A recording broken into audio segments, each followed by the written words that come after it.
community, because all weekend we've had dog water series. 4-1, 4-1, 4-1, 4-1, and I'm sick of it. So here we are, everything on the line, only one spot, twice as hard to get to majors, twice as hard to be the best team in OCE. We are getting into business.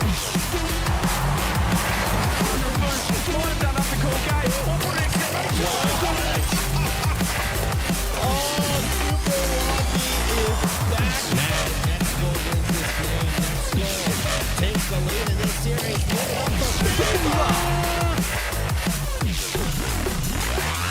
We've got 5 casters, 6 players, and 1 goal in 2 seconds, CJ.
Hello everybody and welcome to the final day of OCE Rock action. We are back in business and it has been a wild ride to get here, particularly yesterday, which I don't want to ever remember again because I was completely assassinated via my character. Yummy cheese, man. Yeah, well, we've already got questions in chat from Ruby Dominator. It still hurts, apparently, according to him. And Guru said, that he'll be keeping CJ in check today. So if you were in chat yesterday and you still got the mental scars from that one, don't worry, we've moved on, we've figured it out, and we're going to enjoy the best Rocket League that the world has to offer. I mean, how could you not enjoy today? This is the big one. We are sending a team to Boston. They're going to the major when it's all said and done, Monty, and we have two teams in the running for it. You can see the bracket right here. Fortunately, they're still on opposite sides of the brackets, and we're not going to curse them. They are going to get through. No OCE choking today. Yeah, and not only just qualifying for that major off the back of today, it has massive implications for the World Championships. So there's even more on the line for today for Power and Wildcard. As you can see, the first matchup today will be Miami Metro and Champs, Bulldogs and INT in the quarterfinals as well. Winner of those progresses on through to play the two teams that can still make the Boston major. Or maybe a chance here for somebody like Bulldogs to upset us. No, we're not bringing that into this world. Don't say it, Gummy. Keep it away. We don't want to think about it, but there is potential for that. These other teams are still, though, playing for points for the World Championships, like Monty said, and also for a nice bit of moolah as well. Checking out the prize pool here, we got $79,100 spread across about 358 placings. I think there was only 200 teams that signed up, so some loose cash going around as well. $12,000 if you are to take out this final open. And yeah, some nice points. We've got at least $4,200 for all of our teams that are playing today, or at least our first couple of matches, Yummy. $600 if you just get one win today. Not a bad take home. Of course, $600 each, I should say, for each player on a team. And the prize pool jumps get even bigger every single game you win. And who is in contention, though? That's the question. Well, we kind of just alluded to it. Checking out the major points for OCE. This has been the graphic you've seen across pretty much every broadcast. Well, not the graphic, but the top two. The 25-point standoff between Power and Wildcard Formal. It's coming down to this. Yeah, and what's crazy too is even though they're still tied right now, at the end of the day, one of them obviously is going to be ahead. Bulldogs, if they somehow win this event, they can bridge the gap, maybe not get to the major, look to the second split, possibly be in the running. But there is a world where we finish with them still tied. If they each lose in the semifinals, well, then we get that tiebreaker, Monty. Yeah, I mean, it's not necessarily... Look, I would love to see that personally. We get an extra series on the end of the day. That would be great. But realistically, for these two teams, it's just a matter of finishing ahead of each other. If someone goes out in the semis, the other one wins, that's it. They qualify. It's not about the points at that point in time. It's just Power or Wildcard. Whoever finishes in front of each other gets to the Boston I do major. want to point out as well that bracket wasn't truly up to date, because top 48, one of our favorite teams, they should have 3 points on the board as far as I recall, making it into a top 8. One of our favorite teams, Team, they have at least got a point. They were on the board. And here's our here's our teams that have already qualified overseas all around the world. Team Vitality joining us last night. Oh yeah, Vitality, and I believe General Mates have also qualified as well. Yeah, they are.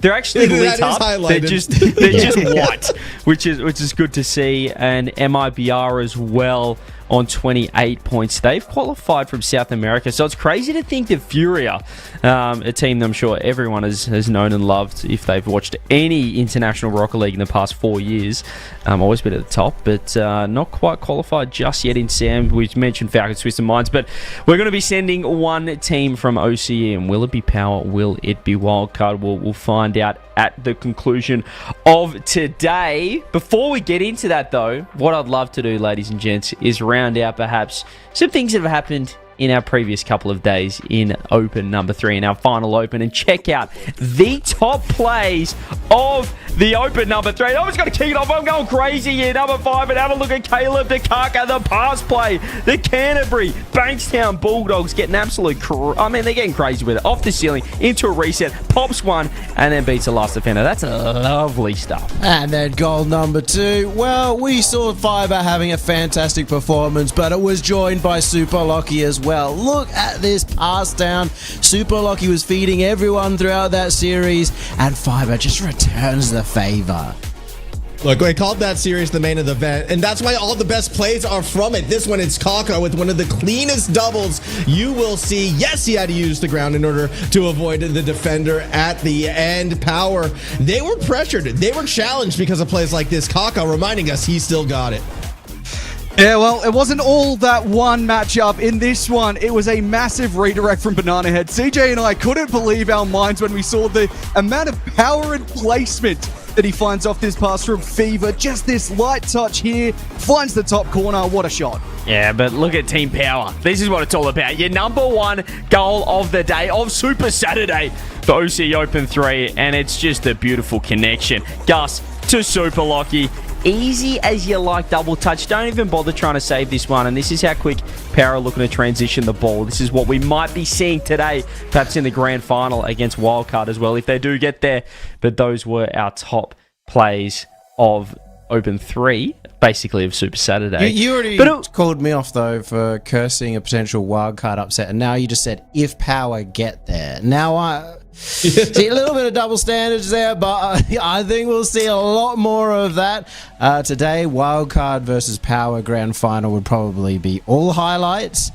However, CJ, I think we've brought something a little special for today. Well, I mean, it wouldn't be OCE if we didn't look at some of the upside down highlights as well. The lowlights. Let's bring up the top 5 fails of the week as well. And what on earth is happening here with OCE? We've got Scorchy with a pass back to Jimmo. It's the 1-2 play. What is he doing here? Which team is Scorchy on? He's just giving him a 1-2 skip to Malou, and Jimmo takes it every day of the week. Well, Jimmo's going to be a part of a lot of these. Maybe not in the right area, but it also goes to Shugs and MCAT, the double commit with what is going on in OCE? Well, we've seen it all the time. This is a big miss. This is free goal as well. Like, we got the double POV, so we can really take in how they both swung and missed. And speaking of double misses, let's go to your team, Yummy, that top 48 squad. There's another double commit, each short, and the longest lob shot to the most open of nets you'll see. Zombie secures the point, but top 48, well, this is why they, well, maybe stayed back in the top 48, unable to make the read. Lets that one sail through, and unfortunately, this is where their journey ended as well. Yeah, well, we saw in the one at the start of the top fails of the day, Jimmo credited for, getting a light touch there. That time round, well, he missed the shot. It was a simple shot. He could have found the back of the net in this one. And he goes, you know what? Let's call it CJ Classic. Ew. But number one, and I can't believe I'm having to do this, but it's my favorite play of the split. It's a Dougie own goal. Post, crossbar, sidewall, everything in between, and he's walked it into his own net. Then Steam messaged me afterwards and said, do you like that? Taking after you. So thank you, Dougie, for that. And thank you for being our top one upside down top play of OCE. It had the open net miss and the own goal. It was both in one. It was the double-double. It was perfect. It's everything. Oh, man. Imagine if we still had CJ playing, just the number of lowlights we'd possibly be able to be. I felt like we were I felt like we could do better. OCE, today I want to see some even lower lowlights. Yeah, okay. Let's keep moving on, because once again, I was pretty disappointed with how yesterday was going in the attack on myself. So I'm going to keep myself out of things as much as possible, which is why I've brought some extra information just to distract you guys from this terrible talent team that I have alongside me, and that is with the assistance of Data Coach. Stop saying we're attacking you and constantly attacking everyone else while doing it. Not attacking you got to be anyone. the nice guy while trying to pretend that you're the one under attack.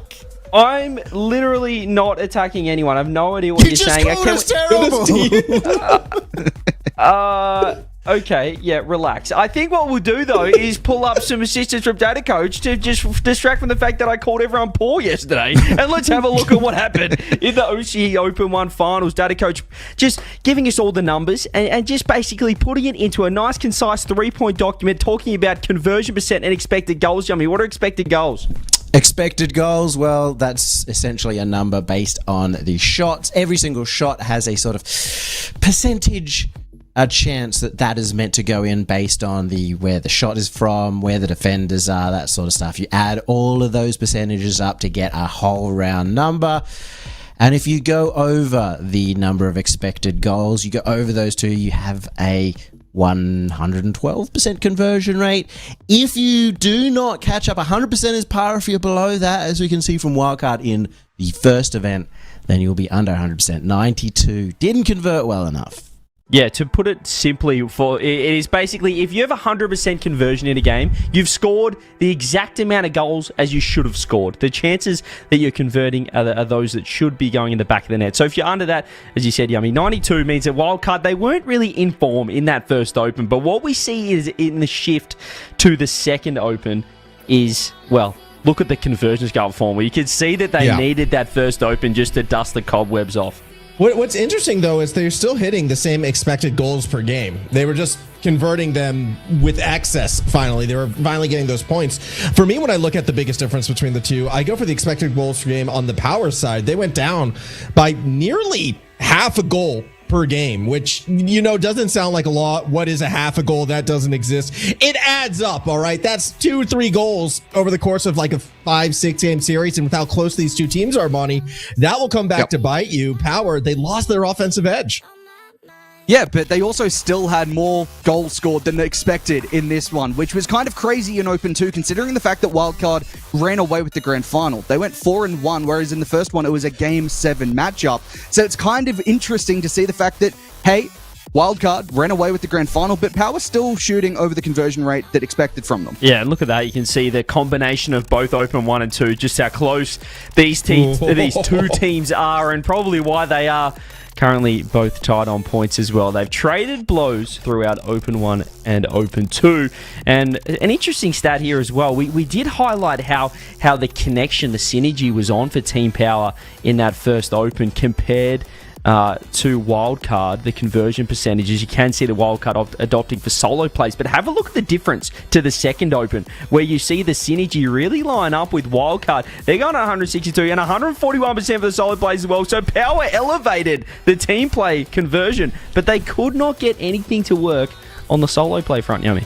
No, I mean, it's a good sign still that Power can work as a team, but when you have the likes of a Fiber on the team, you're expecting that high conversion rate on the solo plays as well. Part of that is probably going to come out if they verse each other today in demos to open up a little bit of room for the likes of Fiber. A lot of defense being played, which is good to see. And then at form, we've got the player spotlight. We're taking a look at Banana Head and Fiber. These stats are off the charts. Look at Banana Head's ground shot conversion percentage. He's deadly. Yeah, he's always been a fiend when it comes to the ground play, when it comes to sort of those 1v1 situations. How many times has it been where Wildcard might look shaky and then all of a sudden Banana Head finds that ground solo play, gets the momentum, and then all of a sudden they're running away with the series? Short answer is a lot, and the numbers do back it up. What I find interesting, too, again, with how close these two players are, and I do agree we should be following them. If you remember our conversations yesterday when we were talking Mount Rushmores, Fiber and Banana Head felt like they're the ones who are close to it. They're the ones who we've got the blueprints down. Do we carve them in? Well, there's a chance they're going to be going at it today, Monty, and you can see from a statistical point of view, they're tight. Yeah, they absolutely are close to that sort of point, and I feel like most of the time people will probably lean towards Banana Head, MVP and OCE the last couple of seasons, but Fiber, the amount of shots he was taking across the two grand finals didn't really get, I guess, the conversion that was necessary for him in Open 2, but he still is deadly. He's still dangerous, and those two players in particular, of course, all the team, but those two players in particular are something to keep in mind for later today. Such excitement that we can look forward to, hopefully in the grand final. But I think that's a lot. That's the last. I'm going to say it. The last time we can say that. I don't want to jinx it anymore. I think we've used up all our potential jinxes. So we're gonna just put that to the side for now. We're gonna park it because we do have 5 best of 7s today, 5 series for our final championship Sunday of the first split of our Boston split. And as you can see, Power and Wildcard will be our 3rd and 4th match, but we do have a couple of lower finals to kick things off. We've got Champs Home Metro, Ites, and Bulldogs, but as you guys can see, we're going top to bottom, which means that we'll be kicking off with You Not a Champ, You a Clown, taking on Miami Metro. Yummy cheese, man. We've got some young players. We've got some old players. We've got a good mix here for our first match. Yeah, a lot of old players, a few new, few returning, a few retired and unretired, but some great names. I'm interested to see, you got Dougie returning from a long time off. Misty, of course, sort of disappeared for a little while last season over on Miami Metro. And Yuxi, maybe the newest name here in RLCS, has very little experience on the stream. But I think where Yuxi has, I don't know, some experience would be on the grinding scene. He was attacking local lands every now and then throughout and kind of getting his name out there, getting that experience in. However, I can't not look at, the coaching prowess, the big brains that we're seeing from the champ side, Monty. We were talking about it before yesterday. This should be the biggest brain team as long as they listen to it. They should be. Don't listen to the player side. Call your timeouts. You can do it. It's okay. Yeah. But they just do not simply listen to the coaching side of this team. Mock and Dougie, they've gone, no, we're players again. We're not going to take anything that we've learned through our coaching experiences into our gameplay. We're just going back to what we were doing 2-4 years ago. It goes to show, even as a analyst myself, Yummy Cheese Man, I wouldn't say when I was playing you consider me one of the smartest players. It is a lot easier to analyze from a top-down perspective from afar than when you're actually playing, which I think we're seeing here with a couple of coaches. Yeah, you don't have the time on the pitch to make governing analysis. You don't get to see multiple POVs as well, which can make it a lot harder. You got to make split-second decisions, and sometimes it's better to play what you have in front of you in the quickest way possible than, to slow down, take your time to think, but what does it and end up getting beaten. Say, though, when you have a coach or a player/coach who says, yeah, as a player, no timeouts, but as a coach, I'd be calling them. Like, he acknowledges his mindset changes and he just ignores that coaching. But, what does that even mean? It means he doesn't want to call a timeout. But then why would he call timeouts for players under him? Because he has, I think he has to have something to do when he's a coach. That's the one, when you're a coach form, you have one button to push, and that's a timeout button. So obviously, if you're staring that button for a best of 7 series, you're going to push it at some point, which is why he doesn't. He's probably taking it a little bit more seriously as well when he's coaching. Probably doesn't think that his team is well. They're not currently in the major rankings, and they're probably playing for a bit of fun as well, Monty. But who do you have in this one? You can kick it off for us down on the end. Who are you predicting? Well, you say they're playing for a bit of fun, but Mock has told me to lay off them. I've gone too far against them. I predicted against them yesterday, and he wasn't happy about it. Oh. So I think in that case, I'm going to have to go for You Not a Champ, You a Clown. Mock told me I had to switch up my mindset, so I changed it. Come on. Yeah, look, I will if it's Mock. Well, look, I told you this was going to happen. I warned you yesterday, Monty, and there it is. I was going to go champs as well until CJ said, maybe they're just playing for fun. Maybe they're not taking it as seriously now. And I'm thinking, you know what? Maybe that's right. So give me Miami Metro. They're the team that wants to go on. They're the team that will call timeouts. I'm going for Misty. I thought I was going to be the one person there. I'm going to go back my boy Misty for this one as well. Miami Metro and 100% 50-50 the desk with CJ. Yeah, because I'm definitely going for the champs. When I see my boy Dougie own goal in a fashion that only I could, it feels like only I could emulate, it was incredible to see. And the fact that he messaged me straight away touched me. I thought that was very heartwarming to call me out when he owned gold. And the first thing he thought of during a series in a best of 7 was to message me off that own goal. So give me the champs. They're going to get the job done. They're feeling good. They're playing well. And I think that pretty much sums up this first best of 7, guys. It's a 50-50 match. I don't know which team's coming in more warmed up, more ready to go, more fresh, more in business. But I think we're ready to get things started. If you guys are ready, give me a 1 in chat if you guys are ready for Champ Sunday, because we're kicking things off with a best of 7 between You Not a Champ, You a Clown and Miami Metro. We got Formal, we got Monty OCE on the cast. Take it away, boys.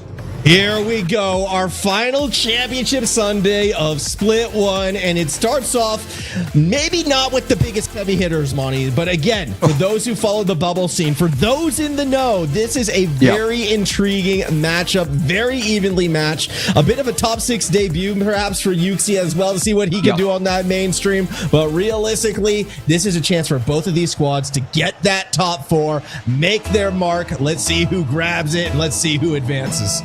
Well, for those players on You're Not a Champion Clown, if you listen back to this broadcast, I do not agree with Max's statement that they're not the heavy hitters. Mark, you are absolutely the heavy hitter of this lobby. This is such a walk back from yesterday when you're like, yeah, you know, it's because Mock told me his strats, I knew they were going to lose and they're falling behind. All it takes is one DM, people, and you can buy Monty's support. That's all it takes, just one DM. Absolutely, and that's exactly what's happened here.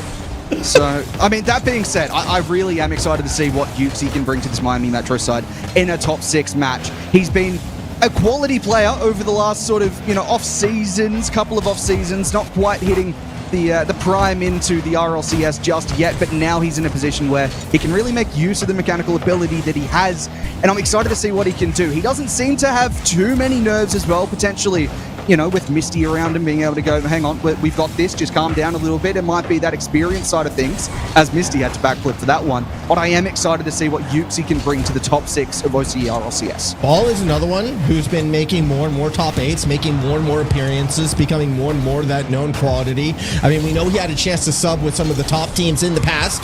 Didn't really work out, but still is on a high caliber roster, still making top 6s. And now, well, it's a little bit too slow off the roof to make the save right there. Mock gets credit for the first goal. And this is the best goal you might ever see today. I'm calling it now. That's going to be the best one as Mock finds the bottom left corner. I mean, it's a very simple goal by the end of it. All jokes aside, that was very simple for the champs. Didn't really have to do too much to break down the defense of the Metro.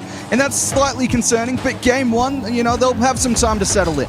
Yeah, that they will. Obviously, best of 7. It's more of a marathon than a sprint, and if yesterday was anything to go by, again, it was that first match that was the best match. It was the one that went 7. It was the banger. Today, I can tell you right now, the banger is probably going to be the final. All right? Yep. So stay till the end. Watch every single game.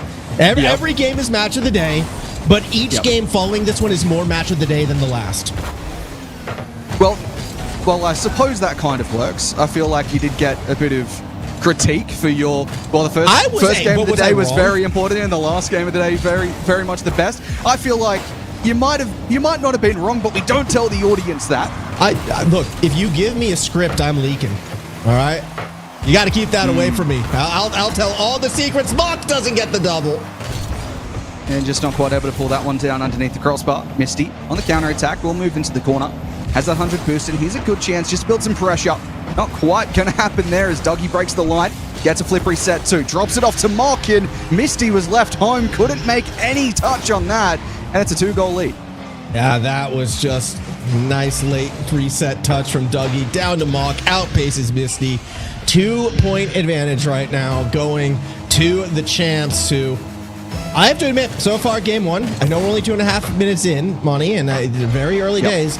They're looking a lot more prepared than they did yesterday. Yesterday, they were kind of shaky, a bit more passive.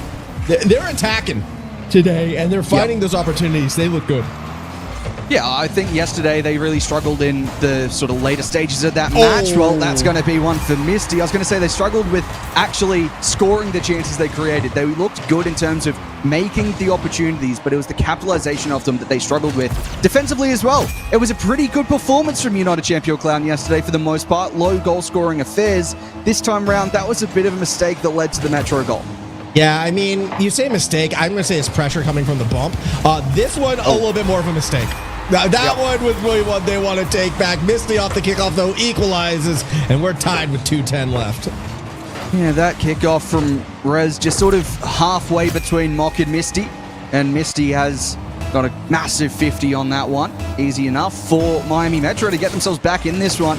It's a big swing very quickly here off the back. Well, Rez, he's going to have to compose off the back wall here. Takes it into the midfield. Good 50 on Misty. Breaks it down again here. Yuxi, 40 in the tank from the sidewall. Looks to play provider. And Mock will cut that one out. But this game has fallen very quickly out of the hands of United Champion Clown. Yeah, I mean, it's 2 quick goals. Misty, again, proving his veteran status somewhere up above. Yummy Cheese Man would be proud. I just say up above because his chat is above ours. As it stands, here comes Yuki down to the other side. Reset. Isn't able to get the touch over Rez. Instead, we go back to back. Mock with an opportunity to just tap it towards the goal. Ball from above makes a save. Yuxi there collects the pass, but midfield pressure, midfield challenges being led by Dougie. Again, it's a more aggressive champ side today, but they don't get the goal. Yeah, Mock looking for that hat trick, but it goes the other way. That shot ended up playing a perfect play back down the other way from Bao. He gets the first touch from a save, and his second touch here in this singular play is a shot on target. No one left home for the champs. 2.5, but no one in position. Yeah, and that's how they gave up a couple of their goals yesterday as well. A little bit awkward right there. Good heads-up play, though, coming from Miami Metro. Rez, though, looking to equalize, has Mock, and we're tied again, 3-all. He's got his game 1 hat trick, does Mock. I suppose listening to him, should have been respecting him sooner as he gets this hat trick on the board. This is, again, look, it's not the highest skill of goals, I guess, that he's scoring, but you got to be in the position, you got to be able to score it, which is something that this champ side struggled with yesterday, making sure to capitalize on the opportunities, making sure that the shots get into the back of the net. They couldn't do it yesterday. That's a good save and clearance from Bal as well. But this is looking better offensively from the champs. Maybe not better defensively, however. No, it's, I mean, both defenses have had their moments. Heavily have felt like pressure has been getting to them, and I don't mean pressure of the situation, I mean like bump pressure, positional pressure. When it feels like the attacking side is in the defensive space, we've been catching us some mistakes. Here comes Dougie straight into Yuxi. Val will collect, has Misty to the side. They go for the pass. Misty beats a challenge against Mock, but no one's underneath to catch the ball, at least not straight away. Corner to corner we go. Another pass in front of net. It was dangerous, but Mock was there. Dougie, counterattack, has Rez. Shot not on because Rez misses completely. Yeah, he was so close, just couldn't quite find that light touch that was after.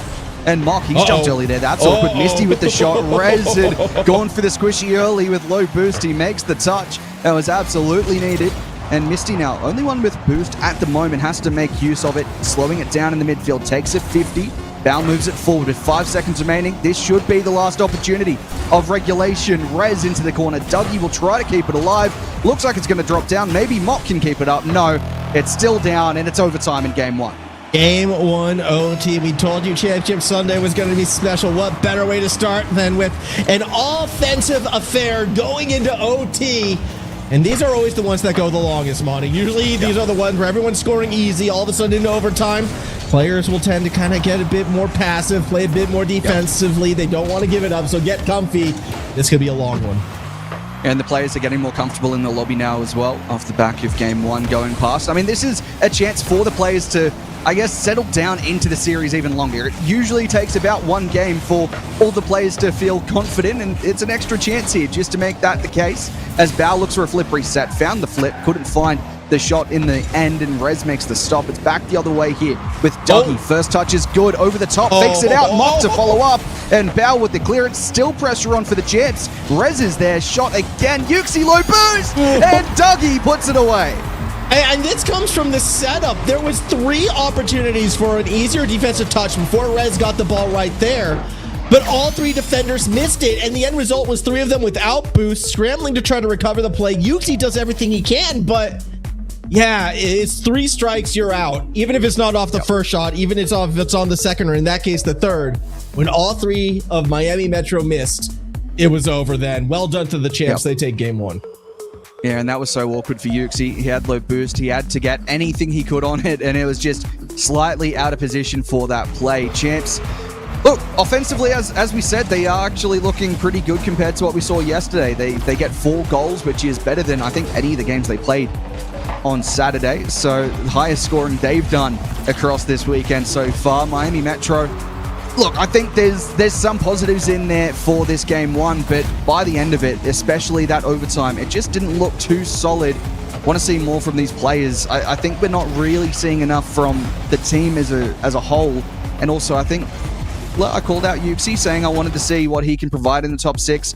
Not the loudest of performances in game 1. Hopefully he can step up in game 2. Still game 1. It's still early days. And you said it before, it usually takes a game or 2 before people really warm up, before they get really into it. So I'm hoping we do get to see that back and forth series. I mean, a game 1 overtime usually inspires confidence. We get a banger series, but you're absolutely right. I mean, what was it? It was a kickoff goal, like an open net, and like a defensive whiff that kind of went in favor of the Miami Metro. They were capitalizing on mistakes.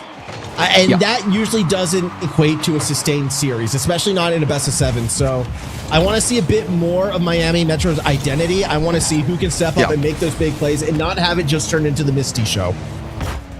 Absolutely. We'll see what they can provide on Forbidden Temple as Misty takes this one already, controlling it from his back wall. That's awkward again, and this is a big chance missed.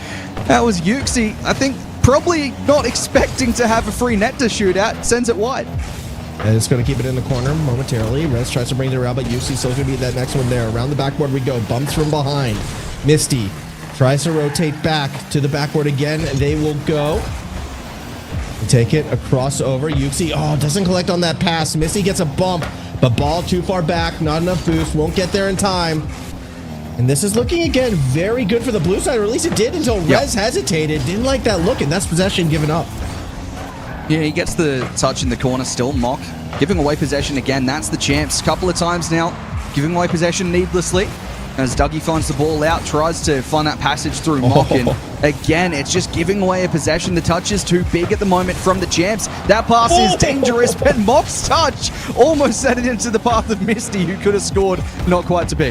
That would have been the biggest brain play right there. It looks like the pass is off. Nah, you just activated our trap card. Unfortunately, it was a little bit damaged. Not PSA 10. Can't get graded. Can't get scored.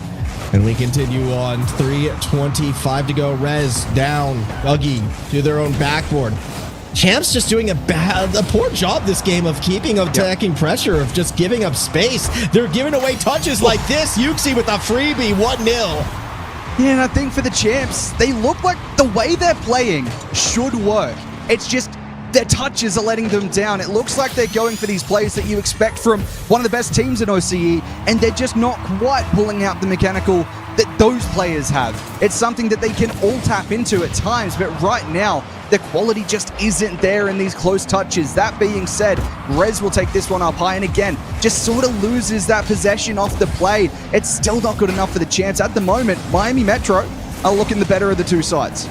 Miami Metro looking quite strong at occasions, but again, they're looking the better in this game. Last game, you could argue almost take what you said, but flip it, right? Like both these teams, they're so evenly matched. What a 50, what a goal, Rez. And this is, again, just a good challenge from Mock, setting up the first one, finds the back wall, and Yuxi off his line, but not quick enough. That's a really good play from Rez on low boost to just beat out the full boost defender. Tied up, just over half the game remaining, and this feels like maybe both teams have settled in a bit more. Yeah, it feels like there are players on both teams who have settled in a bit more. I'm still waiting. I want to see a bit more from Yuxi. We know Yuxi got the goal, right? But it was set up with that beautiful pass off that backboard. The net opened up right there. It was strong. I want to see a bit more confidence on the defensive side coming from Miami Metro, coming from Yuxi right now. I know he's got it in him. I've seen him decimate people in twos. Didn't really see him do too well on the mainstream yesterday, but that's okay. Still going to be chances here. As we go to that midfield line, it will be Mock getting to it first. Ball to the middle, and here comes Yuxi screaming across the middle of the field, gets the double commit, but there's no follow-up straight from there. Bowed with the 50. It's going to be Mock to push on through. Gets a great first touch. The second skims wide of the mark, and a good demo here. Physicality from Champ starting to build up now. Gives them an opportunity to keep pressure and possession. That being said, Misty breaks it down the other way. Yuxi looking to turn physical that time round. Shot on, denied by Rez. Back into the corner, and it is becoming a bumpy kind of affair where both teams go, well, if you're going to bump me, I'm going to bump you, and then all 6 players get involved. Yeah, I love seeing it. Get that physicality out there. Let's play some bumper cars. Let's enforce our will on our opponents. That's a term that's always fun when it comes to like contact sports.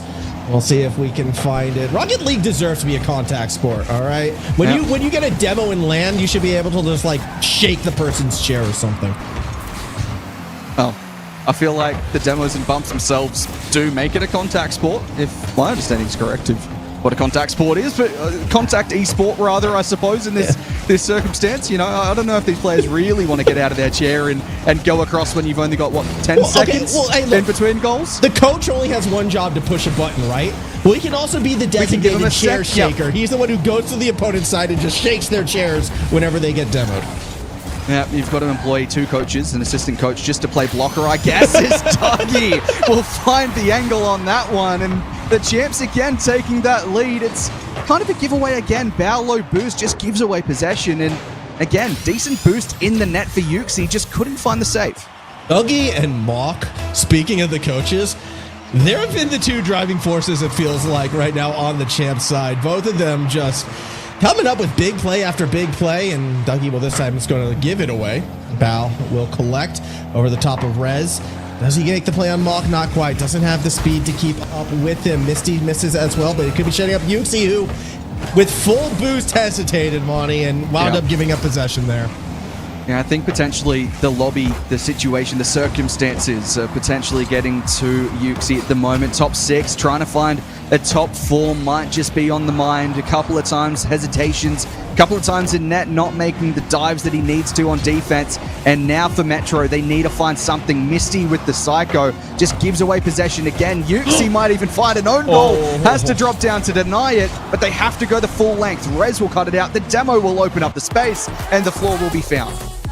And 2 1-goal games, but 2 victories going to the Champs. They've had the slightest of edges, it feels like, twice in a row right now. Or you can also say they doubled the shot count of Miami Metro. They suffocated them offensively and didn't give their opponents any opportunities. Either way you want to look at it, the end result's still the same. Champs up by 2. Yeah, it's an interesting look across the scoreboard. Champs doubling the shots and doubling the goals as well. But just in terms of what Miami Metro could provide, it was only 1 shot that needed to be stopped. Champs have not really on defense in this one. And when they do go for these defense, well, when they looked defensive yesterday, they looked pretty solid for the most part. But you need to at least test them out, Miami Metro. You need to be finding these passes. You need to find chances in front of net. There was that one play, I'm not sure if that was the shot where I think the ball was put across the net by the Champs in an awkward position Metro couldn't capitalize on. But those are the opportunities you need to capitalize on against the Champs. Yeah, and we'll see. Again, 2 games in. No more excuses. Everyone should be playing at their peak right now. And we do judge Miami Metro at this stage. We're like, all right, you're down 2 games. But you've had some time to settle in. Let's see what you're really made of. Let's see what you can bring. Because right now, they've kind of been pushed around. They've kind of been demoed out there, all right? The team with 2 coaches, we know how physical coaches are. We know how much they like to, prey on weaker teams physically. Yeah. Well, get out of their chairs and shake the opponent's chairs as well. Yeah. Have you ever seen, ice hockey, right? How, there's the dedicated enforcer who's the one always trying to look for those fights? If Rocket League had the dedicated enforcer, who would you want on your team? Who do you want in OCE to be that guy? That might be a question I have to think about. Off the top of my head, I'm not really thinking of anyone, to be honest.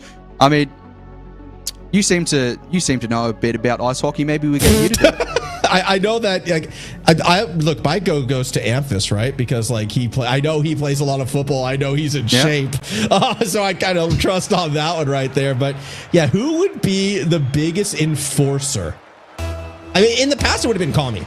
Kami was always that bump demo guy, right? The one making the big plays happen. We haven't really seen another player like Kami in OCE since, and I'm kind of waiting for it. Oh, yeah, I suppose potentially if you're looking across now, potentially Fever on the field, similar kind of.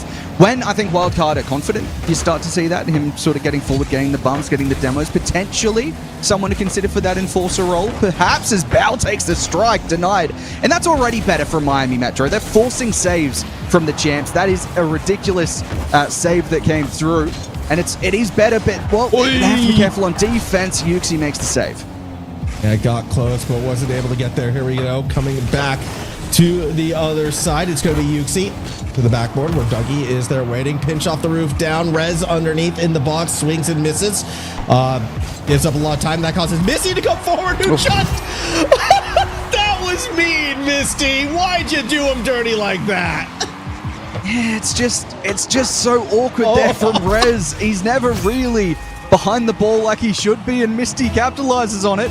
And I have seen in chat a Canadian calling you out for calling it ice hockey. Yeah, I but he's personally didn't know there was Canadian. another He's name wrong. for it. No, they just call it hockey. This is like, this is the equivalency of an American saying, actually, it's football because we're from North America and we're right. Our Right. football is the real football. Our hockey is the real hockey. Mate, we don't have ice. We're in Australia. Ice doesn't exist here, so your weird foreign game is called ice hockey. Yeah, we have field hockey. That's that's a classic.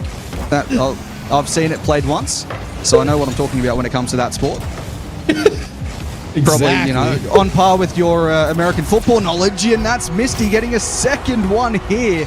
Well, I talked about the defense yesterday from You're Not a Champ, You're a Clown. It's completely broken down there. Mock got boost and just turns and goes for the challenge. He didn't have anyone behind him, and Misty goes, thank you very much for that commit.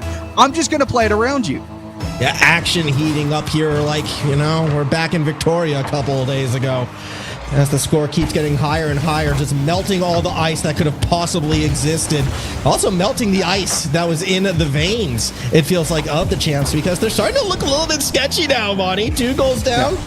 Hasn't been their cleanest game, and Rez, as that player who has always been kind of, 3rd, 4th, 6th, those type of teams, it would be big for him to get back to a final.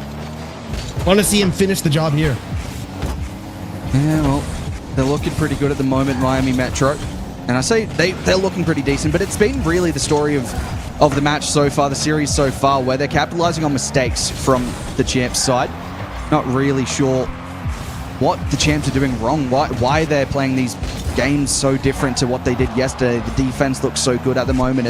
It's costing them in game 3. That's going to be a good chance. Yuxi with another save, racking them up at the moment. Still, it's just a struggle for champs. This feels more like yesterday, where even when they get these chances, they don't really create enough power, enough placement behind the shots. Yeah, and it was when they settled into the series that they were making more mistakes. It's kind of like the opposite of what you'd expect, where they come out swinging, look shaky in the middle, but then they finished strong. And that's the thing to remember at this point. Like, we know this team can switch it back on when they need to. Maybe when their back is against the wall, we'll see. 2 minutes remaining left in this game. Still plenty of time for the champs to bring it back. Dougie's going to go for the solo play. It's not going to work out. Back across the middle. Yuxi creates pressure. Yuxi gets the demo. Rez actually sees a gap straight down the middle and almost brings it back. That's a good touch from Yuxi. Out to the width and takes an early shot on. That's not so good from Yuxi. He's giving away possession again, but it's a chance here for Misty off the pinch. Across to Yuxi. Finds him, and it's a 3-goal lead now, and Miami Metro's timeout seems to have given them the buff. I love that pinch off the roof. That pass from Misty was brilliant. Yuxi did have to race to get there, but it was clean. And we were waiting for Yuxi to settle into the stage, start to see his true self out there playing. We got there now. This is what I was hoping to see from Miami Metro. They're showing us what they actually can be about. It's still not too late in the series. They win this one, they're right back in it. Absolutely, and that's why the timeout has been called for these guys. Making use of it. We wouldn't see the same. This is actually very similar to what the game was yesterday for You're Not a Champ, You're a Clown, in terms of going up a couple of games in the series and the timeout buff going the other way, and then having to win the final game after losing 3 straight. We'll see if there's potentially something going on similar in this time round, and maybe even a change in mindset, maybe a timeout to be called, perhaps, as Yuxi will score that one as well. He's scoring a couple now. That confidence is rising in a top 6 match. I mean, again, it's another great pass from Misty as well. All 3 players getting involved in this one, but 4-goal lead, less than a minute to go. Yeah, this is the bounce back Miami Metro was hoping for, and realistically, it's interesting to see that the first one-sided game comes from the team down in the series, comes from the team that, was looking like they were just going to slowly bleed out here in the top 6. Well, they show us some signs of life, and I'm curious how the blue side will respond. Yeah, well, they'd like to get some momentum going back their way at the moment, but yet again, it's just a shot that never really hits the mark from Mock there. Scored a hat-trick in game 1, and we haven't really seen that clinical sort of play again from champs. They won game 2, of course, but it wasn't the same sort of gameplay. That's a drop down from Mock, and again, as I'm talking about it, they're just not scoring chances. Yeah, I mean, It's not like that goal would have changed much, but it would have been good for the confidence. It would have been good for the momentum. Reminding yourselves how to score a goal. And that was the big thing that happened yesterday with these guys. What was it? It was like nearly 20 minutes they went without scoring a goal. Yeah, 16 or 17. Yeah, they just have these cold droughts where they can't put the ball in the net. And if you want to be a top 4 team or contend to be a top 2 team, you can't have these droughts. All right, you gotta score. And seeing the champs get shut out in game 3, yes, you could say timeout buff, but they won the shot battle. Right? They well, not quite. They lost the shot battle by 1, but they were close to it. They're even in shots. It's just the score that was horribly against them. Yeah, I'm not even upset at the fact that Metro are shooting less if they're capitalizing. They've scored 4 goals with 1 less shot. Champs haven't scored anything in that game, which is not a good look for them. They got into this way yesterday. They couldn't score goals, and it really put them down on a situation where they struggled to get back out of. They eventually did, of course, to get through to the top 6, but they struggled for 3 games where Metro might be able to do something off the back of that. It's good. They've scored 4 goals. Sometimes you see off the back of a timeout buff really close games, and it sort of feels like, yeah, a 2-1 scoreline, a 1-0 scoreline, that's easily overturned by the opponents. This time around, a 4-0 scoreline might just be an extra little mental block for the champs to go, hang on, they scored 4. What are we doing defensively? Why aren't we scoring goals? And potentially could play on the minds across game 4, might give Metro a chance to really tie up the series. Yeah, you're absolutely right. I think I just realized what was happening with chat, and that's hilarious. But let's get ready to go into this next game as we run this one out. Game number 4, kickoff. Let's see if the comeback can happen. Off the roof, Yuxi gets 1 touch to the next wall, still stays behind it, looking towards the net. Shot on, not in. Yeah, still a follow-up. Bell, shot underneath, and Dougie gets the save. Maybe that's a good look for them now, just to make something sort of flip in the mindset, in the gameplay, where those goals aren't just finding the back of the net like they did in Game 3. Rez controlling that one. Now Mock will take control as well, wants to find the infield, but Bao with a great challenge. This proactive defense from Miami Metro looked better in Game 3 as well. We want to see more of that from them as these bumps come through. A double commit, not something you want to see, but it actually gave them more power on the clearance. Yeah, that it did. Here we go. Corner. All off the roof. Yuxi's touch across over. But they don't connect to Misty. In fact, it's going to come back the other way. 2v1 situation. Yet the 50 from Mock goes to the safety of the corner. Ball stays safe for now. 4 minutes remaining. Rez, full boost. What can he do? Misty backboard, no boost. Still might have to make a touch here. Lets it ride because the ball wasn't going into play. Now gets the boost. Now beats everybody. Misty doing it all, and it's a 1-0 lead. Yes, and again, it's just the Misty show in this one. Massive 50, and that's a mistake as well from Rez. Going for the demo and opting to go for another one. You have to back out right there. He does it. Misty gets an open net off the back of a massive 50-50. And my oh my, champs, they are still struggling. This is what I sort of alluded to, potentially letting it slip away now off the back of that game that overturned that timeout buff. The 4-goal difference might even be 2 here in game number 4. Not quite yet to be. Yeah, still, like, you look at the bigger picture, right? This has been a 5-goal swing favoring Miami Metro. We are still waiting to see a goal again come from the champs. The drought, it just continues on and on. I know we're OCE, I know we're Australia, but it's the wet season, you would think. It's supposed to rain. They're supposed to score now. Bow down, Misty. Base midfield, but won't commit. Instead, it's going to be Mock back up the other way as Yuxi will throw it to the other side. And good controlling touch from Misty. Keeps it nice and close. That's better than what we saw early into the series. Starting to play that control game. As Mock down the line. Bow cuts that one out, but gives it away again. Mock, good control, but Misty takes over. Sidewall play now. Might be able to get back into the infield. Yuxi went up. Double commit. Big swing. No ding from either of them. And it's still in the champs half here. Mock has to be careful. He's on low boost and sort of puts Dougie in an awkward position, but Yuxi didn't have anything in the tank to work with, so it dies down here, but more sustained pressure as Yuxi will find the shot. What a save from Mock. What a save right there, Mock. Probably just saved this game. Because I don't know if we see him come back from 2. Shot on from Dougie. Should be collected by Bal. Easy collect. Gets around Dougie. Reds another shot just on target. And I guess the play right now is pepper the goal. Maybe something will get through. Yuxi has low boost. Yuxi also just tried to pre-jump, so it's now out of position. Yet it's Bal from behind who will bail them out. And yeah, Champs just couldn't pull the trigger fast enough there. Yeah, not quite. As Mark will take the shot there. That time potentially pulling it too early. Not able to get the direction on the play. Bow, that's brilliant to get underneath it. Just lost the control at the end. That's an infield that's not ideal from Dougie. Rez will be the first to react. It's Bow out in the corner now. Good clearance from Mock again, but it's just straight into the path of Yuxi. Zen touch up to the ceiling, but Mock, he's found the possession again, and it's sort of that pinball action. It's that ping pong action where the player is not quite able to find anything of real quality. Still there for Rez, and it's cleared to the corner. That ball was bouncing in front of the net for way too long, and yeah, nobody really had the boost. Nobody was really in position, but that can't help but feel like an opportunity left wanting for the Champs after that one. 1:20 still to go. It's only a 1-goal game, so it's not as if this one is out of reach just yet. However, it feels like Miami Metro, they're just running the train on them right now. They've been controlling the pace. They've been controlling the shots. Nothing threatening coming back against them. And this could be what seals it. Misty denied by Rez. Yeah, that's a really good save from Rez. Might just keep them in this one like the mock save did earlier, but they've got to find something going on offense, and it might just break down as Rez had to get back to deny Misty and Bow a chance. That's a backwall play. Yuxi controlling flip reset. He gets back to it. Yuxi! And it's Misty rather. Misreading the names, but that is a massive play to get back to it.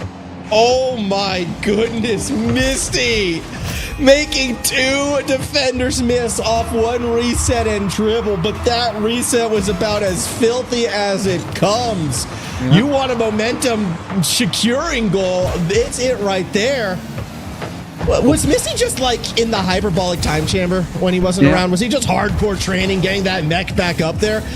Where has this Misty been, man? Because I want more. Yeah, he's looking very good, but so's that shot from Dougie. That keeps them alive. That angle is a very, very nice one as Dougie finds a goal to half the deficit. No one able to get the save there. And what I'm learning from the series is 2 players with a C at the end of the name. It's difficult to make sure you get it right. Here we go. Kickoff has to be perfect. I'm not sure it was. Not for the Champs, at least. As Dougie will get the ball, but does not have boost. Goes ground. Yuxi is there. Yuxi uses a reset to try to force it over the top. Doesn't quite work out, and that actually gives the blue side an opportunity. Rez won't get the shot. 10 seconds to go. Ball on the wrong side of the field. Yeah, that was still a chance here for Champs as they look to go the full length. Finds the back wall, awkward from Misty, but he gets the touch. Yuxi now has to come across and get the save away. Still alive momentarily. It finally drops down, and we have a tied series here. When it looked like the Champs might have been able to run away with it, Miami Metro's timeout buff continues into their second game. Yeah, back-to-back games. Look, at least the Champs got one across. The angle off the backboard from Dougie, those are the types of plays that can get you back in it. So there's something good to gain from that. Obviously, we're not getting a timeout. I've given up asking for timeouts from the Champs. It's not happening. Yep. We're playing through to the end. Yeah, we are not seeing any more timeouts. I was kind of hoping that we might see some, off the back of what happened yesterday where it got kind of close into that game 7, but not to be in this one. Miami Metro making use of their timeouts, and Champs continue to not make use of their timeouts. Instead, they have this 60-second chance. I like to call it the 60-second timeout, just to chat about what's going on. No, it definitely is going to be a fun one. And we'll see if the Champs can bounce back on their own. They were able to do so last time, right? They were able to find their way back into it, and it's why you can't really get them until they're out and done and dusted. They're strong at the start. They're strong in the finish. It's the middle where things get eerie. The thing is, I don't know if a team like Miami Metro gives up the momentum as easily as what we saw yesterday. I think this team is a bit more experienced. Misty is playing out of his mind. And yeah, this could be where Miami Metro runs away with it. Yeah, it absolutely could be. Concerns here potentially, unless the Champs can make something change in this game now. Would like to see for them just make this a closer game for longer. Don't let it get away and then get that one goal at the end that sort of halves it out. It would be good for them just to take control early here. Metro have the ascendancy in the series as things stand. Over to Park to parry is Mock on the back wall. Has to control that one. And advantage of the series here could be a massive statement for the rest of the match. It could be. Here comes Val, though, around the corner. Not able to finish the play just yet, so we'll be left for Misty instead to lead the charge, and this is not who you want to see making plays. Mock burns all the boost to get in the way. Bal burns half their boost to back pass it to Yuxi. Avoids one, but Rez wants to punish off the roof. Mock is not underneath. Misty, though, throws it right back to Rez. Bal now tries to find that defensive touch, and again, Mock did not want to commit, so we go back to the blue side. Yep, into the corner, but that's a misplay. Yuxi given a free shot, finds the top bins, but it's the post bouncing out. That is so unfortunate. What is the physics of that? It looks like it should have bounced in, no? I think Yuxi got robbed. It's the Game 7 conspiracy, Monty. Someone out there is rigging it. Somebody who probably predicted the champs to win is now trying to force a Game 7. Well, I can't say that I had a prediction of the actual series score here. I did predict for the champs to win, but I don't think you're referring to me in that case. No, I'm definitely referring to you. As Musty's going to try to lob it across the middle. Underneath Yuxi. Has a peek, doesn't find too much just yet, so game stays 0 all shot on. Misty's back, and 0 follow-up touch, not this time, so Bal will take it back to the midfield, wins the 50, has a teammate, but Yuxi goes corner. That's a good challenge from Doggy.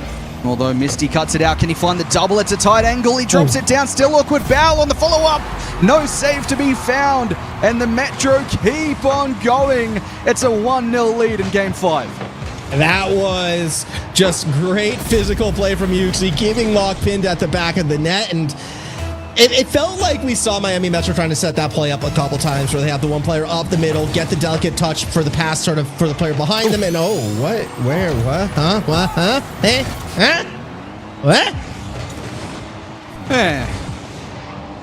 Not what you want to see on the kickoff from the two coaches. An unideal set of circumstances that gives a 2-0 lead to the Metro, and we saw how good a 2-goal lead was in game 4. We were able to hold on to that. It was back to a 2-1 by the end of the game, but the 2 goals were too good to overturn in game 4. So now for the champs, they have to go, well, we've got half a game. Let's make some sort of difference. We've struggled offensively. We've struggled to make any of our chances stick.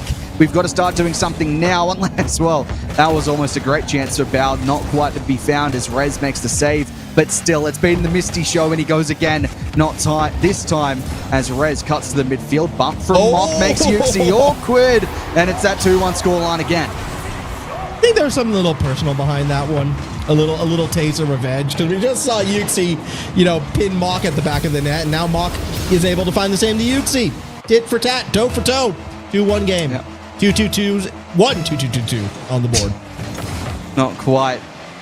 It's game 5. The whole 2, well, not quite what they wanted to see. Well, not quite what the fans like to see. We love to see those scoreboards. It might even be a 3-1 game, as it is. Misty with the shot again, and it's just the champs' defense falling apart here.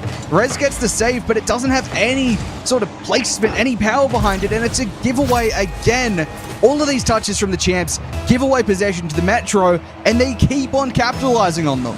Yeah, it's really strange to see how fast this team changed, and that was almost another goal off a kickoff, and it still might be. Dougie, fortunately, has that read off Misty right there, but it's like the champs completely changed their identity after game 2. They're playing further back. They're not as aggressive, not as snappy. They're giving up possession. They're going for the conservative defensive first touch each and every time, and I don't know if they're hoping for a mistake. I don't know if the confidence is gone, but they just don't look like the champs that win games. No, they are really struggling in pretty much every sort of way you could imagine. It hasn't looked pretty since game 2 for the champs. It's been all Miami Metro since then, as Mock looks for the bump on Yuxi, and potentially that physicality coming through from Mock might be a return to what we saw from the champs early on. It hasn't been enough in game 5 to this point.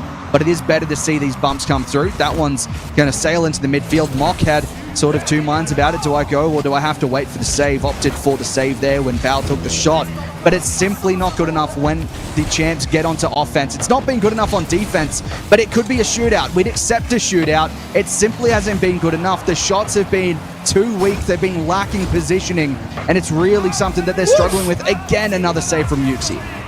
But it's not going to come through. We'll see what Misty can bring from one end to the other. Yuxi now looking to cross corner to corner. Rez waiting, goes low. Saw Yuxi up above, but because they go low, they lose possession in the end. Yuxi now down to Bao. Good pass, better defense. Dougie clears it out. 2 goals, 30 seconds, Monty. I'm not seeing it happening. I think the Miami Metro, their next station is Neo Tokyo, and they'll be on match point. Yeah, and well, you say you don't really see it happening. It's been the struggle of even if they score a goal here and force a chance to have a kickoff, their kickoffs haven't been too good either. It's not the best of gameplay in Game 5, but the Metro will not mind. It's been enough from them. It's been scrappy, and it's working out as Misty will let that one touch the ground. They take the series advantage here. And the champs, they've got to find another gear to go into because right now it's simply not good enough. Miami Metro keeps on keeping on. What a Metro this Miami one is too. From Paris all the way to Tokyo up next. It just goes across the globe. I don't even want to think about how much it costs to build. But hey, maybe that's why they need that prize pool. Maybe that's why they need to get about just over $1,000 per series win in USD as well. It'd be a good one. I'm seeing in chat calls for surely Mock calls for a timeout here. No. I don't think chat has realized what goes on for the champs in this entire split. Thought out of your head, chat. Where do you think we are? Who do you think the champs are? I will say, yesterday you were saying it could still happen. They could take a timeout. So only yesterday. And I learned. All right. New evidence was showed in front of me. All right. We ran the tests. We did the research. I hired a really good investigator to come through, give me back the report. And now, timeouts, they're never happening. You and your investigations as well. You were my investigator. Well, you've got an apology for ever considering the fact that the champs could take a timeout as well. So apology, forgive feel better about that. Right? I forgive you. It's okay. I had to learn yesterday. You learned today. And as you can see, we're different from CJ. We respect chat. Exactly. Well, you do. I don't. But it's growth. Okay. It's growth. We are able to grow as people. And look, maybe one day I'll respect chat, but they still got a lot more growth to go. Chat, I'm sorry that you have to hear this. 2 of the casters letting you down over this weekend. It's been really ice disappointing. Hockey, real hockey, Monty. Well, that doesn't mean you don't have to respect them.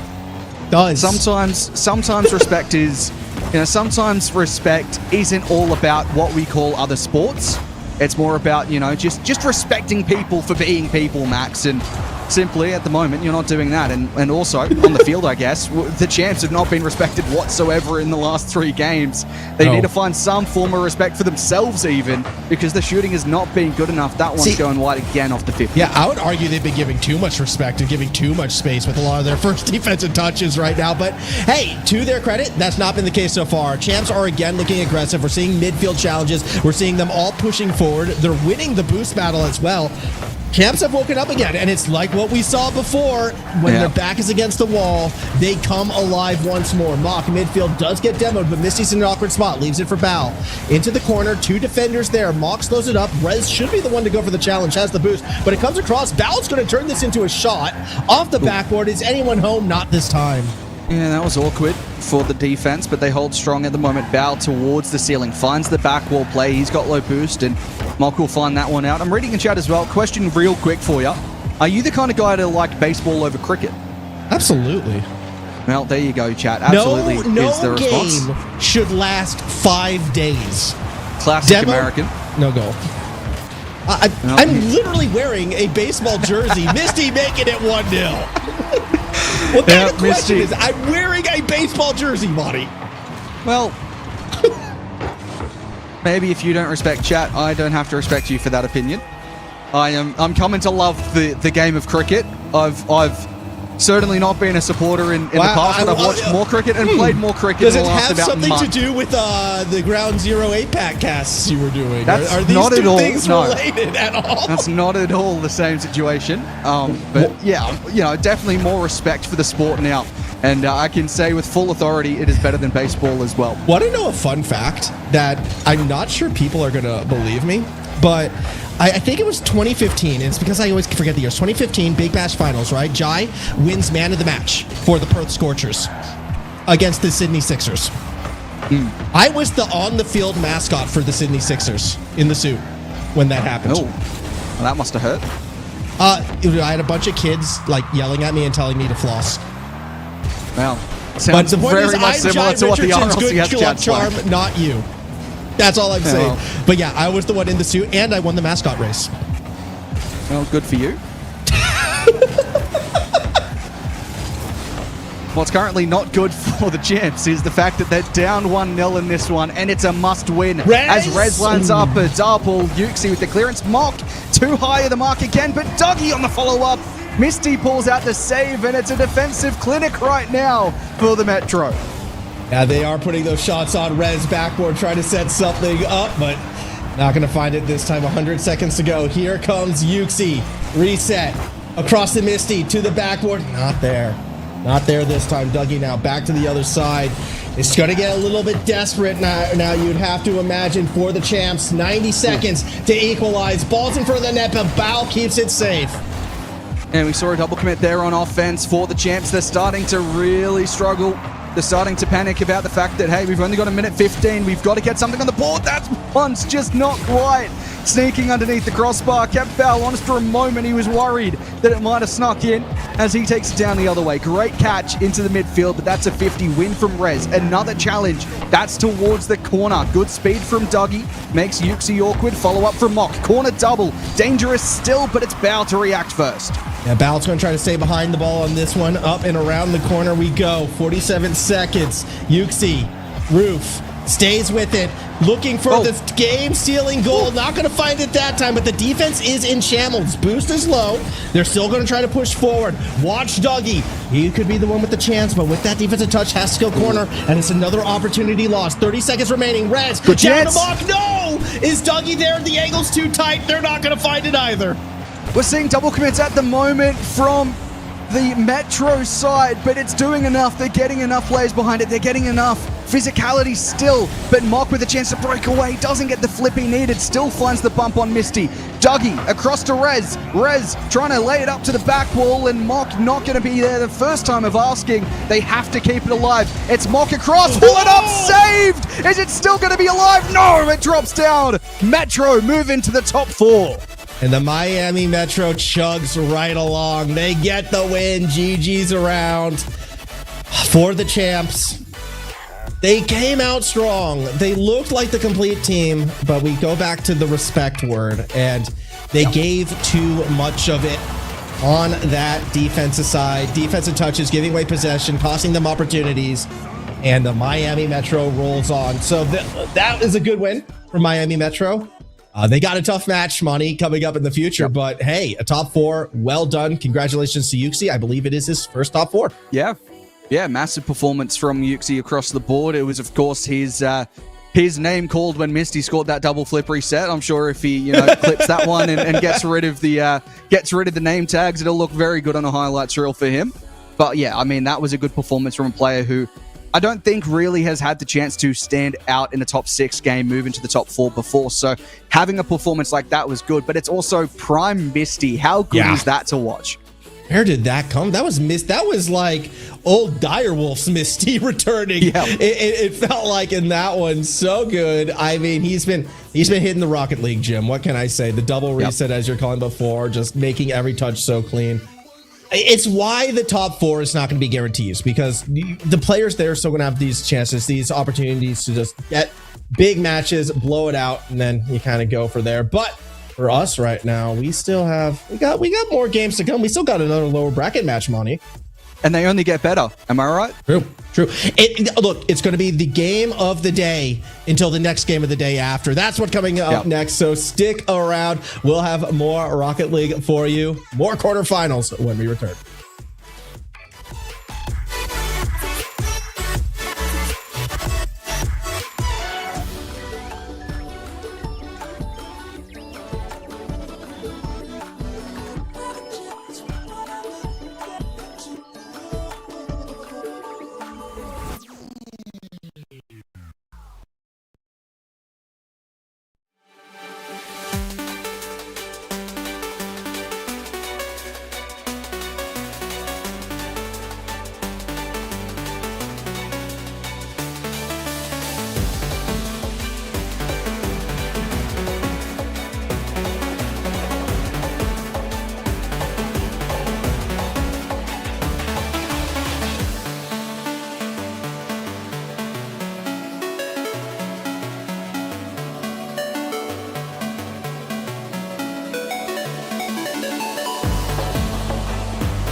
Well, Miami Metro through to the top 4 via Neo Tokyo. They are the first team to play their way in the quarterfinals into that matchup. They'll be playing Power later on.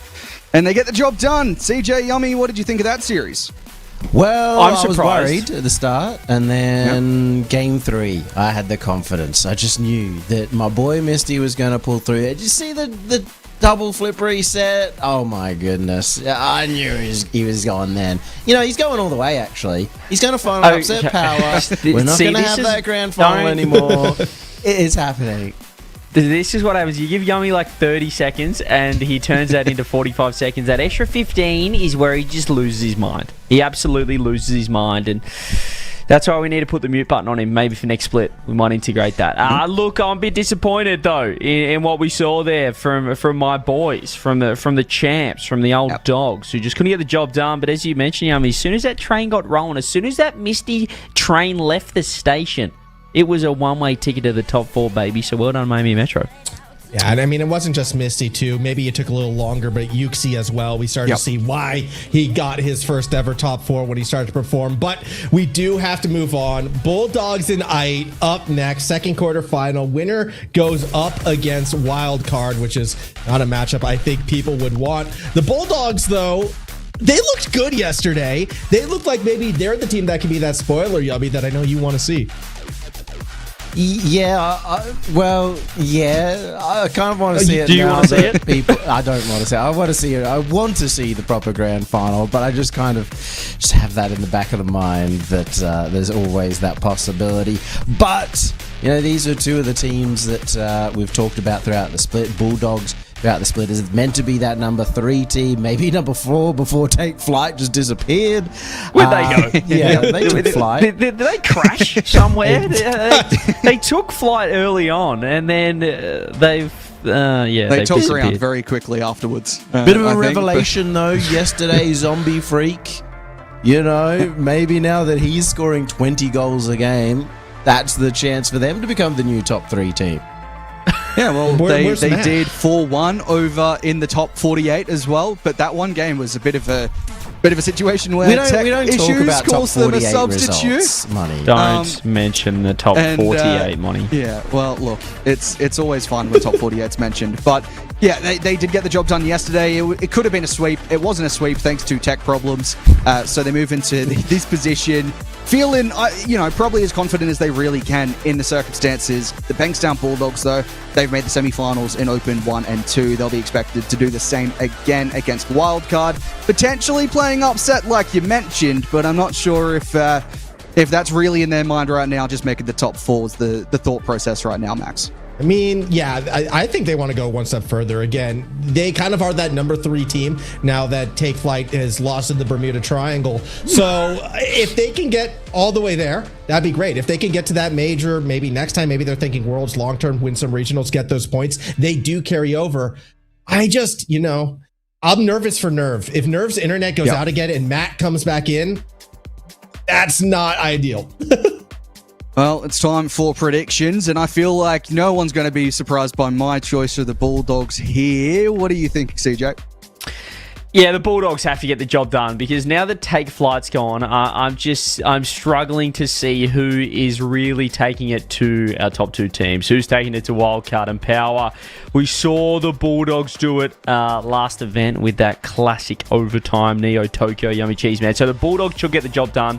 But I'm not happy with them at the moment. So it's a begrudging Bulldogs. Who are you happy with at the moment? I'm not happy with many people actually at the moment. But the Bulldogs should win, so give me the Bulldogs. I literally say something nice about Misty, and all of a sudden I'm in trouble with CJ, and I'm getting because you went too far. You said Misty's winning the entire event, and it just loses the credibility of the broadcast. All right. Wow. Anyway, I also have the Bulldogs, especially if they play like they did later on in this series against Power, not necessarily how they played early on. I wanted to say IE before, but now I'm more. Now that the credibility of the broadcast is up in question, I think I kind of have to go Bulldogs. You are an exclusion to the credibility of the broadcast because it is It is so on brand for you to not make the logical conclusion. So you can absolutely go for give me if you want give to. me I want to see Nerve. Nerve is back. His internet is strong. They're going through. They're playing upset.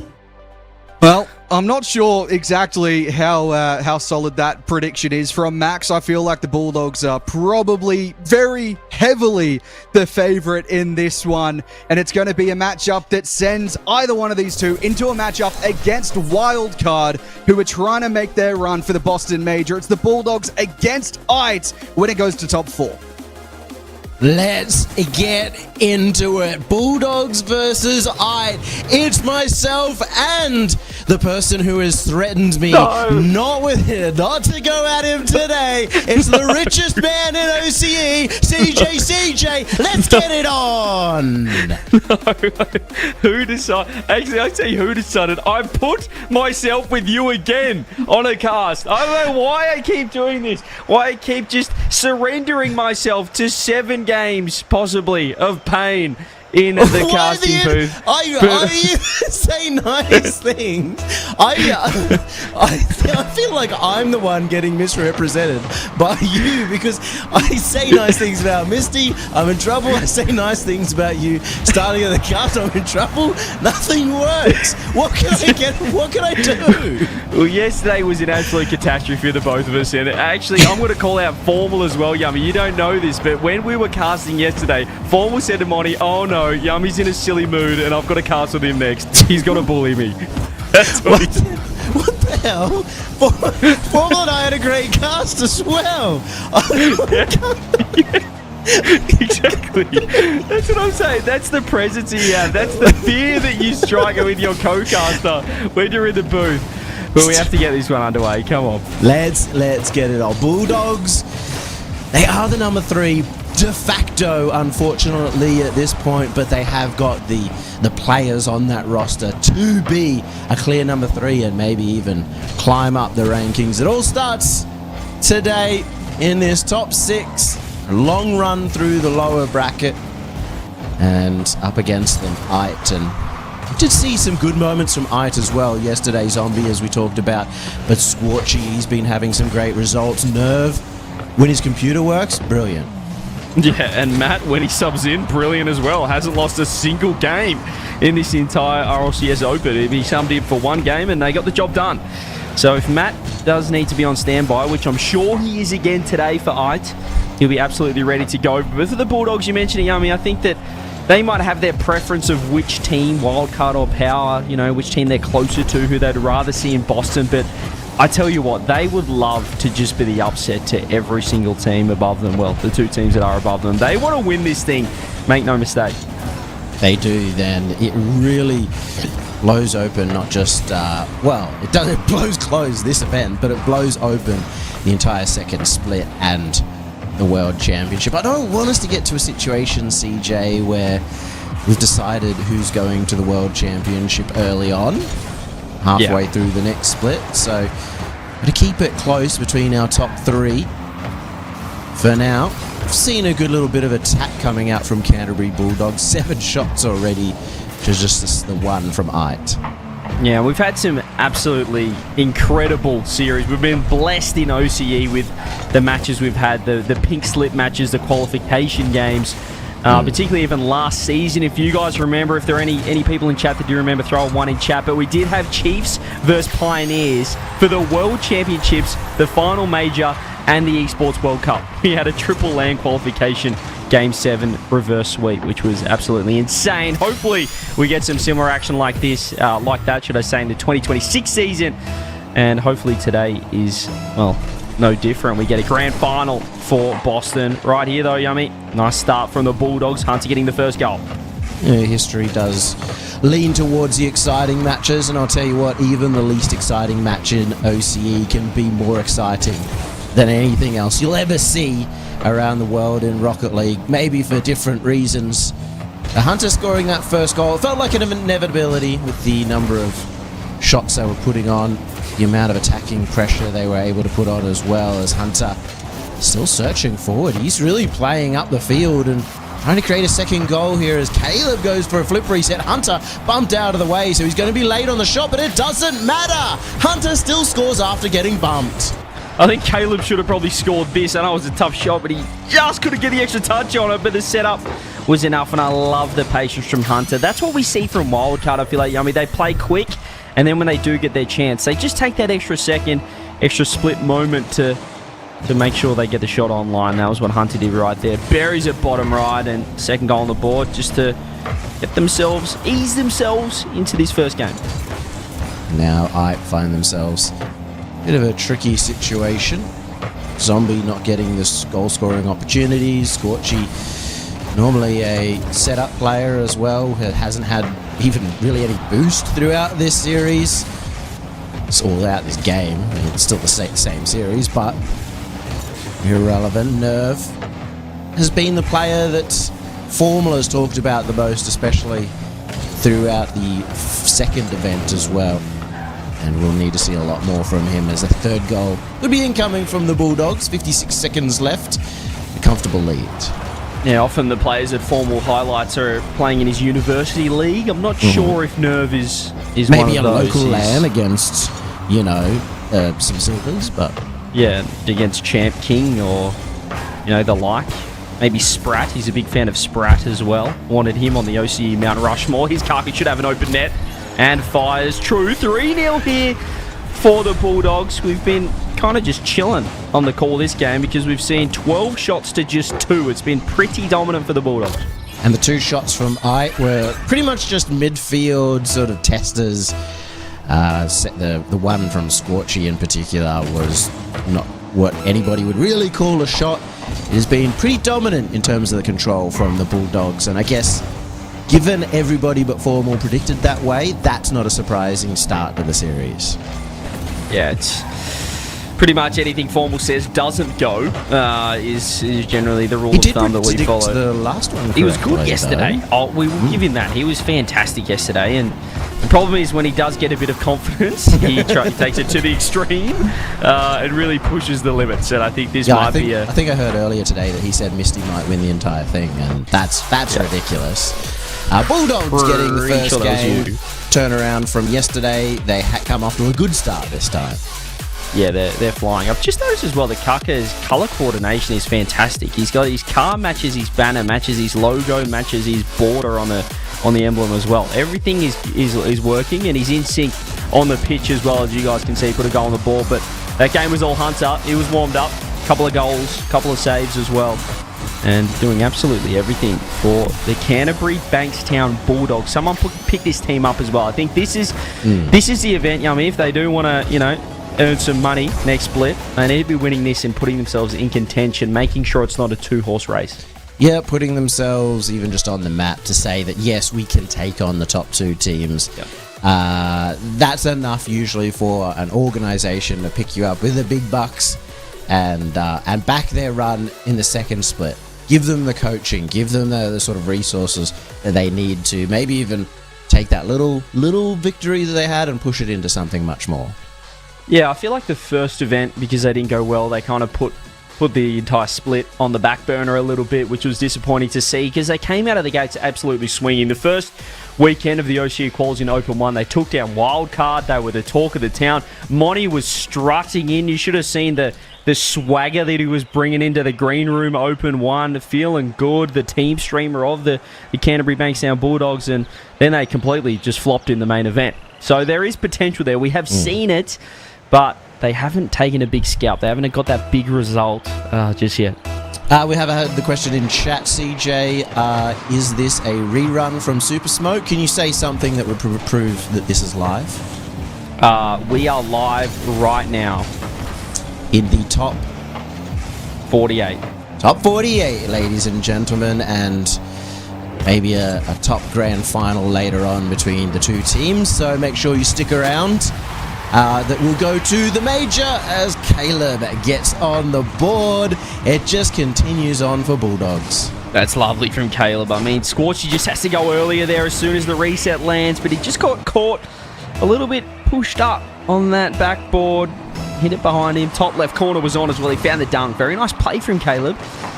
He's looking on song. We just really haven't seen I get to work, but I think we've just got to give full credit at the moment to the Bulldogs. They look a step above, even though, well, they're nearly passing it to create a little bit of an opening for Ite. Still not a goal, though. It was extremely reminiscent of one we saw yesterday where Jimmo scored off it.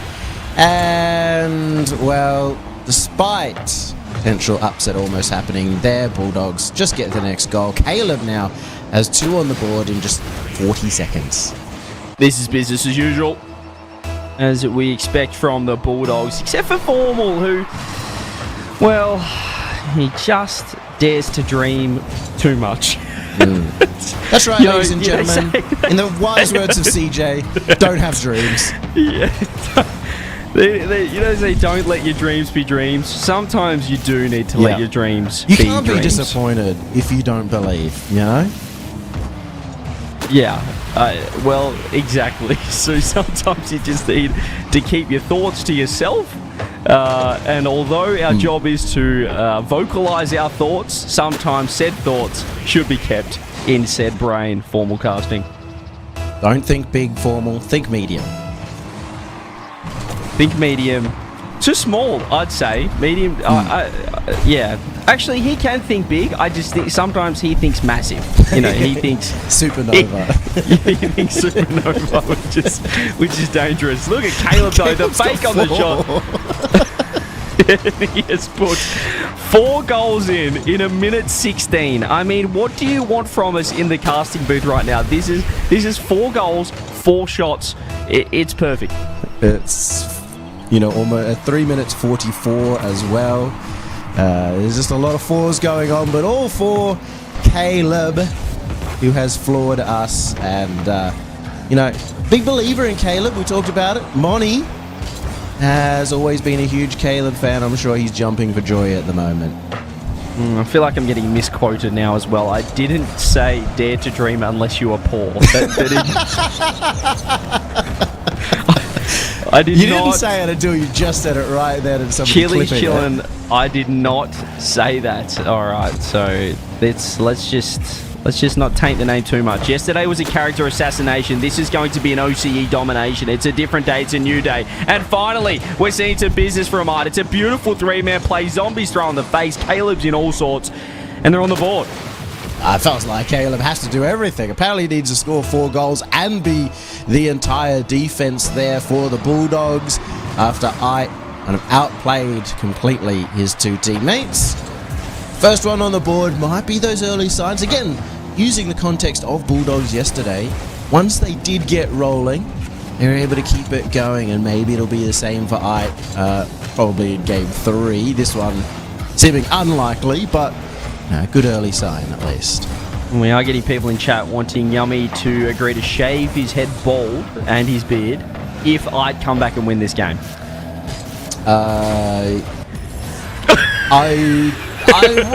I'll stick off that one for a little bit. Were you more confident before that goal went in, I was Yummy about to say, I was about to agree to it, but, you know, a 2-goal comeback's not so I heard the maybe not. We've seen a couple of goals, still half a game as well, and plenty of time in this game, not in this game, but this series, for Ite to get to work. Perhaps they just weren't warmed up. It's certainly been a problem. I mean, they sort of started, or they ended the game yesterday with Matt.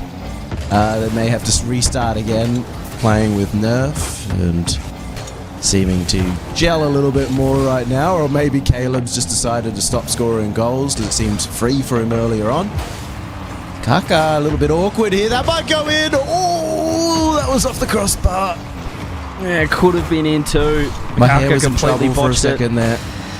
Nearly stuffed it, didn't he? But still time, and we are seeing, for the first time this series, some consistent pressure coming out from Ite. They're throwing some face, finding bumps, and you can see low boost before Hunter was very awkward. Kaka just the same. I think minute 40.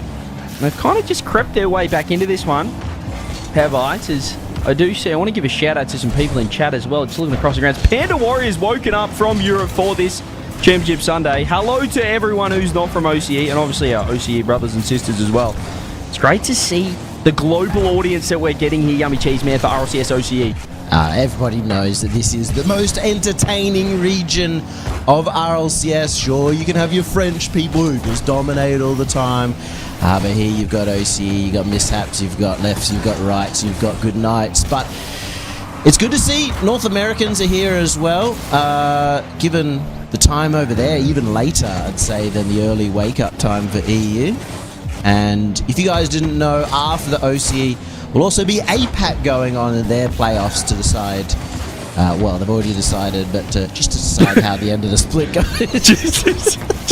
just to decide to have some fun. They're going to be having some fun over there, but plenty of action all around the globe. As far as there's OCE, certainly we need a new promotional man other than Yummy Cheese Man, who's just telling blatant lies to get you onto the APAC broadcast. But I'm sure it's going to be fun. We got 30 seconds left. Still 2 goals required for ICE here. The Canterbury Bulldogs, it feels like they've kind of tried to stabilise. They're a little bit rattled by those 2 goals, and they've done well to kill a couple of minutes off the clock. Yeah, it's not my fault that APAC already decided who's going right from the very get-go. OCE, we at least made it a close running all the way to the very end. And just as I said and put my hair and beard on the line, there was no way that I were going to make a comeback in this game. Even though they made it a tough fight. Bulldogs going 2-0 in the lead. And now, CJ, I've got to ask, is there going to be a timeout called? There should be. There absolutely should be. I think that's where Matt pushes the button. I know he's the sub. Is he the coach? I'm not too sure. But he has to push that magic button. I've just seen Lawler in the chat as well. We're all tuning in for Rocket League OCE action. Hello to everybody. We are just... It feels like we're a little snowball right now, but my goodness, by the end of the day, it is going to take out a continent, this avalanche. Yeah. Snow globes, certainly something we have a lot in Australia. And it's good to see Lawler in here as CJ's ex-coach and the man who made him the legend that he is today. True. Love to see it, Lawler, and get Dazarin in here every now and again too. He's a big OCE fan. Shogun. You promised yesterday that we're going to get tons of special guests in today. Do we have any confirmation on that, CJ? They're still in store. You know, we're still in the works here. We're talking to agents. We're talking to clients galore, and we will have some action. Don't you worry. We'll reward the viewers that have been here for the long haul and are watching all 5 series today. There's a few questions asking why the stream isn't upside down as well. This has actually been flipped again just to make sure it's right side up for you guys. We are a global stream. Hazard is the GOAT. Yeah, he's having to sorted it all out. Redirect. Overseas, you've got it flipped back for you. So, yeah. But make no mistake, we are indeed upside down heading into Game 3. No timeout called. You can see it on the overlay up there. The pause buttons are still completely in action. So, ITA feeling good about their 2-goal loss and are looking to extend that perhaps to a 1-goal loss and then start winning. Already an improvement from them as well. Caleb didn't score that goal in the first 8 seconds. So, they're on the rise here, ITA, and maybe even a chance here on the attacking half as... nothing too threatening will go in, but they're at least getting some pressure on. Scorch misreads that challenge, but it does open it up for Nerve. Kaka by himself maybe needs to get another touch here, as it's a double commit from I. A real shame there. It's not exactly what you want to see from ITA. Now look at this down the other end. The bumps are coming in. They've completely cleared the path. Hunter didn't have to do anything here. Just take a look, take a squeeze at Caleb getting to work. Nerve, try to squishy save. Did okay to dodge the demo, but you've got to get the ball out of the net, mate. 1-0 to the Bulldogs. From snow globes to avalanches to a hail ebb from Caleb. Bulldogs cannot be stopped at the moment. They just need to clean it up. If it wasn't for that double commit in the attack, they probably wouldn't have been so susceptible to the bump. And I do like how clever the play was from Hunter to delay his shot to allow that bump to occur. Good communication coming out. Yeah, they're pretty locked in. You can see the bumps trying to return serve here for ITE, but Hunter's still found another one and perhaps an opening. Another double commit. Not sure what Nerve's thinking. Not sure what the communication is like. We'll have to hop into the comms. That'd be pretty exciting if we could do that. Maybe a feature for pop next it in, week. Hazza. Get the comms going. And speaking of comms, let's hop in. All right. And listening to the comms now. Thanks for that. Wow, that was so authentic sounding. I don't know how we got the comms so quickly, but that's great work there from Hazza. And, well, maybe we're starting to understand as well why I does. Also, CJ was calling me ridiculous and bringing down the broadcast earlier, and this is what we've got. Neither of us are doing anything. It sounded like it was better in my head before it was vocalized. 3 minutes to go here. Bulldogs completely, they're airborne. I know the Bulldogs can't fly, but if they could, they'd look like this right now. Just a three-headed beast on the Rocket League pitch. And this is looking every bit a 4-0 sweep right now, Yummy. I mean, Zombie feels like he needs to be resurrected. His performance yesterday, I think scoring roughly 10 goals across the series, has not looked anywhere near the same so far today. Has not been getting those same opportunities that normally his teammates set up for him as well.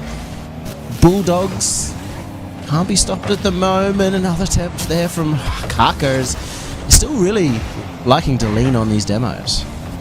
Yeah, they're finding the bumps, and really when you've got a defense that's perhaps not as finely tuned as the likes of a Wildcard or a Power Yummy, often one demo is enough to just completely open up the net. That's what we have seen with the Bulldogs, able to chase one man, and that's been enough. Here's Scorch though. I like the extra touch. Caleb might be in trouble, but Scorch just throws the continuation across. Unfortunately, it's straight to Kaka, and I'd say this is a goal. Yeah, you would say that correctly.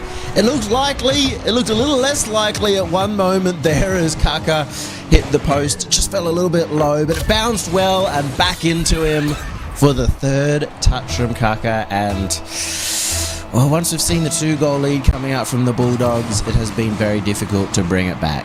Just a beautiful setup there from Kaka, which is kind of why I said it was just going to be a goal, because he did all the groundwork was done in the setup, and then he just basically fell into the ball. And speaking of groundwork, there was zero of that here for Caleb. It was all upstairs. He takes it off the ceiling, gets a reset. Zombie, look, we were pumping him up yesterday, but he just gets nothing on it, and Nerve with 0 boost. Everybody on Ite with 0 boost means a lot of pain in the defense.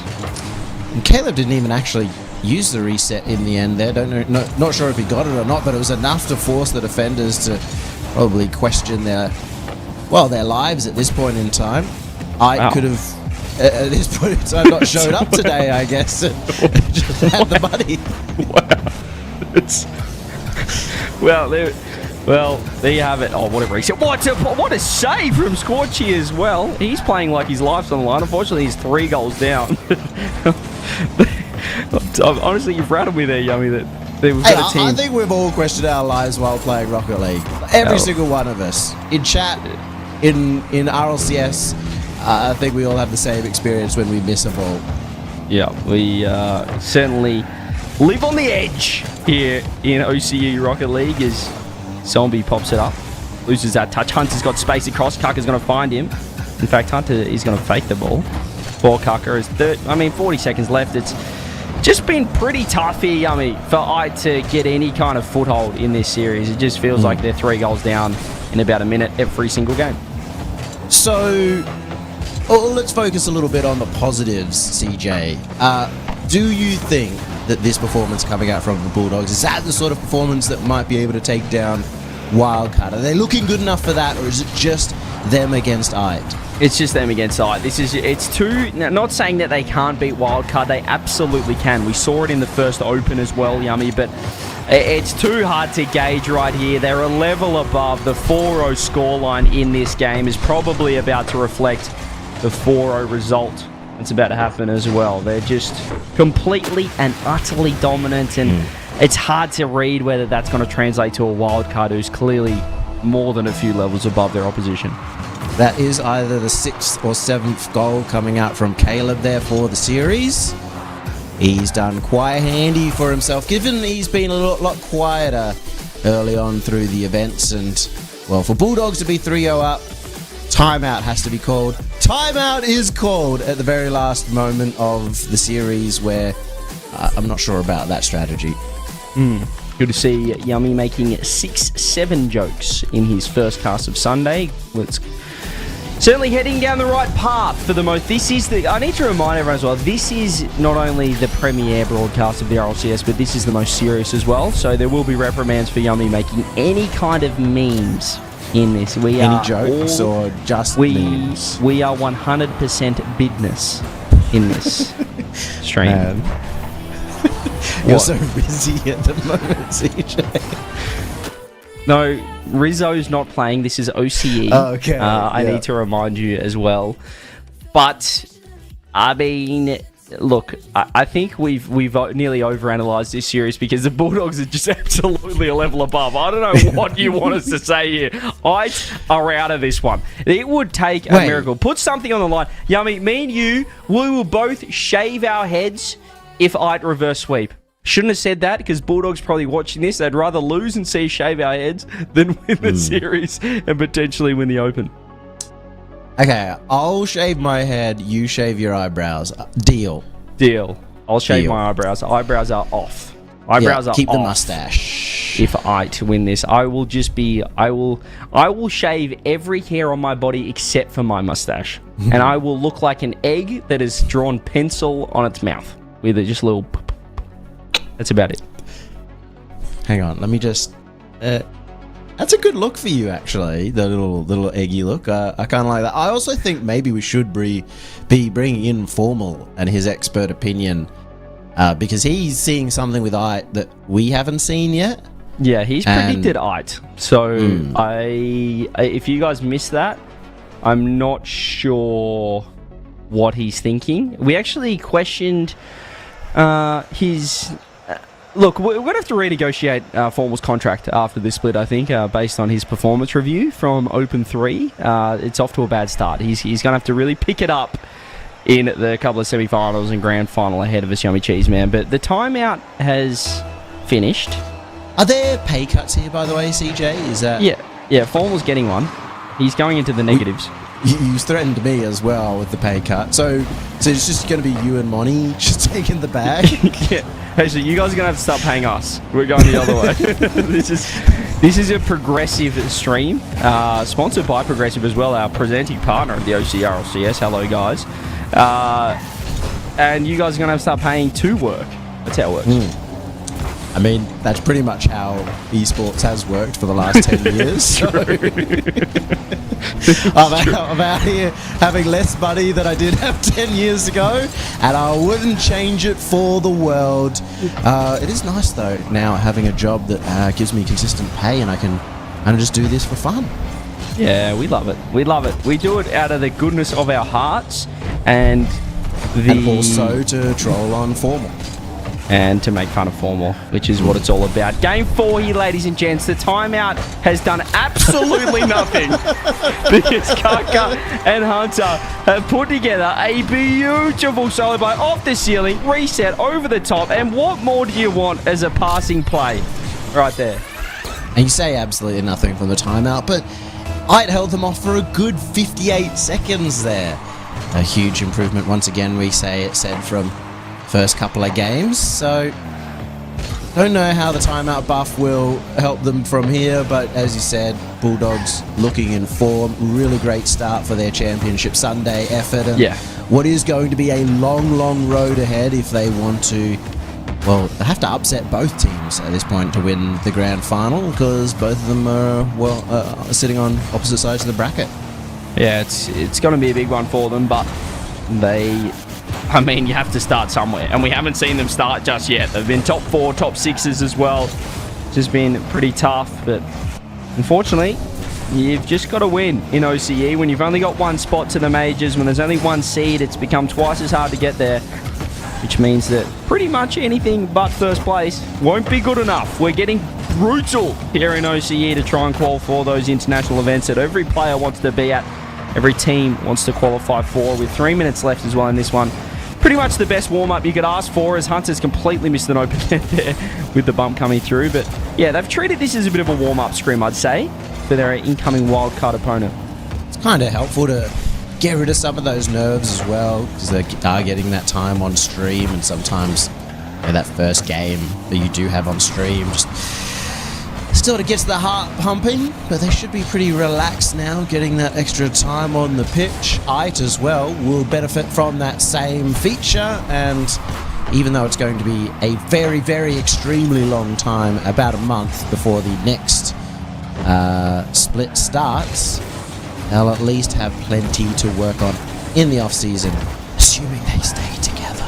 Yeah, you got to take the positive out of it in that it is a long break, but there's really no excuses coming into open, number 4, the first event of Split 2, because you should be prepped. You should be ready to go. You've had enough time. There's no, we just formed, things like that. You've pretty much got a month to get things together.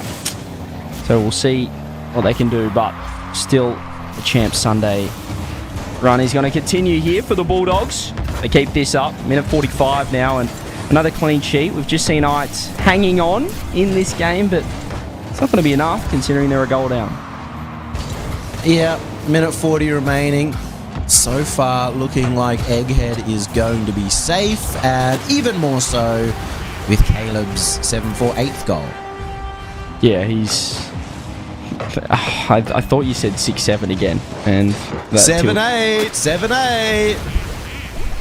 I'm doing the hands. He's doing the hands, everyone. Nerve's only got 40 points, which is disappointing. I've just had a look at 3.5 minutes to go. Ites, look, they looked pretty good yesterday. Maybe their opponents flattered them a little bit because now they're up against the Bulldogs. I didn't expect it to be this one-sided, perhaps, but they do find a goal here. It's actually a brilliant pass from Nerve. Another 3-man pass play. I'm going to call out Zombie, I think, as well. He was fantastic yesterday. We mentioned him being an original of the OCE community back in 1995. I believe he first picked up a controller. But he hasn't been as impactful today, Yummy.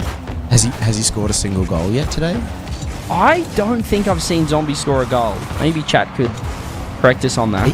Does he have like some kind of goal scoring limit, like a robot or zombie that once you hit 10 goals to the weekend that he all got in all of one series yesterday, he can't score anymore? Because, well, he struggled.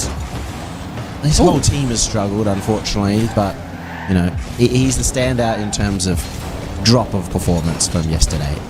Yeah, he just hasn't quite got on the ball, but Nerve should be able to do here. It's a weak shot. He tried to go for the reset instead, as Hunter has found 2. This one won't be on target. Scorch, instead of catching it, has decided to leave it. Kanka has just gone whizzing past the ball, and the Bulldogs kind of just hanging in there at the moment. They're happy with their goal lead, but it has been a few chances created by Ike these past 30 seconds. Yeah, I'm a little surprised. They do keep leaving the net open.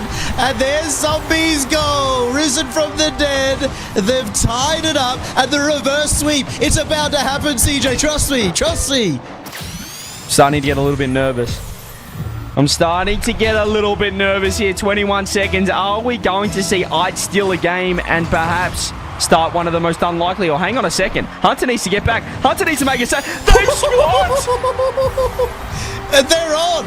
Zombie's back. I don't know what happened. He lost his controller for the first 3 games. He's got 2 goals in a row, including a kickoff goal. And we were already talking about the next series, about how Bulldogs go against Wildcard. And now we know that, that looks a little bit further away. I'm not sure how we're here, but here we are. Hunter Ortiz, he's actually got a fantastic touch. There's still one last chance for the Bulldogs. Is it going to be a fake play? Drop down, Caleb with the equaliser. Bulldogs refusing to not force a sweep. They want the 4-0, and it's a beautiful drop-down play.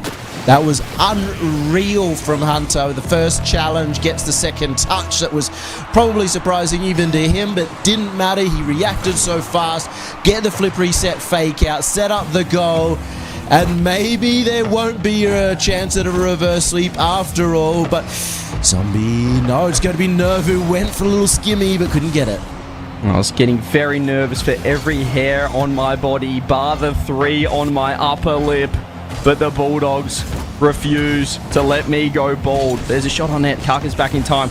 It's a very loosey-goosey kind of defense, though. And I'm a little bit worried about this shot coming in. Caleb does make the save with 100 boost. But this has just been the most shots we've ever seen coming out right now. Oh, be careful. It's off the post. Caleb open net. And there it is. Hair intact. Bulldogs' lives intact as well. There's still a chance at open 3. They've done very well here. I think that's 10 goals for Caleb across the series too. So he had a performance of his career. And Bulldogs, they will get to move on to the following round up against Wildcard. See if they can be the top dogs of the event. It's going to be a belter of a second semi-final with the Bulldogs looking flawless so far, and even when they did get tested, they perhaps, well, definitely looked like they took the foot off the gas there, Yummy. They quickly turned it around, and what a fantastic equalising goal that was for them. So they're looking strong. No notes for me with with Bulldogs playing Wildcard. It's just how good was that in comparison to their opponents, and how much did it flatter them? We'll have to find out in a couple of games' time. Yeah, as we've sort of alluded to a lot, the Bulldogs players, they've got the caliber, they've got the players. They need to be able to put the performance against the top teams. That's a great start to the weekend. I think that's going to be a good spot. Another top 6 for them. Obviously, if you told them before the split started you'd get top 6s, they'd be taking that home every single day of the week. Yeah. I still want to see a little bit more from them in that top 6. I want to see a top 4 from them next event. Yeah, they still collect 4,200 USD, I believe, as well. Yummy Cheese Man, $6,000 for the top 4. So a lovely little collect for them, and they'll be able to spend the month off now, month and a half off to fine tune and see if they can crack into that top 4. That should be the next goal for them. See if they can start testing those top teams like the Bulldogs, who they just played in that best of 7. But Mr. Cheeseman, we are into the top 4 now. Our first 2 quarterfinals are done. Best of 7s. We've got through, and now we are into the serious business. We have Power coming up next, beginning their campaign for Boston. Can they do it? Let's find out after this break.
need you. I do love you.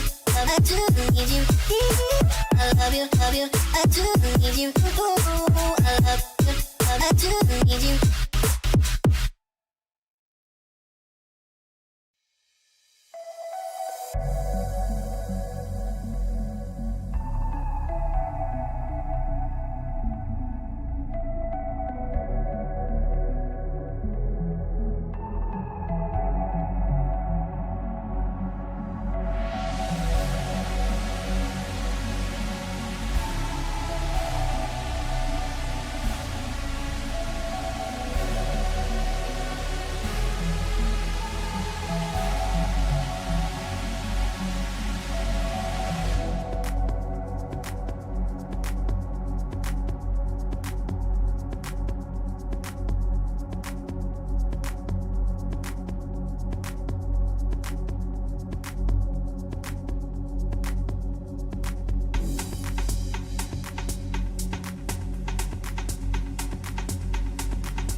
We bring Formal back for reparations for his crimes of predicting I in the lower bracket as we head to that upper bracket. But we need some analysis from that man. Before we move on, Formal, what's going on with I? What were you thinking? I wanted to believe in the goal scoring machine. I thought Zombie was going to keep it coming, keep the points barreling on through. And he started to, all right. Yeah, it was the very end of game 4 when he finally got his points on. I think if they had 3, 4, 5 more games, maybe then things turn around. But yeah, sometimes you swing and miss, man. Sometimes you swing and miss.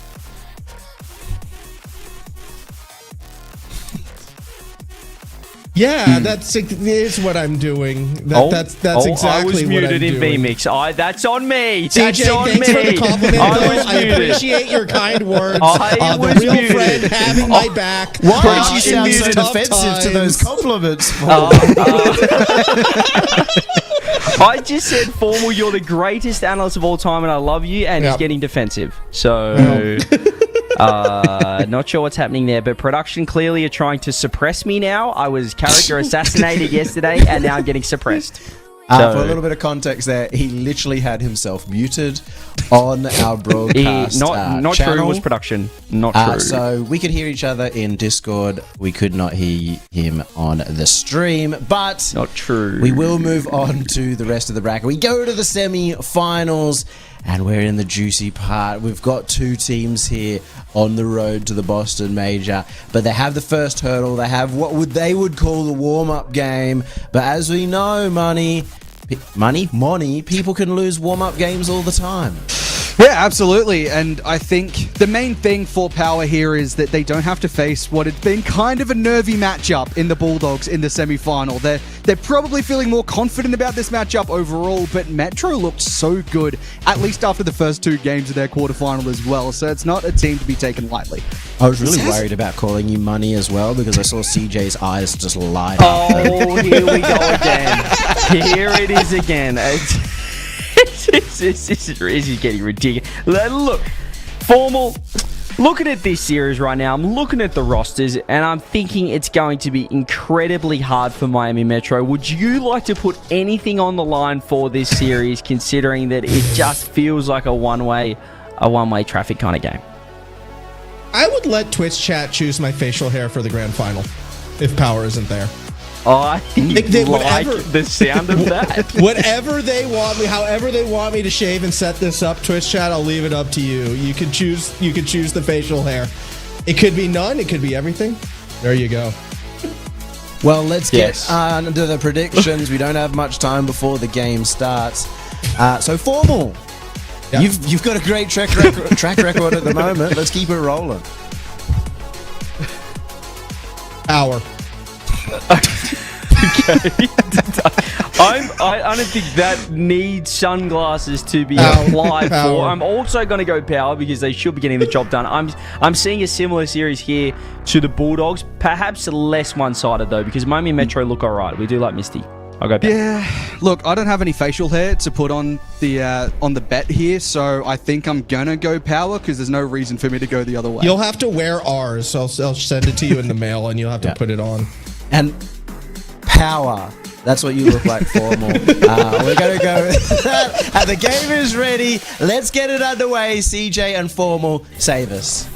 Yeah, let's get into this one, ladies and gents. I'm here with Formal, and I don't know if you heard anything or any rumors about things I was saying in the previous series. They were all false because we're into the semifinals. It's a new dawn. It's not a new day, but it's a new series. Best of 7 here, Max Formal casting, and I think it's time to see how good this Power team is. I'm kind of hoping they can show us how good they can be because let's be a little realistic here. They were kind of nervy yesterday. They weren't the cleanest on Friday. They haven't been sweeping the opponents you'd expect to see them get those 4-0s against. They need to be on peak form if they're not just to get through this match, but to go up against, a Wildcard or even a Bulldogs again in a rematch. We need to see Power at full strength, and if Misty can bring out what he did again back in that quarterfinals, it won't be easy. It won't be easy, but it's looking that way so far. 13 seconds in. You can see the 50 coming through. And Misty, Yummy's boy, just gets dusted by Super Locky. I love the pop. I love the pass. And I love that start for Power. Yeah, there we go. 13 seconds in. Look, the big if. There was a lot of ifs to make it difficult for Power in this one. And we would need a performance from Miami Metro, something we have not seen yet, like from any of the teams that are in the top 2. If they are to go toe-to-toe and take a series away, take a best of 7 away. I just hopefully see a clean series from Power right now, man. That's all it requires. We need a clean series from Power. We need a clean series from Wildcard. We need our grand final. We've invested so much into it. If either of the teams drop the ball before we even get there, CJ, again, it's the worst thing to ever happen to OCE. Exactly. And I think this is the one time where you can allow us, the talent, to be biased on the cast because we do want cinema. We want quality. We want that 1v1 head-to-head pink slips match for the Boston Major to decide who is our sole OCE representative. The first time, just the 1 seed for OCE. So it's going to be incredibly exciting, and Power's off to a great start. They're off to a great save as well from Fiber as Miami Metro putting up a strong fight here, and Power yet to make it look as easy as they did in the first 13 seconds. We are seeing consistent pressure here from the Miami boys. Yeah, we are. I mean, look, that last series was over so fast. You'd think they'd still be warm from their first quarterfinal on that Miami Metro side. And it did take them a couple games to warm up. Fiber can't get it underneath Misty as we see that save come through. But I don't know. I'm hoping people remember OCE Regional 6 last year, how that one came down to the end as well. The Game 7 between Chiefs and TSM, how we brought the drama. Is it too much to ask for that a second time, CJ? Is it too much to ask for all of our splits to come down to a Game 7 on Champions Field to determine who goes international? Yeah, well, at that point, there was 3 lands on the line. We've only got 1 land on the line, at least, for the pressure of both sides. That was simply ridiculous, and nearly a once-in-a-lifetime series to see that happen, but yeah, I don't think it's too much for us to ask for a little bit of magic once again with a 1-0 scoreline here in Game 1. It's trending that way so far. However, the Bulldogs on the other side of the bracket aren't looking too shabby. We will wait Wildcard to book their ticket to the grand final. So far, we're now half the game gone. Gus has got an open net. It's a ridiculous redirect. It's just not in the back of the net. Yeah, I like the attempt, though. That could have been a highlight. Still, the pressure's coming from the power side. As Bal can't make the read on the corner, Misty's going to try to work his magic. Can't find too much, and it's a 2-0 lead as Gus slots it in. Beautiful from Gus. You can see the saves coming out from Miami Metro, but Misty just loses possession of that ball. It's an easy pop from Fiber with 0 boost to his name as well. Still finds a dime for Gus, and the placement is perfect, which is really separated these top 2 teams, Power and Wildcard, from the rest. When they do get a chance, more often than not, they are clinical. You can see how primed and ready they are to potentially take the stage at Boston. I mean, again, go back to Data Coach. What did it tell us about Power? They like their passes. They're pretty accurate when the team comes together. They've been more efficient there on the solo plays. It's the setups like this that normally results in a goal. This time, though, Gus unable to finish the play. Yeah, they're such an explosive team. Just that Wildcard's defense is also pretty incredible. We'll see if Fire matches Fire in that grand final. Here's Misty, though. Yummy's boy finds one off the roof. Fiber just find the safety of the corner and the safety of Super Lockie's Fennec, who rips a reset as well. Notice that he's gone. Actually, we've seen a couple of toppers being implemented here. Kind of going for the Wildcard strat, which is interesting. Yeah, it is fun. I like the personality, and, it is showing off the newest shop, rewards, I suppose. When if toppers come back in flavor? I know Torsos has always been a topper kind of guy, but more and more OCE seems to be embracing it right now. Is that the secret? Is that how we get a cut above? I think it's certainly distracting for the opposition, and I think through the use of backers mod, you don't actually see that yourself. So it doesn't really affect the players, and it only can really affect your opponents. So a bit of mind games being played perhaps from Power, as Wildcard have been doing just that for a couple of seasons now. Certainly Banana Head has. He's always got a ridiculous car, but with 45 seconds left of game 1, and this has been pretty impressive from Power so far. They look very clinical, and they've put up 12 shots to 2. So very similar to what we saw in the previous from the Bulldogs. Yeah, it's what you'd be hoping to see, right? Again, Power, you want them to 4-0. You want them to show a bit more than what we saw the past couple days on what should be a road to a grand final, possibly a road to Boston. Game 1, nearly done and dusted. Ball had a chance, but can't quite put it in. Another opportunity maybe for Yuxi this time, but the defense has recovered. 12 seconds still to go, and it doesn't look like Power is going to be under too much strife from here. No, they're just looking speedy out of defense. They're holding their nerve, even with low boost. They're looking on song, and I'd say they want to be delivering the best performance they can, a clean sheet as well, just to strike fear, perhaps, into the hearts and minds of the Wildcard team. 1-0 to Team Power, great start. Say they're only going to improve as well from here. Yeah, exactly. First game, that was their warm-up game. And what is that? 12 shots to 3, so 400% more shots coming from Power than Miami Metro. Can Data Coach even do anything if you have that little offensive pressure? Do they even come up with numbers for you when they break it down at the end? That's going to be tough. It's going to be tough to try and find some magic in amongst the stats there as we take a look at the highlights from game 1. It kicked off with a beautiful pop over to Fiber 13 seconds in, just as you were trying to pump up Miami Metro. As you were talking about Misty being the difference, he got dusted third man, and straight after that, it was just all Team Power. Great start from them, Formal. What are you looking to see from Power? What's going to be the little, the indicator that they can take down Wildcard today? Again, if the pass plays are looking good, if they're finishing them off, that's a strong sign. Winning 50 is always a strong sign. More of what we just saw. I don't really know how you can look at the game we just saw right now and be like, yes, Power should have scored more, I guess, but they didn't have to. They were in control the entire time. It's kind of hard to say, here's where they can have that edge when they're not against Wildcard yet. They're not against that opponent that's really going to be challenging, that's really going to be testing them. So I don't know what's more we can see. More of the same, consistency, and they're golden.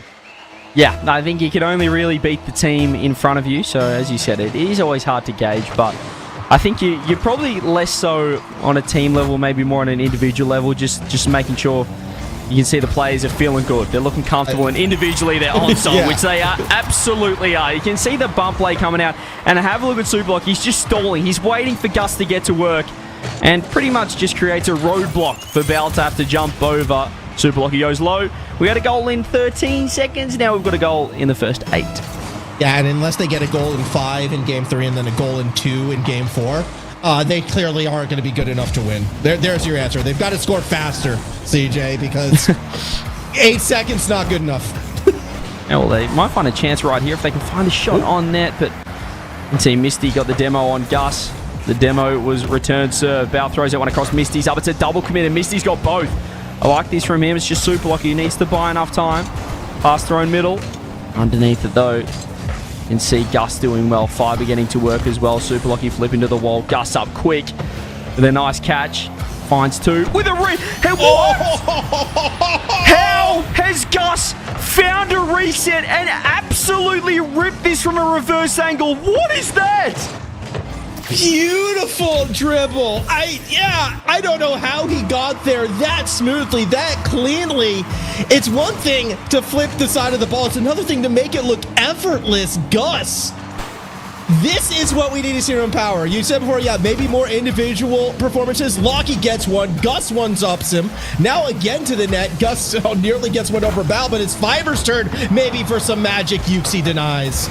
That was ridiculous. He was making that ball talk. Gus now gets a second reset. Just doesn't want to use the first one. Super lucky. Nearly dunks the ball in the back of that. You're asking if we could see any more from Power. Well, that's the Power I want to be seeing if they're going to take down a Wildcard. I need to see Gus producing that kind of magic because that was simply ridiculous. Yeah, and it is Gus who I will want to see in the final step up with the plays like that. It is Gus who, it feels like he's always the one who is the heartbreak away from that big performance, getting to that major, making those big career steps. Well, if he's in this kind of form, maybe that monkey will get off his back a bit. Here we go, though, Fiber to Gus. Back to that midfield line. 2 points was what Power scored in game number 1. They've got 3 minutes to add to it here in game 2. I'm going to ask Hazza, our beautiful producer, by the way. Can you hear some W Hazzas in chat, the one-man band? Hazza, can we just get, for the match highlights after this, just 25 different slow-mos of that goal? Because that's nearly up there with one of the greatest goals you could ever witness. The control that he was putting on that ball as Super Lucky misses an open double was... I need to take another 6 looks. And I don't think Chad will be upset at us taking 6 more looks at that, because that's goal of the split. I mean, if Power, gets another goal or 2 in this game, we could just cut to it now, right? They're in control. They haven't seen anything. Let's just... I kid, of course. We don't want to go replace just yet. Misty's still on the field, all right, and Yummy would get very disappointed if Misty doesn't get his screen time. However, yeah, Gus setting up something here as well. Won't be able to get it past Yuxi. Honestly, I can't even think about the game now because I'm still thinking about the goal. I just don't know how he got that on. Oh, what a play coming through, but Yuxi Misty has to slot it. Gus back in time. He's doing it defensively as well. Simply ridiculous. We'll have to take a look. I'm putting that thought on hold for now because we are seeing Miami Metro finally getting some attack. This Misty does get dunked just as we say that. It's another caster curse. They've lost the possession and now Yuxi's in a little bit of trouble, but Misty has been that guy to try and be the catalyst for this team. It's not the greatest bounce coming through from Miami Metro, having to defend, but here's your man, Formal. Our man, Misty. He's getting to work. Yeah, again, if Metro is going to have to get in this series, it needs to be a bit more of that Misty train. It started in game 3, though, back in the quarterfinal. So it wasn't like trains, they're heavy. They're big. They need a while to build up that momentum, but then when they get going, it's hard for them to slow or stop. So as it stands right now, they're just trying to get anything. It could be the second shutout in a row as it stands. Miami Metro just looking for that first goal. Just got a raid as well from Kongzilla. Ooh. Can we give some love to Kongzilla in the chat, ladies and gentlemen, as we've got a minute left in this one. Minute 5 now. Go the Kong.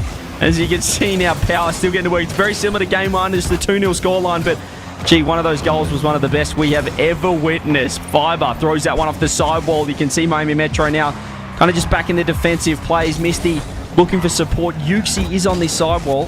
He hasn't been past the ball, but they're struggling to break that last line. It's not the best bounce of Super Lucky. He has to throw the thing in reverse, but they've found their way out momentarily. Yeah, very briefly. Gus now trying to take it to midfield, but again, quickly loses possession. So Miami Metro might have something here if they're going to come back in this game. I feel like they needed to score on that attack instead. Possession going right back the other way. Super lucky, unable to get around Yuxi, who now is able to set up Misty. Can't do too much with it. A bit too fast on the play. 20 seconds remaining. And yeah, there's nothing from the power defense that is telling me they're going to give this one up. Yeah, super lucky. Sure, just should have one extra touch. Could have been 3-0. Probably should have been 3-0. But it does not matter one bit for this Team Power lineup because they are looking good. They are feeling good.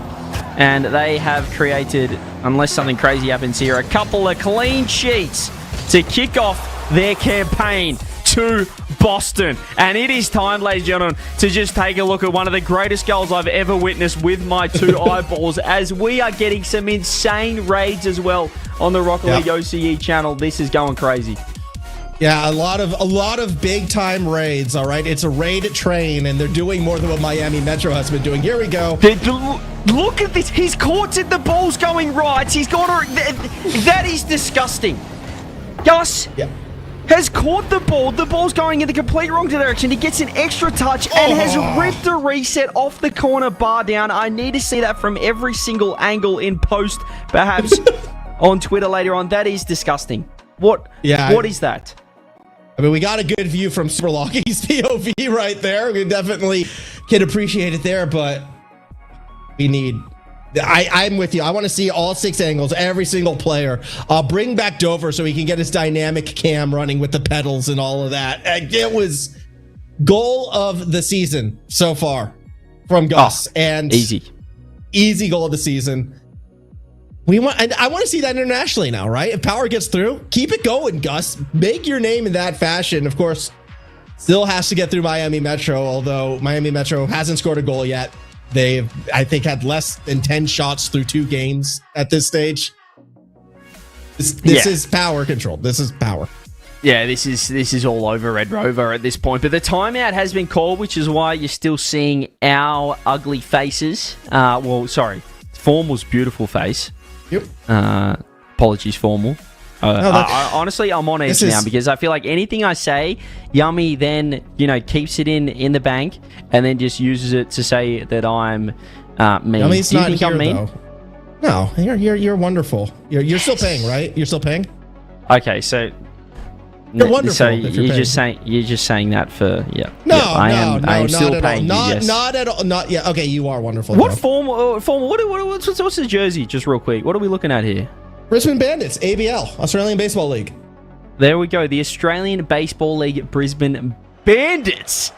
That's what we like to see. That's what we like to see. Where do we get one of those? I think I got it. This one I think I got at the game actually in a raffle. Oh, nice. W luck. Hopefully some of that luck translates to us today and we get the grand final we're looking for because you want Gus to do it on the international stage. I just need him to do it in the grand final, Formal. That's what I want to see. If they can produce some magic, I want to see the greatest grand final that OCE has ever seen. I know that everyone in chat as well is waiting to see that, but we've still got a couple more games potentially here, or maybe more if Miami Metro can respond on the timeout. Wasn't I told off the past couple days for just trying to hype up the final match of the day? Isn't every match important, CJ? Isn't all these every game is important because we don't even know if that's going to be our grand final yet. Exactly. Well, that's what I was saying. We've still got a couple of games here, maybe more, if Misty can get to work, if this team can recalibrate Miami Metro off the timeout, which, well, they've got nothing else to use now. They've pushed the magic button. So if this doesn't work, they're in a little bit of trouble. This is a do-or-die game. Make no mistake, Miami Metro. And Miami Metro would love to play spoiler. They would, if they could put that crown on their cap saying, we're the team that ruined the greatest grand final in OCE history, they would wear it with pride. Bal doing what he can to try to stop Gus, unable to get around it. Would you be able to be, obviously you're proud of yourself because you won that match, get to the final. You probably don't care about the bigger picture, but would there be something in the back of your mind just like by winning, we robbed what would have been, peak cinema? Yeah, absolutely. I was talking about the Bulldogs in the previous match. It doesn't matter who they would prefer to go to the major, who they're closer to, who their mates are. You just want to be the guy that's, causing the upsets. You want to be the bad guy. You want to play the villain a little bit, and I'm sure that Miami Metro are on the same boat. That being the villain is fun, CJ. I'm glad you admitted it because now everything is starting to make sense. All right, Twitch chat, you heard it. It's fun to be the villain, and I think you're coming to embrace it now. Good times. Yuxi could be embracing something here. Gets to the roof with Super Lucky, bumps him off the ball, and Fiber seals it away. Yeah, Fiber's doing well. I think that maybe you've been the villain in the predictions for many years now, Formal. Perhaps that's why you enjoyed so much. Mitch's got an open end, has to score, does score. And they've got the lead and their first goal of the series. The timeout buffer's never looked better. Oh, it's looking like the quarterfinals all over again. Timeout buff set Misty up, an insane double to start it off. This is how it began before, and if you go back to Power's previous matches as well, they're always fast out the gate. They're always looking unbeatable, but as the series progresses, little things start to slip through. This time, though, Fiber is able to equalize. Yeah, although just way to ruin the fun, Fiber. Way to ruin the fun. We dared to dream for a moment, but Super Lucky with a beautiful drop down mid pass. The placement on the shot was fantastic as well. But I love that from Lockie. Just going for that extra touch. Nobody covering the midfield. They're just not expecting that from Lockie, but perhaps they should. And I think with all the hype around Gus and that pass goal, it really has been the Lockie show, setting up and creating so much of the power pressure. It feels like throughout this series. Gus now in front of net, though, is going to be the one to try to finish it off. Bal will go from one corner to the other. Fiber back at it, over the top. Misty is there. Fab's trying to get two on that ball. He has been feeling pretty good in the Octane. He's one of the only players that does use the Octane. At least out of the top players. Everyone's kind of rocking the Fennec apart from Big T on that Infamous Dominus. Can see Super Lucky turning. Zero boost off the wall. Bal has been faked out. Gus, early pre-jump, looks for the 50. Lost it on purpose so Super Lucky could catch, and he's caught it beautifully with a ceiling, with a reset to his block. Bal Misty has to go. Finds the safety of Yuxi. I'm surprised we didn't see Power do more with that. Normally when you see Lockie free touch, fold, take a boost, you're able to make something happen right there, but the team not quite where it needed to be. Now Super Lucky doesn't work the first time. Try again. Bal shuts down the reset with the play from behind, but this time Power is there to keep the pressure on. Misty full boost, tries to get to the wall. Lockie cuts him off. Fiber midfield, eyes on that corner. He's going to have to step up, but it's a swing and a miss. Open middle of the field. Bal can't cut, so it's a pass to him, and it goes over his head. Misty maybe off the roof has something, but it feels like the opportunity is come and gone.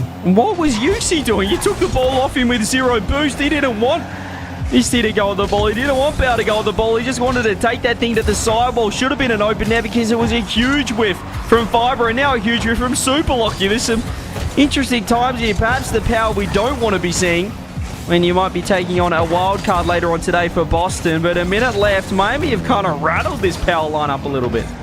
Yeah, we're seeing some fight from the Metro, even if it's disjointed at time, even if they're all kind of fighting for the ball between themselves. Opportunities have been coming their way. Misty, though, on no boost, still finds a touch. You go all the way opposite end, gets the full boost out the corner, gets it away from Lockie. Fiber is there.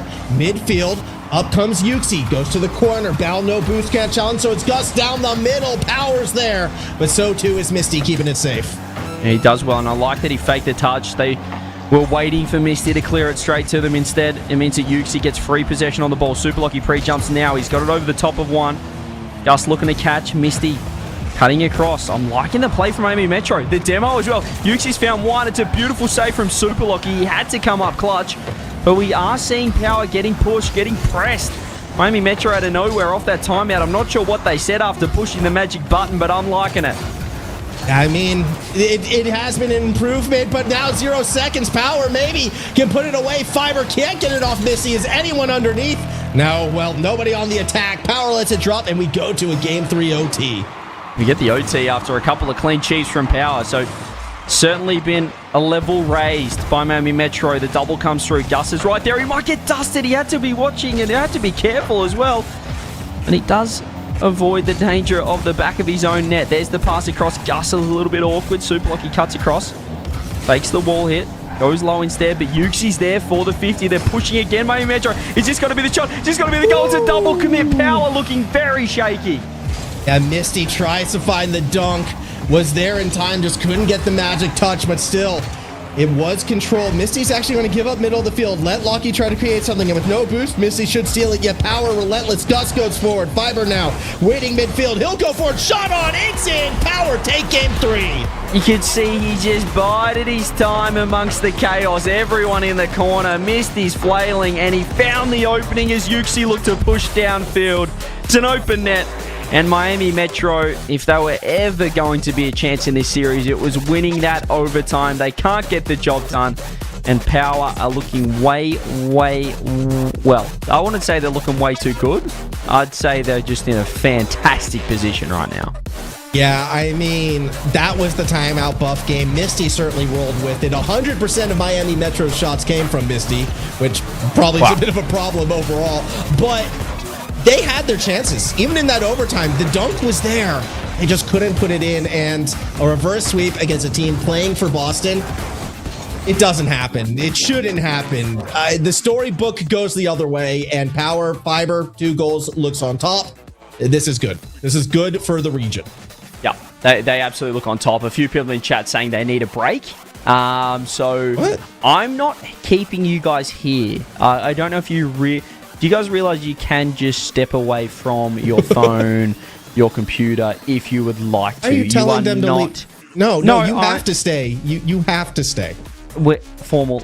Legally, we cannot say we're holding them hostage. All right. Okay. Well, I am not holding them hostage, but they should stay for their health or their family's health. I would recommend it. It's a recommendation. Now, a recommendation. I feel like that was a threat. No. I just want them to have a good time, and they'll have a good time if they stay. Let's keep having a good time then. A great time. Fun times here. We are into game 4 as everyone is now glued to their screens here. Let's see if Power can complete the sweep. We'll see if Miami Metro can keep up that good work, that fantastic work from the previous game where they were just a little bit unlucky. Didn't get the job done, but a huge improvement on the first 2 games. Yeah, it was a rise in caliber that we needed to see from Miami Metro, and if they can keep going, reverse sweep seems improbable. I don't want to say impossible, like that 99% chance that it doesn't happen, but they could make this a competitive series. They could make this more than just the 4-0 sweep, which realistically would be in Wildcard's benefit. They want Power to be challenged, to be pushed, to be stressed going into that grand final, because any doubt would help them. As it stands, though, it is Power on the attack looking good. Bal keeps it safe. Yeah, well, Miami Metro definitely did put a little bit of doubt in the minds of Power after that overtime performance, and they did look a little shaky. We saw some double commits in defense. We probably saw the one weakness of Power, which is the defense. I think Wildcard defensively just look a little bit more solid than Team Power, which is the angle that I think Wildcard will be looking to exploit later on. So we want to see Power kind of regain control in that department, but just want to make sure that everyone at home as well is feeling safe. Don't get a 1 in chat if you're feeling safe as well. Just want to make sure everyone's had a good time. You can type that. I recommend you type that 1, chat. I think typing the 1 is a good idea. Think about it. Really weigh out your options and then push that 1 key, because we're having fun right now. This series, despite being 3-0, has been very, very close, very exciting, and you want to see where it goes. 3-13. Here comes Bal into the corner. Not quite there. Misty finds the low 50, and I don't feel safe. I'm seeing a lot of 2s in chat. I don't blame them for it. I want to put a 2. Can someone put a 2 in the chat for me as well? After listening to this guy, I think Former needs a break after this one as well, as Yuchi throws that one across. Gus is underneath, goes to the sidewall, pop up by Fiber. Can he keep this? Superlock is looking for a bump. 2 Fiber's looking for the dunk. It's off the wall. Gus wants to get involved, and I'm just hearing some giggling in my ear. What's wrong? Just a lot of 2s. That's all. Being evil is fun. Here we go. Shots on target. Caught by Gus. Fiber to the other side, looking for the goal, but not going to find it. Yuxi throws that one across. Fiber finds the 50. Misty gets great positioning on that save. Looks like the back post was exposed for a moment. Just as everyone else is...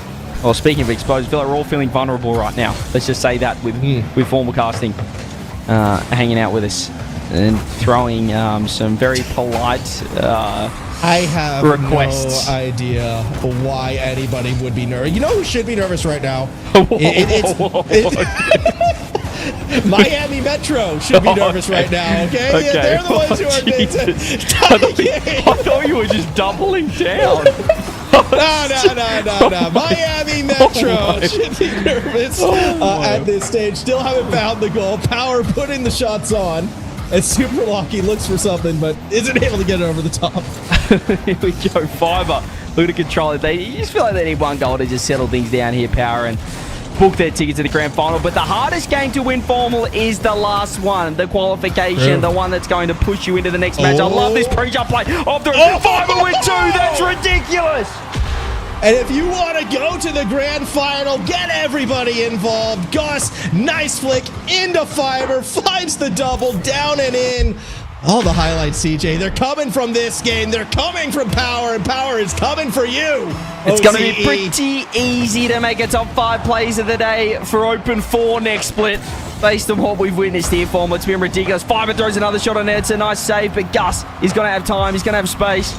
Luckily enough, Bowley's on the backboard. Team Power, their offense has never been a question throughout this entire split, and we are seeing it come to fruition here. It is on song. Well, that said, this looks good for Misty. Can't get the angle, leaves it for Bell. It goes high, 1 minute away, and you talk about Power's offense. They're 1 minute away from allowing 1 goal this entire series. CJ, it has been just a dominant showing, and Gus wants one more, doesn't get it. It's pretty impressive. It's pretty impressive indeed, as Misty has either put his controller down or disconnected. I'll let you know one or the other, but I think he's found himself in no man's land. I think, he was just in absolute no man's land. That was a bit unfortunate for Misty there. Not much you can do, even with the boost. And if we weren't sure before, we're definitely sure now. Power is going to take this one down. They could do a victory lap if they wanted to. However, the job is not done. They still will have a grand final in front of them, unless, of course, the Bulldogs can do something crazy. Lockie continuing to put points forward.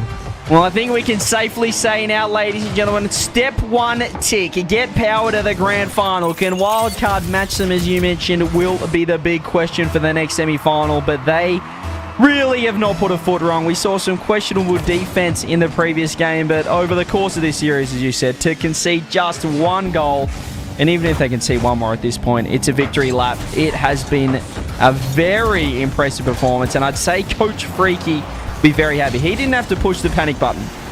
Oh, didn't have to do it. You know what?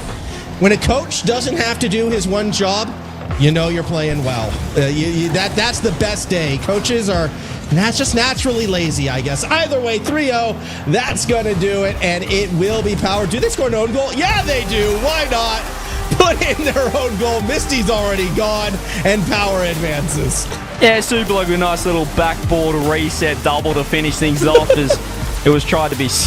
I mean, Gus had a crack at saving it, but Lockie decides to just put an exclamation mark on that series. Team Power move into their 3rd consecutive grand final here at RLCS OCE for 2026. They're looking like a top 2 team. The question is, can they be number 1 formal? I mean, this is the Power we were hoping to see. Regional 2, the first half of Regional 3. This is kind of more akin to the Power we saw in that first Regional, but even then, I don't think they were getting the type of clips, the type of highlights we were seeing right now. So they look on point, they look in form, and yeah, they can do it. And if you weren't believing in them before, they just gave, I think, everybody very good reason to believe. So CJ, join the Power hype train if you want. They're here to fight. And now Wildcard, they got to do the same. Sounds like you're on the Power hype train, and no wonder you couldn't commentate during that series, because you just had those sunnies on. You probably can't see a thing through those bad boys right now. Very blinding, very, very bright. All right, look, I've been advised I might need to conceal my identity for a bit, so I'm no longer Max Formal. I'm El Formulante, and we're just going to chill with that, all right? El Formulante definitely has power for this grand final the way you are talking, so it seems like you're trying to swing the entire talent crew onto that side of things. The question remains, how good are Wildcard looking, and can they join the party in the grand final? Team Power have just put in an incredible performance. We've seen probably the goal of the split from Gus as well, and they need to replicate that in the grand final. But until then, we have one more semi-final coming up. The Bulldogs have not dropped a single game today, but now they come up against a wildcard team that want to book a ticket to Boston. We'll see you after the break. It is time to get busy. Woo!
I would say welcome back, everybody, but let's be honest. I know none of you have left. I know you are all glued to your seats because it's what's best for you watching OCE Rocket League. Now, the others, we had to have a little chat behind the scenes before getting ready for this next semifinal matchup. The Bulldogs getting ready to maybe pull off the upset, do the funniest thing against Wildcard, trying to get their grand final appearance. And well, because it's the Bulldogs, Monty, you're allowed out. I think we can have a chat with you. This is your team. Welcome back. Your guys about to come at it. And you know what? As a special treat, you can possibly cover your first ever semifinals as well. Well, look, you've done some nice things there, but I don't appreciate being hidden and forced not to be here. That was not really nice. You know? But yeah, look, I've done 2 grand finals. It's time for a semifinal, I guess. I guess it will be, but you know, you can't do it on your own. We'll try to decide who can do it with. CJ, I know you're still out there. We had fun that last series. I hope you're doing. Oh no, don't look so shocked. Oh no, we're good. Smiles, man, smiles. What is this? He's taking over. He's completely taking over. Right, he's broken. He can't do the semifinal with you, Monty. I guess we have to let him out of his cage. Yummy. Yeah, he's still here as well. Semifinals, 2 matches left. You look happy. You look good. Yeah. I was just having a bit of a breakdown in the dungeon there. It was nice and relaxing. Finally got separated from CJ. That was good as well. He was over. Where were you keeping CJ? We don't. CJ I was in the penthouse. I was in the penthouse suite. It was great up there. I had a bath, I had a fresh, and I'm ready to go. I am looking forward to this form because finally we've been waiting to see Wildcard. We saw power, but now it's time to see if they can join the party.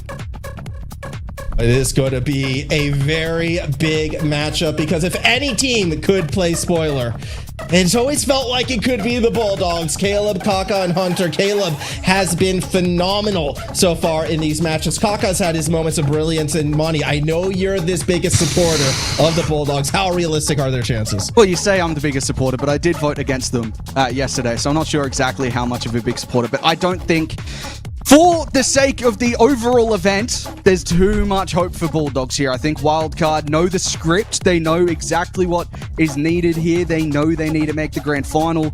And although I'd love to see a good series here, I'm not sure. Look, it's Wildcard at the end of the day, isn't it? If it was the first event, maybe after a long off season, things were going rough. You could call the upset potential. I'm going to go straight into predictions. I think it's clear it's going to be Wildcard, but there's going to be a few dicey moments. Oh, right. I mean, that's fair. It's the safe pick. It's the easy one. Monty, though. You're looking nervous. Wait, am I allowed to make a safe pick, or do I go back in prison? Oh, okay. Wait, where are we going, Monty? Well, so follow suit of putting the Sunnies on to make a very lame prediction. I've got Wildcard. I'm going to refrain from putting sunglasses on to also make a normal prediction. The Wildcard should do it. You say the script, though, but the thing I'm worried about, guys, is that OCE, and I know this, doesn't often go according to script. We get some chaos. So I'm a little nervous, but I would like to see the grand final that we all want. I mean, I want to see it too, which is why I'm going to do everything in my power to make it happen. Sunglasses off. Give me the Bulldogs. All of the energy needs to go Wildcard's way. So give me the Bulldogs. They're going to win this. They're going to make it happen. We're using our powers for good today, lads. I don't know if this is for good, Formal. I don't know what's happened to you. You used to be terrible at predictions. You used to be terrible at everything. And it's just somehow gotten worse. Where's the used to be? I know, it's somehow gotten even worse. That's what I'm saying. Right. Well, that's not, I think I need to go reevaluate my life. Then let's get ready for this matchup. The Bulldogs looking to play spoiler. Wildcard looking to get one step closer to the greatest final in OCE history since Regional 6 last year, at least. Let's get into this. Monty, your first semifinal. Take us in. Well, it is coming down to the business end of the championship Sunday in Open 3 Wildcard. They just simply have to win this series. Bulldogs, they're out of contention. This is purely for the love of the game, Yummy. It should be an absolute thriller. Not just the love of the game, the love of money. CJ would be gagging to be in a series like this with no pressure, no nerves, no ability to really fail here. But every single upside for Bulldogs, money, the chance to cause one of the funniest upsets of all time, and also to get them one step closer to the World Championship. But up against the true big dogs of OCE, Wildcard, Big T, Fever, and the MVP. I don't know if they can do it. That's the first appearance of Wildcard on the stream today for the Bulldogs. They did 4-0 earlier on, but it wasn't the same kind of caliber of opposition whatsoever. And to be fair, the Bulldogs starting off relatively strong here, just trying to get a couple of chances. But Wildcard, they won't sit back for long, and I really expect them to fire up in this series and potentially put themselves on the map early. That one's a tester, not on target. It was a good opportunity. Hunter did win the race very fast from Hunter. And actually the demo out of nowhere opens up the net. Hunter scores after all. Yeah, it's been all Bulldogs really on offense since the opening kickoff. And that demo there, that opens up the field well and truly for Hunter. He wasn't going to miss a chance like that. That's kind of a crazy one because it really did look like it was going to just be a pass across, a standard pass, move on, get out of the way. But it ended up being more of a slow play into that demo, and very creative offense coming out from the Bulldogs to get themselves this early lead and give the hopes to this big upset that would cause us to not have the grand final of all ages. Caleb looking for goal number 2, not quite. Yeah, well, it's not, I would say the pressure is on Wildcard, but they simply know that a grand final is what they expect of themselves. Anything less than that, at the very least, is not good enough. Realistically, anything less than first in a grand final is not good enough for Wildcard. That's the standards they set. Bulldogs, they've been that third team so far in this split, and look, they haven't really been contested for that spot. It's been very much smooth sailing since Take Flight dropped out of the tournaments. But realistically, for the Bulldogs, this is just a chance to play upset. And at the moment, they are playing the upset. And with all the experience that Wildcard have of international events, of RLCSs, of FIFA E World Cups and whatnot, it sort of just still doesn't matter. You're always going to be in these situations where qualification for the biggest events are on the line. You still have that little bit of nerves that you have to get over early on in the series. In fact, oh my goodness, that might be the nerves right there. Left alone, and Bulldogs just get gifted an open net almost. Yeah, that was very uncharacteristic in terms of positioning there from Fever and Banana Head, both really in the range of it, but no one able to get the touch away. 2-0 to the good. This is exactly how the Bulldogs would have wanted to start. Wildcard yesterday, I wouldn't say it was a slow start in general. They did win their first game against Miami Metro in the upper bracket, but it was kind of slow in terms of getting onto the offense and getting chances, which has definitely been the struggle here. Bulldogs have had all the offense so far. Wildcard looking to make a change now. They've done extremely well at the start of this one. Hunter getting a lot more involved than he was in the previous round as well. Caleb, who had a fantastic top 6 match. Continuing on with that performance, Hunter's looking for the bump. I really like this part of the Bulldogs gameplay, and it makes up for their rugby league roots that they would be going bumping head to head with their opponents. Chance here though, as Banana Head gets beaten out by Hunter again. And touch from Karkaz, leaving with it to be desired. Torsos hit the crossbar, and Fever off target as well. It's not clicking just yet for Wildcard.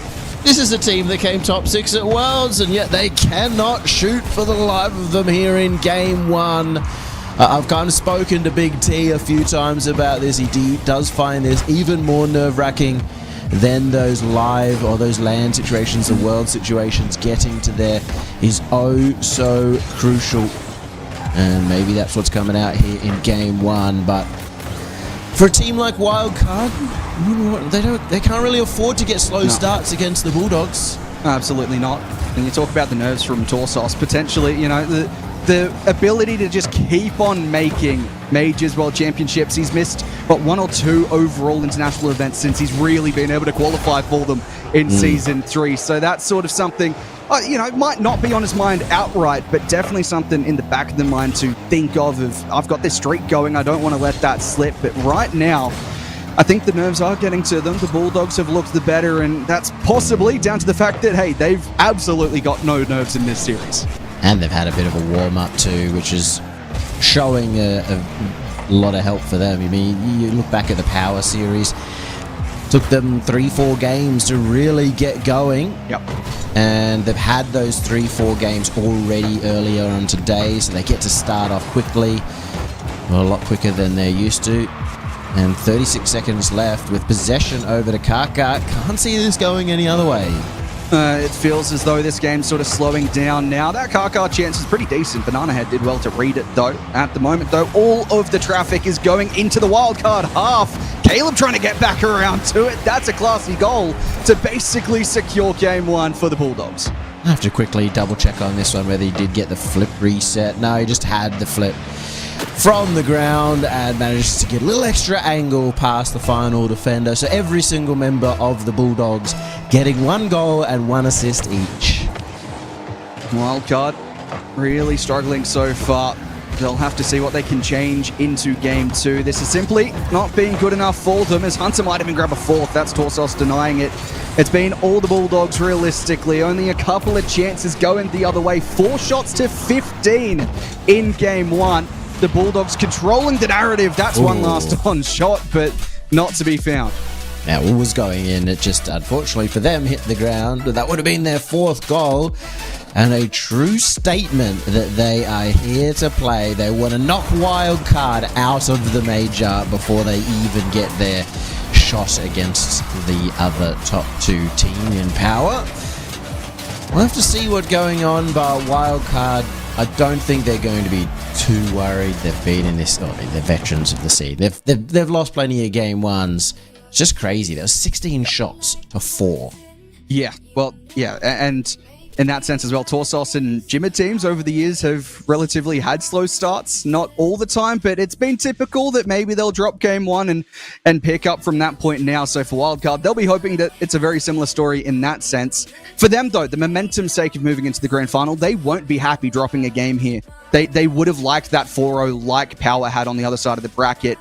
And, dropping it early here, potentially they can go, well, look, this team is obviously the 3rd team in OCE. We're expected to potentially lose a game or 2 every once in a while against the Bulldogs. Power, they played Miami Metro. They're not a top 4 team at the moment, although they are now. So potentially even that just, even copium in the minds just going, let's just get back into this one. That game doesn't mean too much. It's probably where their coach comes in as well. I'm not sure exactly whether Jim is around or not, but we head towards game number 2. It's got to be a big turnaround for sure for Wildcard. Will Formal have unchained their hands, turned their monitors on? As the first game wasn't just a rough loss to have, but a few uncharacteristic moments too. Torsos to the back wall, going to be cleared back down from Bulldogs, and it felt as though the Bulldogs just kept on creating chances in game 1. As we said, it was 16 shots to 4. Wildcard need to make sure those stats are higher here, and it's a much more open game to begin with on Forbidden Temple. B-Head with a challenge there, drops to Torsos. He'd love to get just something started here for Wildcard, but it's good defense at the moment for the Bulldogs, and that's been sort of something that's uncharacteristic really for the Bulldogs, is good defense. It's been highlight plays on offense, but defense at the moment holding solid. Passing play is beautiful as well. I felt more of them as a solo play, pressure-based, demoing team, but they're passing quite well, allowing some quicker attacks. Not sure what's going on with Torsos there. Once again, Formal, we do want you to turn their monitors on. Big T struggling without being able to see. Torsos, though, does finally get that second touch. Didn't have the boost to make a 3rd. He made a couple of players commit. Might still leave an opportunity here for Wildcard. Good speed from Big T. That time Hunter able to deny. B-Head slows it in the corner again, and that's cleared away. Torsos at the halfway mark here, taking a 50. on Kaka, and it's still just sort of breaking down at the moment. Wildcard not building anything too creative. It's all very straightforward. They almost just seem lacking confidence as well. A lot of their touches. I like that from Torsos coming in front of the ball, a little rushed and a little hopey instead of at least calculating somewhat. I'd like to see some pass plays coming out, but man, it looks awkward in the rotations in defense. A double commit as well. Banana Head does avoid the bump. He was the last man and he had to step up. Yeah, it would have been good for Wildcard if Torsos had any boost there. That play from B-Head found him perfectly and then couldn't quite make the break. Fever, that's an awkward clearance into the path of Hunter as well, and it feels like every touch on defense for Wildcard right now going into the path of the Bulldogs. That's another one. Big swing and no hit on the follow-up. Oh, hang on. Redirect. Good save. Banana had taken a bit of a risk by hanging on the backboard in that defensive play, and it almost caught them out. Bulldogs are lurking, and their defense, as you said, not looking troubled whatsoever. 3 shots on their net, 3 saves, pretty simple as you'd like. Caleb, can he get the double? He does. It's there for Hunter, who just plays it safe for now. It's a long time in OCE to stay on 0 goals. Pretty surprising so far, Monty. And we're seeing more of these sort of passing plays coming through from, I think it was Torsos there, that just played it central in hope that someone was there rather than in the knowledge that someone was there. No one to follow up. And that's potentially, again, the nerves getting to the team as Hunter moves that one midfield. Good chance, good goal as Kaka strikes. Torsos was in the net. This is a fantastic play from Caleb to Hunter to Kaka. But Torsos is right there. He flips the opposite way. He's misread the shot completely. It was in the center of the net. There was no chance that in 2019 that Torsos wouldn't be saving that. It's just looking so uncharacteristic across the board for all of these wildcard players. Someone needs to take this series on. They need to make sure they get something here. I feel like going 2 games down. Of course, wildcard, you never rule them out of a series. But 2 games down here, they already look nervy. It could get even worse, potentially timeout buff if this result sticks. Torsos, though, wants to have his say in game 2. Ran that one towards the net. Good save by Hunter. Infield, Fever towards B. Head back to Fever. Posting out. What is going on?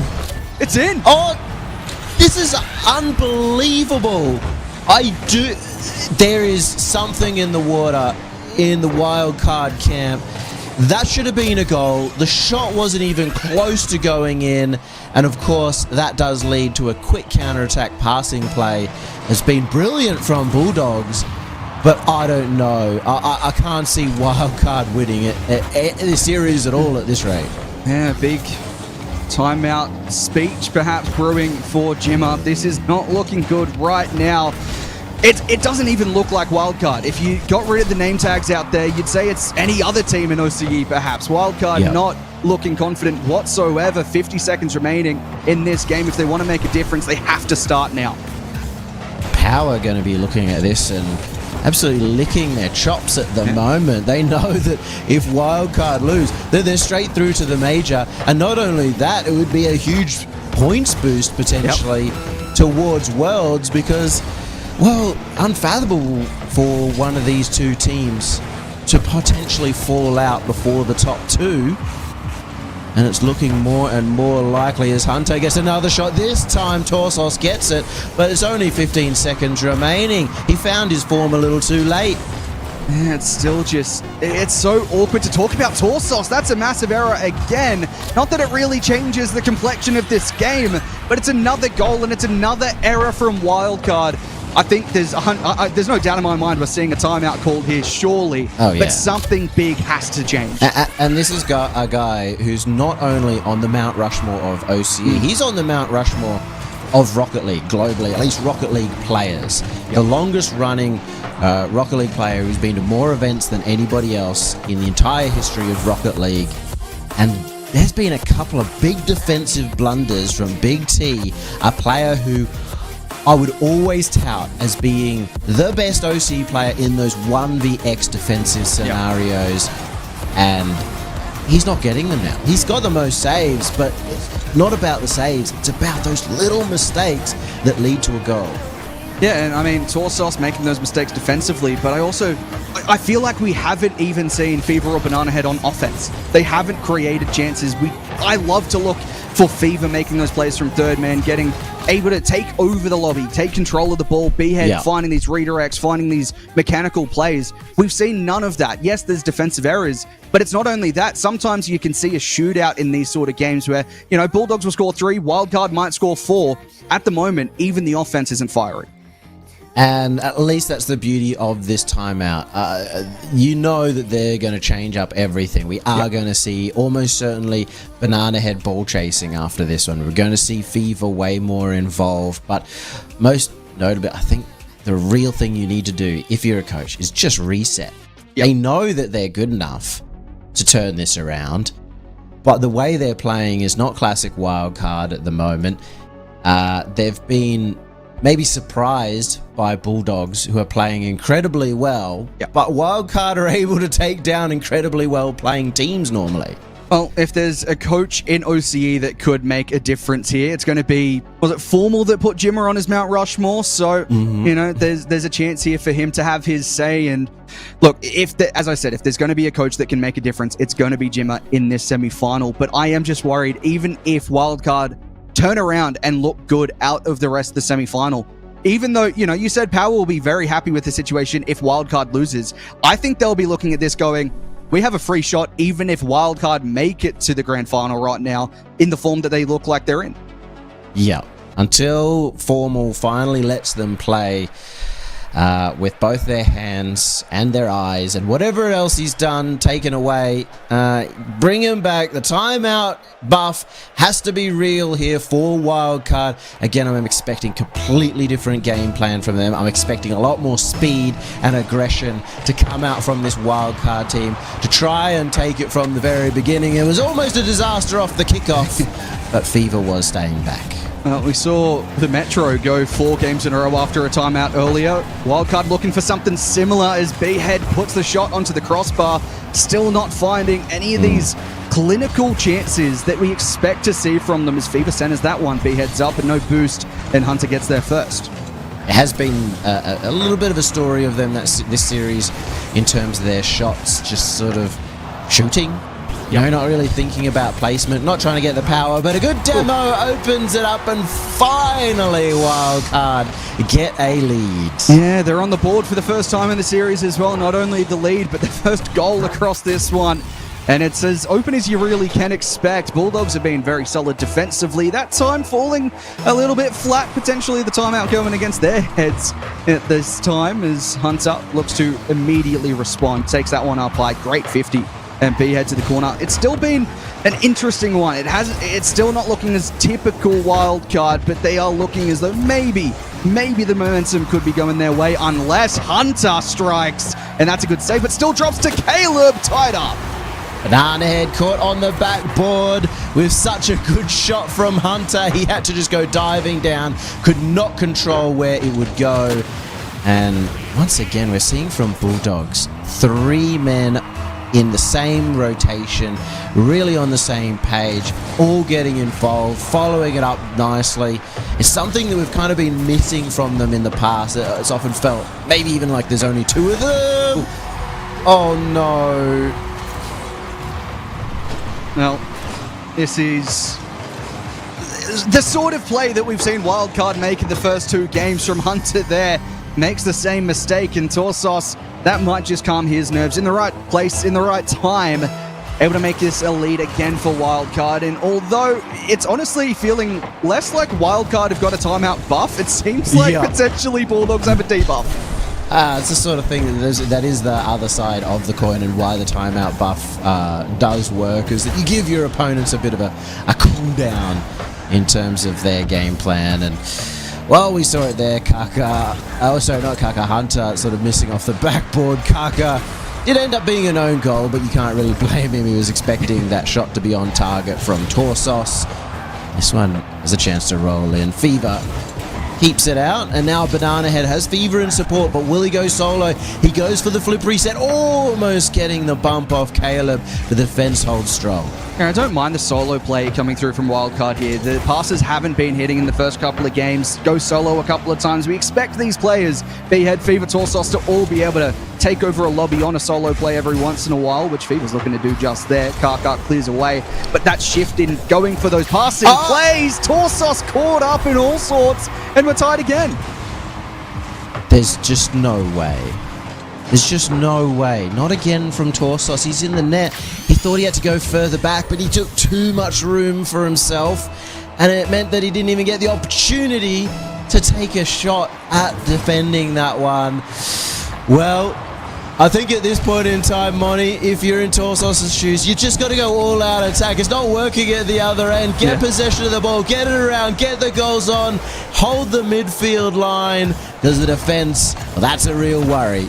Well, the positive news for Wildcard is they are getting chances now. It's not completely outshot by the Bulldogs side. They're creating these opportunities. B-Head towards Fever. Hunter low boost. This is going to be an awkward clearance. Torsos will take over in the midfield, but that's a bit of a toss of possession. Oh, Caleb God. missing. Karkar with the clearance, and that's exactly what the Bulldogs called for.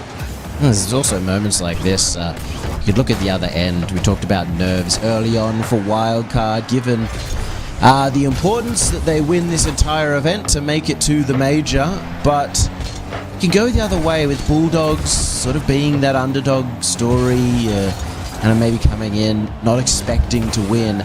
Now that they're up, might be seeing a little bit of nerves from them as well. Seeing a few missed plays coming out from Caleb.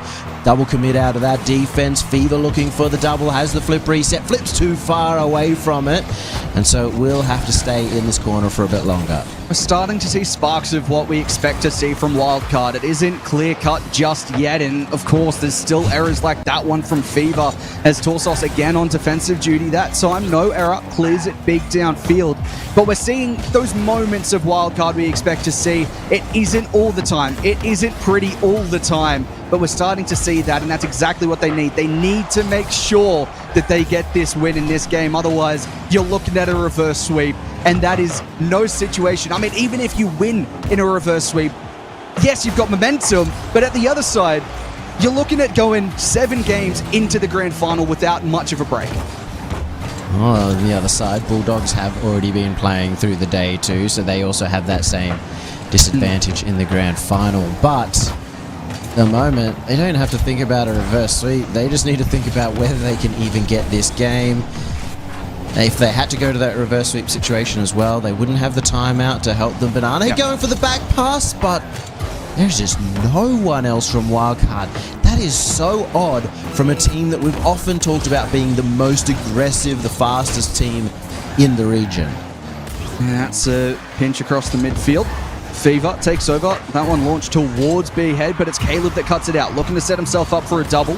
Banana Head awkward on the back wall. Will get the 50 there. Allows Karkar a chance to double on the side wall. Now it's Fever looking to step up, and that's a miss from Caleb. Hunter awkward follow up from Banana Head. Saved away from Caleb. Still a chance for either side as Karkar looks to go the length. Drops it down. Caleb keeps it alive. Flick towards the midfield. It's awkward, but it's overtime.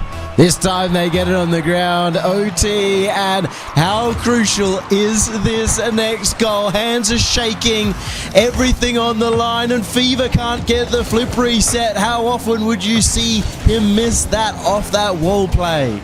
Torsos finds Fever, looking for the sidewall double, finds the corner instead of the goal. It's Caleb off his own back wall. He looks so natural in that position. The pass off to Hunter, shot wide of the mark. Torsos, it's awkward still. Caleb pass, Hunter, it's free! It's a 3-2 win in overtime for the Bulldogs. They have done it. They've beaten not just the wild card comeback ability, but the timeout buff as well. They beat them in overtime, and it is done by a solid offensive passing play, team-oriented style. Finally, the Bulldogs have come together as a full wolf pack to take down Wildcard and put themselves on match point. Hunter in that game, 2 goals, 1 assist, 5 saves, keeping the Bulldogs alive. Wildcard just struggling again. They're getting chances, but they're not making anything clear-cut. That's you know, we wanted to see more chances. We wanted to see something more clinical from this roster, and they just can't provide it right now. Bulldogs are looking so much better than Wildcard. It's ridiculous. You would not expect anything like this. At the start, this is, you go power, yeah, they'll make it. Wildcard, yeah, they'll make it. It might be a little closer than the other semi-final, but you don't expect this. Bulldogs looking to potentially do a massive favor for power. It's happened before, in particular to Torsos, when Forkidden, I think it was, took them down, or somebody took them down in the open era to make it so the other side of the bracket would make it through. I sort of talked about it at the beginning of the day, and CJ was very hesitant for us to even mention the possibility of Bulldogs making a run and taking down a semi-final team and ruining the entire bracket. At this point in time, with four match points and Wildcard still without their full amount of fingers, I just don't know how they could possibly bring this back. If there's a team that can pull off a miracle, though, it will be this Wildcard side, but they need to look 10 times better than they have previously. This is not... It's just ridiculous. Wildcard do not look like Wildcard right now. Bulldogs have looked so good. And I think Wildcard, they need to find some goals. They need to make sure that the momentum goes their way here. And the start of this game doesn't look like they're going to do that. I think they need to win by a convincing margin to set themselves up for a reverse sweep. As Caleb, well, he puts that one back to Kaka. I've got a quick question for you as well. Since you and I are both experts on top X's, just quickly check on Torsos before that goes. If we do see Bulldogs win this series, does that mean that they're a top 4 Worlds team? I certainly think so. I see no problem with that. If you take down the top 6, your top 4, the maths does add up there. Yep. Also would mean that they'd come probably in the top 8 of the FIFA E World Cup. Yep. Based on the maths. But it just gives you, oh my goodness, some context as well, just how good Wildcard have been in the last 6 months and how unexpected this could be. Finally, Fever comes through with a worldie. Yeah, he's sort of the player that we haven't seen have any of those moments that we expect him to have. He has the quality there. I was going to say, off the back of that pinch from B-Head, those are the moments that you just need it to go your way in a situation like this. Didn't do so there, but Fever comes alive. Minute played. 1 goal to the good. That's the start thereafter, but they need to make sure this momentum never falls off. I think a few of us may have given up on Wildcard early on. But not Fever, but Hunter shuts them down just as fast. Caleb getting a full court air dribble down to Hunter with the flip reset, and Fever just had to jump and hope. Yeah, it's that situation where you don't really know if you have to jump early, if you have to wait. Fever caught out sort of in between 2 minds. And it's an instant equalizer. That's what the Bulldogs ordered. It's certainly not what Wildcard want, but now they need to get back into the ascendancy. Otherwise, the Bulldogs, they have a way of wrestling these games. The physicality, the bumps, even there, Caleb blocking out Banana Head. It will get more and more frustrating the longer this stays equal. And just, it could be even the most wild way that this could go. If it ends up being a 4-0, I don't think anybody would even fathom that at the beginning of the day. No. Bulldogs, I couldn't have seen it. Absolutely not. I mean, you know, I've got all the love for this Bulldog side, and I still couldn't see it as Caleb makes it a 2-1 game again. It's these plays from all the way on their own back wall. The Bulldogs make it happen again. Kaka played a Caleb shot, and no one's home for Wildcard. And the flip reset threat and strategy has worked so well. Previously, Caleb with his flip reset used it to outpay them. This time, Kaka with the threat of the flip reset based on the last play has set up another goal, and once again the communication was there. I'm not flip resetting, I'm faking. Go for the shot, and it works out for Bulldogs, who are now, well, 2 minutes 50 away with a 1-goal lead to potentially sweep Wildcard, not just out of the event, but out of the major. You wouldn't have even thought about that at the start of the split, at the start of this day. Nothing like that you'd expect as Fever drops this one down towards Torsos, and I'll hint back to the Swiss stage and GSL. These two teams faced off in Open 1. There was a win for the Bulldogs. That was a 3-1 series in the Swiss stage, back all the way in Open 1. And since then, it's been Wildcard. They have been so dominant across every single series against this side, and all of a sudden, it's the start and the end of the split that they come alive. And I'll just say, very disappointed in you, Monty. You're meant to be the Bulldogs supporters, and yet you stopped backing them. Yeah. You gave up on them. You could have been a genius if you stuck behind them. Well, I guess that title has to go to Formal, which I'm not too happy about, but it is the current situation we find ourselves in. But this isn't what I expected from the Bulldogs. This is the best we've seen them play, and it's the worst we've seen from Wildcard all open. I've seen some bad plays in OCE. This was a Fever 50ing back into his own half underneath Hunter. Banana Head getting caught up trying to evade a demo. Completely bamboozled, flamozzled, and almost certainly out of the major now. Well, they tried something on the kickoff. They haven't quite given up yet, but it's not been enough as Fever will strike, and they're back within striking distance. It's a 3-2 game. There's still 1 minute and 36 seconds remaining, but this is just the tip of the iceberg. There's so much more to go in this semi-final for Wildcard. Bulldogs, though, they can hold this lead. The defense hasn't been their strong suit this season, but so far in this semi-final, it has looked better. Although that's an interesting kickoff strategy. Baits in Banana Head, and well, it works out. It can be very dangerous to try and hold on to that 1-goal lead. It is backfired many of occasions in the past, and they haven't really seemed to sit on their laurels. They aren't sitting back. Look at that challenge from Kaka to make sure that Wildcard stay pinned in their own half. This is very smart play coming out from the Bulldogs. They know they only have to hold on for 1 minute. Fever, Torsos, Banana Head, nobody really with access to the ball.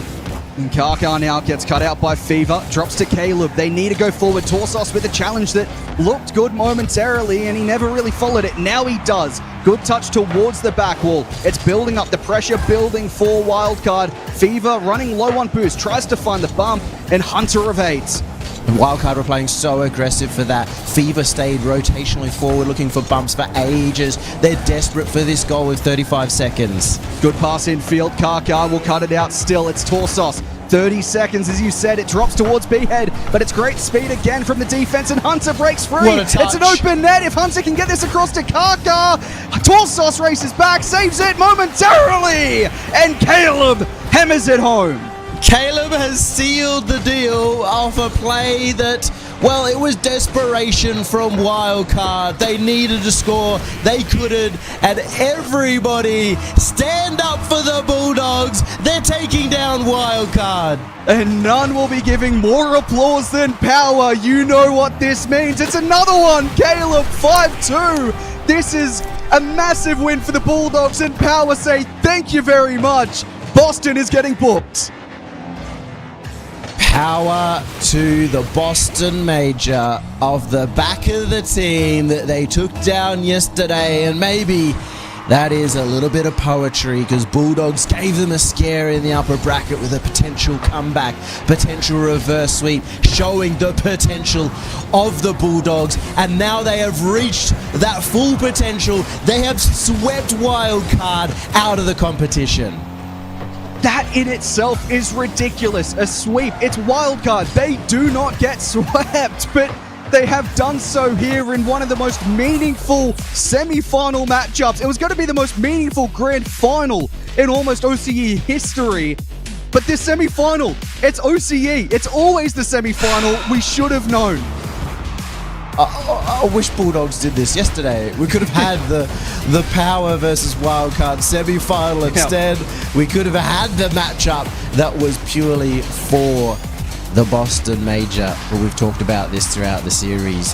How much of a change of the landscape this possibly makes. And no longer do we have a two-team region.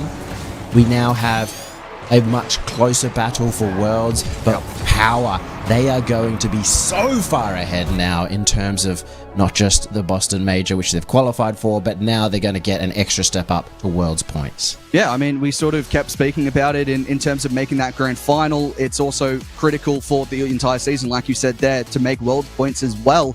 And you go, well, grand finals, at least both teams will be there. It won't be that big of a distance, but that is a massive blow, not only to not be able to make Boston, but that is a massive blow for the World Championship run for Wildcard. And now, look, there's two sides of the coin for them, either hoping that Power do really, really well or really, really poorly.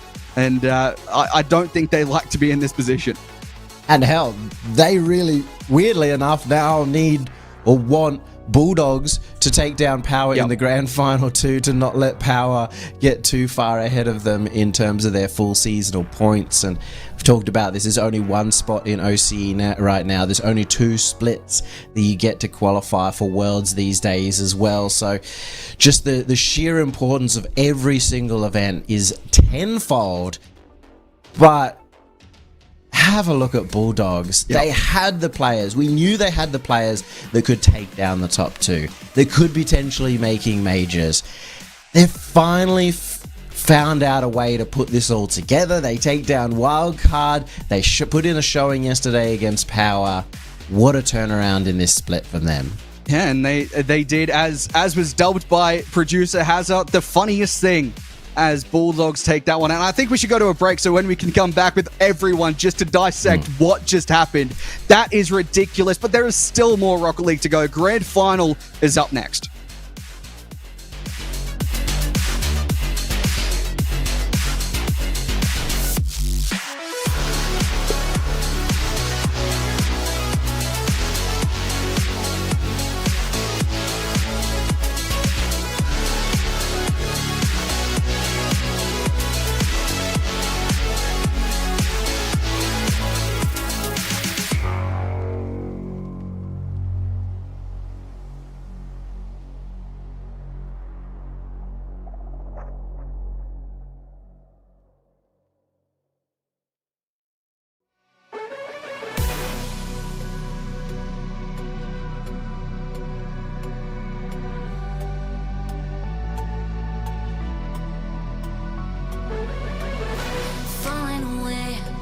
I'm searching for with a break of a day to follow away to you. 'Cause at the end of the day, I ain't looking for no reason to change. 'Cause everything is good for you. Baby, I can see we're gonna shout it out to the sky. Tell our secrets to the night so we can see the end inside. We're gonna shout it out to the sky. When I look into your eyes, I can see no better light, better light than love.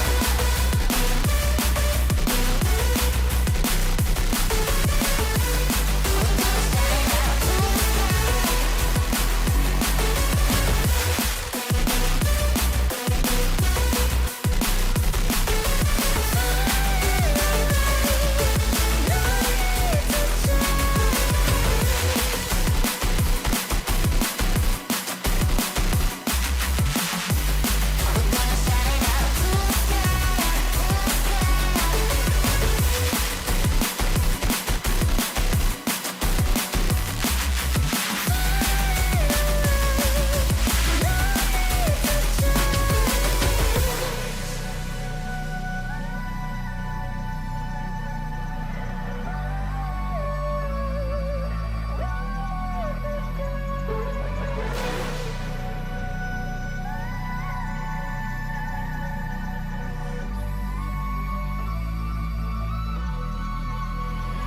Baby, I can see we're gonna shout it out to the sky.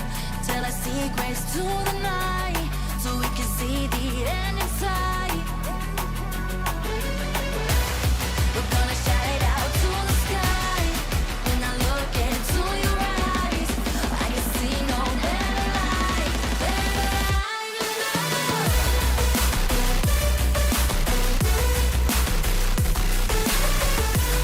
We're gonna shout it out to the sky.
Congratulations to Team Power, who have qualified for the Boston Major in what could have been the greatest grand final we've seen in OCE. We don't get it. Instead, it could be the celebration of Team Power, or it could be the rise of a new contender. Perhaps a team outside the top two. Perhaps the Bulldogs, Yummy, are the real deal. Wildcard did not show up to the party.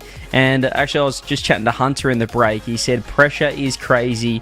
He says it can kill people. And I think that's maybe what we saw there. A team with no pressure versus a team that had everything to play for. Yep, we talked about it at the beginning of the series, and I think we were also probably talking about this earlier today. If you can beat Misty, you can make the major, and that's just what Power proved today.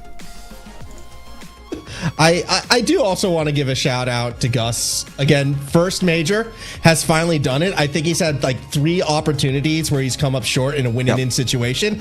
This time, was able to avoid the win and in. Gets through off of what happened that last series. So Gus finally going to a major. Well done to him. And Monty, turns out the best series of the bracket was the very first one, as we knew all along. Yeah, you love talking about that one, don't you? But look, if there's anyone in OCE, anyone in the world that wanted that to be a Bulldogs win, it's Power. They'll be the only people, I think, all over the world that go, yes, let's go. Everyone else is going, moment of silence for the grand final that could have been, please. You know what's funny as well? Before that series, Gus had sent me a message. I sent him a message back saying, I believe in you. I didn't know I was saying I believe in you to have Wildcard lose. The greatest luck ever. I want to say we are obviously very incredibly happy for Team Power. I think we all just wanted to see the top 2 teams battle it out 1v1 head-to-head, but now we get a chance to basically see if Power can get the job done against the Bulldogs. They clearly are the number 1 team because Wildcard couldn't take a game off that team, but we have the major contenders graphic updated. You can see Power's lovely yellow logo illuminated now on 35 points. Could be even more points after this grand final, but they'll be joining the likes of Carmen, Gob, NIP, Vitality, General Mates, Falcons, Twister Minds, MIBR, and Project De La Cruz that are all guaranteed. A few other teams, see North America, SSA, second seed of SAM still up for grabs, 5th seed of Europe still up for grabs as well, so plenty to play for. But we found our major attendee in Power, so congratulations to them. I thought maybe a Game 7 choke, Yummy, for Wildcard, but not a 4-0, like a pretty convincing 4-0 as well, nearly a very convincing 4-0. It just started off bad, and it got slightly better, and then it got worse. Yeah, for Wildcard, rough time, but if you can't perform under the pressure of OCE qualifiers, they wouldn't have been able to perform under the pressure of an RLCS LAN either. You need to be able to consistently perform, which is something that Power have done. And Formal, you excited about Gus? I'm always excited to see Fiber at the LANs because I do feel like he is a real LAN boy, and he just hasn't had enough LANs to really pop off. Yeah, I mean, this is going to be a great experience for Power. All 3 of them, I think it's going to be fun to watch them on that stage. But looking at the match at hand right now, Bulldogs still have something to play for. Yes, they're kind of out of major contention. They've really solidified themselves as that number 3 team. That number 3 team, Monty, come through that second split. They win a couple more of these regionals. They win this one as well. They get those points. They could be a dark horse now to be a major and world's contender, especially if they, win this one here tonight. Yeah, I think this is a great starting point for them heading into the next split. It definitely feels like if they get the win here, then there is all the chances that they become potentially that team contesting again, actually making grand finals. Make a grand final sooner than Open 3 to make it really interesting. That would be fantastic for them. For Power, I think they are, all 3 of them are playing the best Rocket League I think I've seen from the individuals as well, which is great. And I want to say as well, yesterday I said SSA in the same position as OCE at the start of the day. Hopefully it goes to the grand final and stuff. Do not follow what happened today. Do not watch this and go, I've got an idea. Do your own thing, please. It's all right. Look, we might not have got Yummy the grand final we're hoping for, but I think now we get to see Power fully unleashed, where they don't have the pressure on them, and I think I want to see them make a statement. I assume that they will. I will also say that if Bulldogs win this series, I believe they are behind only by 3 points of Wildcard for the split. That's how much it would have been a turnaround from them. It's just what difference between 1, 2nd, and 3rd place placement for them. And you know what? After seeing that series, I'm gonna back them again. I gotta see them continue and take down all the top teams just to make it a little extra funny. I actually kind of half disagree with what CJ was saying. I think, yeah, the pressure is going to be off Power right now, but at that same token, it's sort of that like emotional blah moment, and they might be a little bit slow in getting going. Whereas the Bulldogs, they're riding the confidence. They just swept Wildcard. I think they're going to be the team that's going to be making the statement here. So give me the Bulldogs as well. I think they take this. I'm not sure how CJ will take being disagreed with after the form he's been in this weekend. But look, I went against the Bulldogs. I was proven wrong in the semi-final. I'm back on board with the Bulldogs, baby. They're winning the grand final. Oh, I tell you what, it's... No, I'll go Power. You can have the Bulldogs if you No, I want Power. I want Power because I want to send the team that we're seeing. We only have one spot now. Ladies, we only have one spot. So the team that I want to be sending is the team that won the most recent event. And Power, I know that they didn't take down Wildcard, but at least if they can take down the Bulldogs here, then they can at least say we beat the team that swept Wildcard 4-0, for goodness sake. So I've got Power. Switch me to Power as well. I mean, I just sort of went Bulldogs thinking these two idiots would go Power as well. Put me on Power, split desk. Nice, even. CJ, you've convinced me. You're so smart. Raider. Thank you. Yeah, I honestly didn't expect it to be a sweep for Bulldogs, and it's interesting how Money just kind of flip-flopped. He was, the team streamer of Bulldogs, then he completely hopped off them, and suddenly back on the train, Money. What's going on? Look, I wasn't convinced by some recent performances, and then if I've seen a performance that I like. Seen the light. So it's very easy to go back to the Bulldogs after a sweep against Wildcard. Look, I agree that I think Power winning this is probably the best situation for OCE, but for the best situation for me, I want the Bulldogs to win. Putting yourself in front of the region, man. Well, let's find out, hey? Let's find out who the true kings are of OCE if Power, our Boston attendees, can get the job done. This is the final series of the first split of RLCS OCE 2026, and I think we might just have someone cooking in the booth for game one. Here we go. Well, here we go then. It is time to see who is going to maintain the momentum for the rest of the season. We thought it was going to be winning in. Unfortunately, it's not. It is now looking towards the future. Monet, Formal, how you doing? Pretty bad. I'm going to be honest. I kind of feel like we owe you an apology, right? We woke you up early with promises. Trust me, greatest final in OCE, winning in 2 teams, best 2 of the region. And then, you got the Bulldogs instead, one of the best 2 teams in the region as of right now, and I'm glad you're here. I can read you my DMs to CJ verbatim of Bulldogs won game 1. Cool, my morning routine can slow down. Look, Max said that, we probably woke you up too late. Too early. Too late. We potentially woke you up too early. We should have had you here for that semi-final. Unfortunately, that would have been better for this situation. But look, it's still exciting. It's still a grand final. Power looking to be, the team that we want to say. Like we said on the desk, we want this team to be winning for the sake of OCE. We want them to do well. We want them to go to the major in full confidence. But at the same time, this Bulldog side just looks so good against who had been, a top 6 side at Worlds.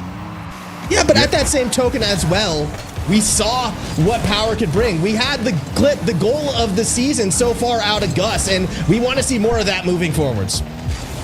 Well, we're going to find out then. Is this a rise of a new powerhouse team?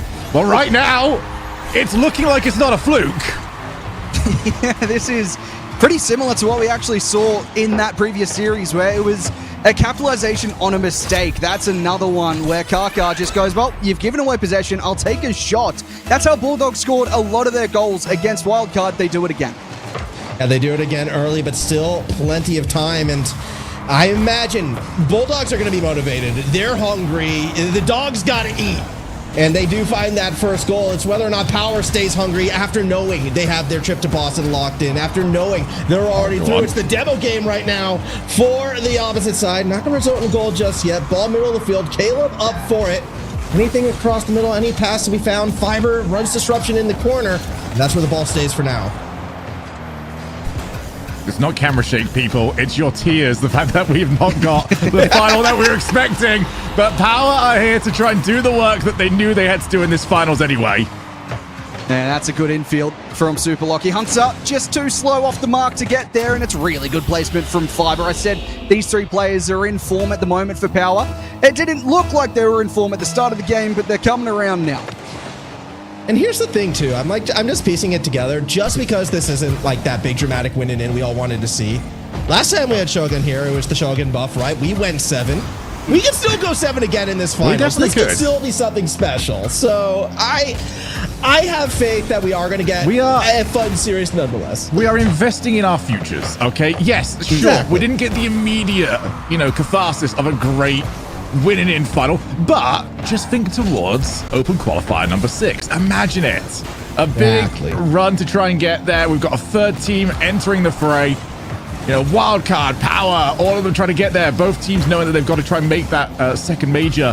Who'd have a run at Worlds? It could, Utopium. It could be very, very good.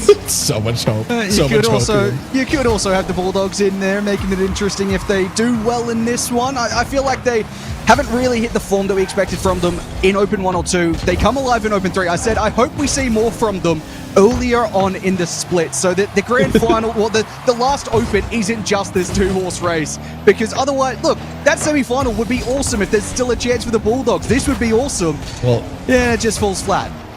Yeah, it's a bit unfortunate, but even if we were sending 2 teams to the region, and even if the Bulldogs win this, it was called out before, they're still 3 points down from Wildcard. So we would have known our finals way before this, and that also would have been less fun. So let's appreciate what we have right here. That is Caleb with the ball. Reset, no, not to be found. Lockie will play backboard Hunter now. Kaka midfield, not even going to go for it. Leaves it for Fiber instead, who finds Lockie. Is it a 1-2-3? No, it's all 1, all Lockie. Ball taken away. Good clear though. Lots of power, not quite enough. Was super lucky to get over to it, but he's still trying to create something from this, and great interception from Hunter. Now to Kaka, who's got a lot of time and space to work with on the reset. Oh, he just didn't get it correctly. Still almost found its way in, but a bit of an execution error. Yeah, it felt like time could have stood still for a moment there in Kaka's mind, and he just didn't quite grab the flip reset that really would have broke this game open for the Bulldogs as they look to hit on the break now. Super Lucky all the way back, has boost to work with. Will compose on the back wall, drops down low. Good 50 from Hunter. Puts the pressure on for the Bulldogs here, but that follow-up leaves no one to follow up the play, and Power get back. Minute 15 left in regulation, looking more and more like the next goal probably takes this one overtime or while still in regulation play. Fiber up for it, just trying to find something up above with Gus. Second touch will be found, a reset denied by Caleb, and we're seeing again the hints of that Bulldogs defense. What got them to this point before, they are surprisingly tough to score against here. Now Kako is just loitering in the backfield, trying to find a demo on the third man. Super Lucky's got 2 players out, but that's a great push over to the corner. Keeps the ball safe. Now a dive in. Kaka's doing the best work, I think, of probing to get this ball onto the opposite side of the field, and now an opportunity. Kaka's looking for a demo, but unfortunately the person he was trying to demo was up on the backboard. That's a good play. Super Lucky onto the back wall now, trying to drop it down for himself, and it just falls again into the path of Caleb, who looks to control out to the sidewall. Good first touch, setting it up well, has Hunter to aim at in the midfield, but that touch, too big, given away. And now, last chance of regulations, maybe one more shot from both sides. First one comes with power, it's Lockie! Taking game 1 potentially, 12 seconds to spare. Oh, Gus is just over on the wall. It's a fantastic play. You've got people trying to dive at him because they surely think there's no way you can get the height on this. Well, unfortunately, they're completely and utterly wrong. What a goal.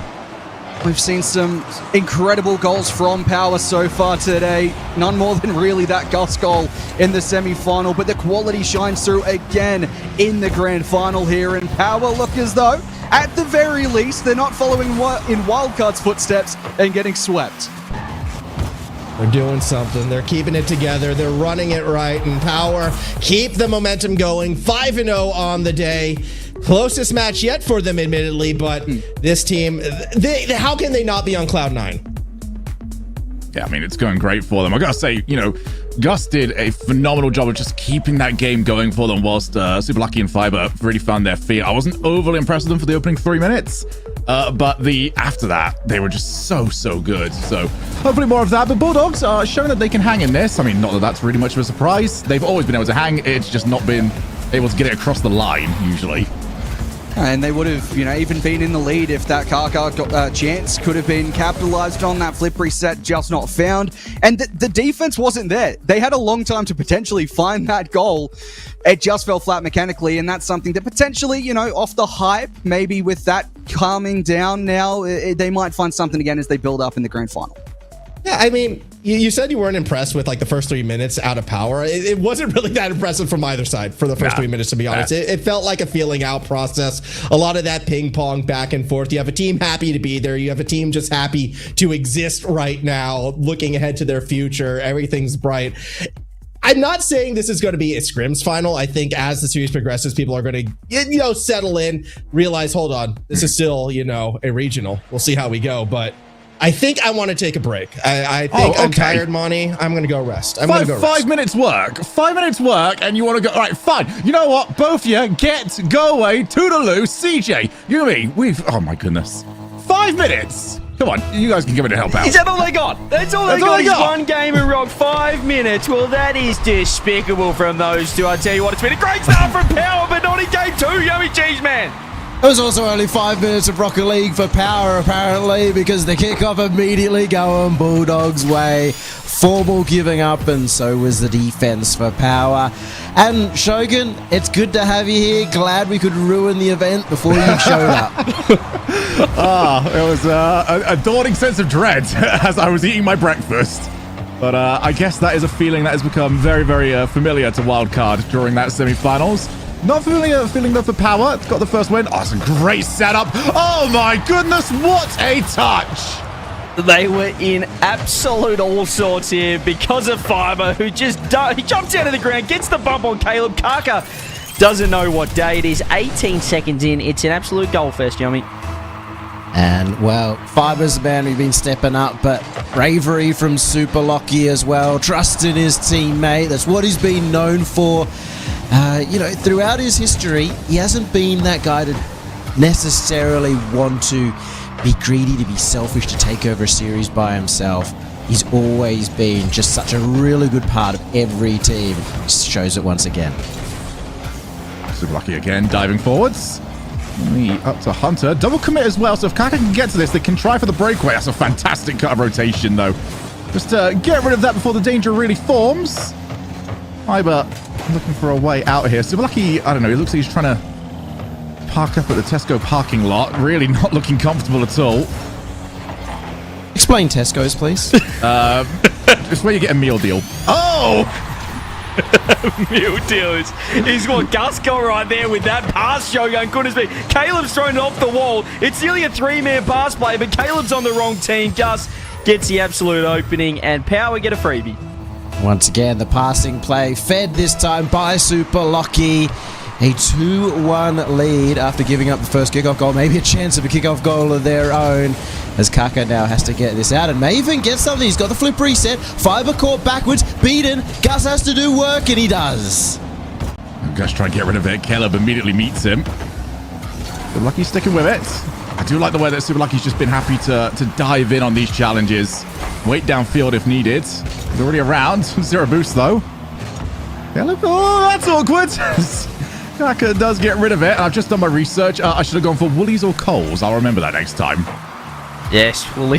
He knows. Woolies, Coles, or IGA. If you perhaps prefer your independent grocer, Yummy. You got those? We've got Pack and Save, and we've got, well, they call Woolies Countdown. Should we hold here, these for potential sponsorships? I think we're just reeling off brands left, right, centre. Hunter's reeling off the top left corner almost. Super Lucky keeps it alive, and Power keep the lead. They will get a shot on as well. Super Lucky. He's heard us talking nonsense about the potential chance for Bulldogs to win this. He doesn't want to see that happen. He wants to win another. And of course he does it himself. Super Lucky is having an absolutely unreal game too. He is everywhere at the moment. And Bulldogs, they've got to find an answer to this. They've got to calm him down a little bit. Because if this keeps continuing, it's going to tear them to shreds. He's absolutely all over them here, and Power are looking like a team that know that they've qualified to the major. They want to prove a point here against the Bulldogs. And for those that have just tuned in going, where on earth is Wildcard? They got 4-0'd by the team in blue. They got 4-0'd by the Canterbury Bankstown Bulldogs, yummy. So they're not to be taken lightly, but right now, Power looking good.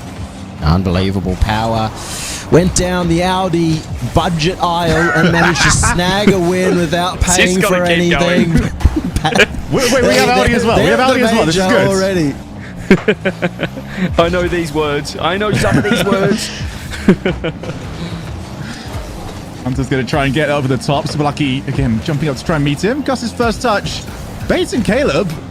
Bulldogs just seeming a step behind at the moment. They start off well, but Power are looking comfortable, and a comfortable Power in a grand final, well, we usually know how that goes, so it's the Bulldogs to try and shut this down. Us popping off the roof as well. Has Fiber on the pre-jump. He gets one more, or the bump as well. Fiber's actually caught this brilliantly, but, well, I say caught it. He just loses off the bonnet, but 90 seconds left.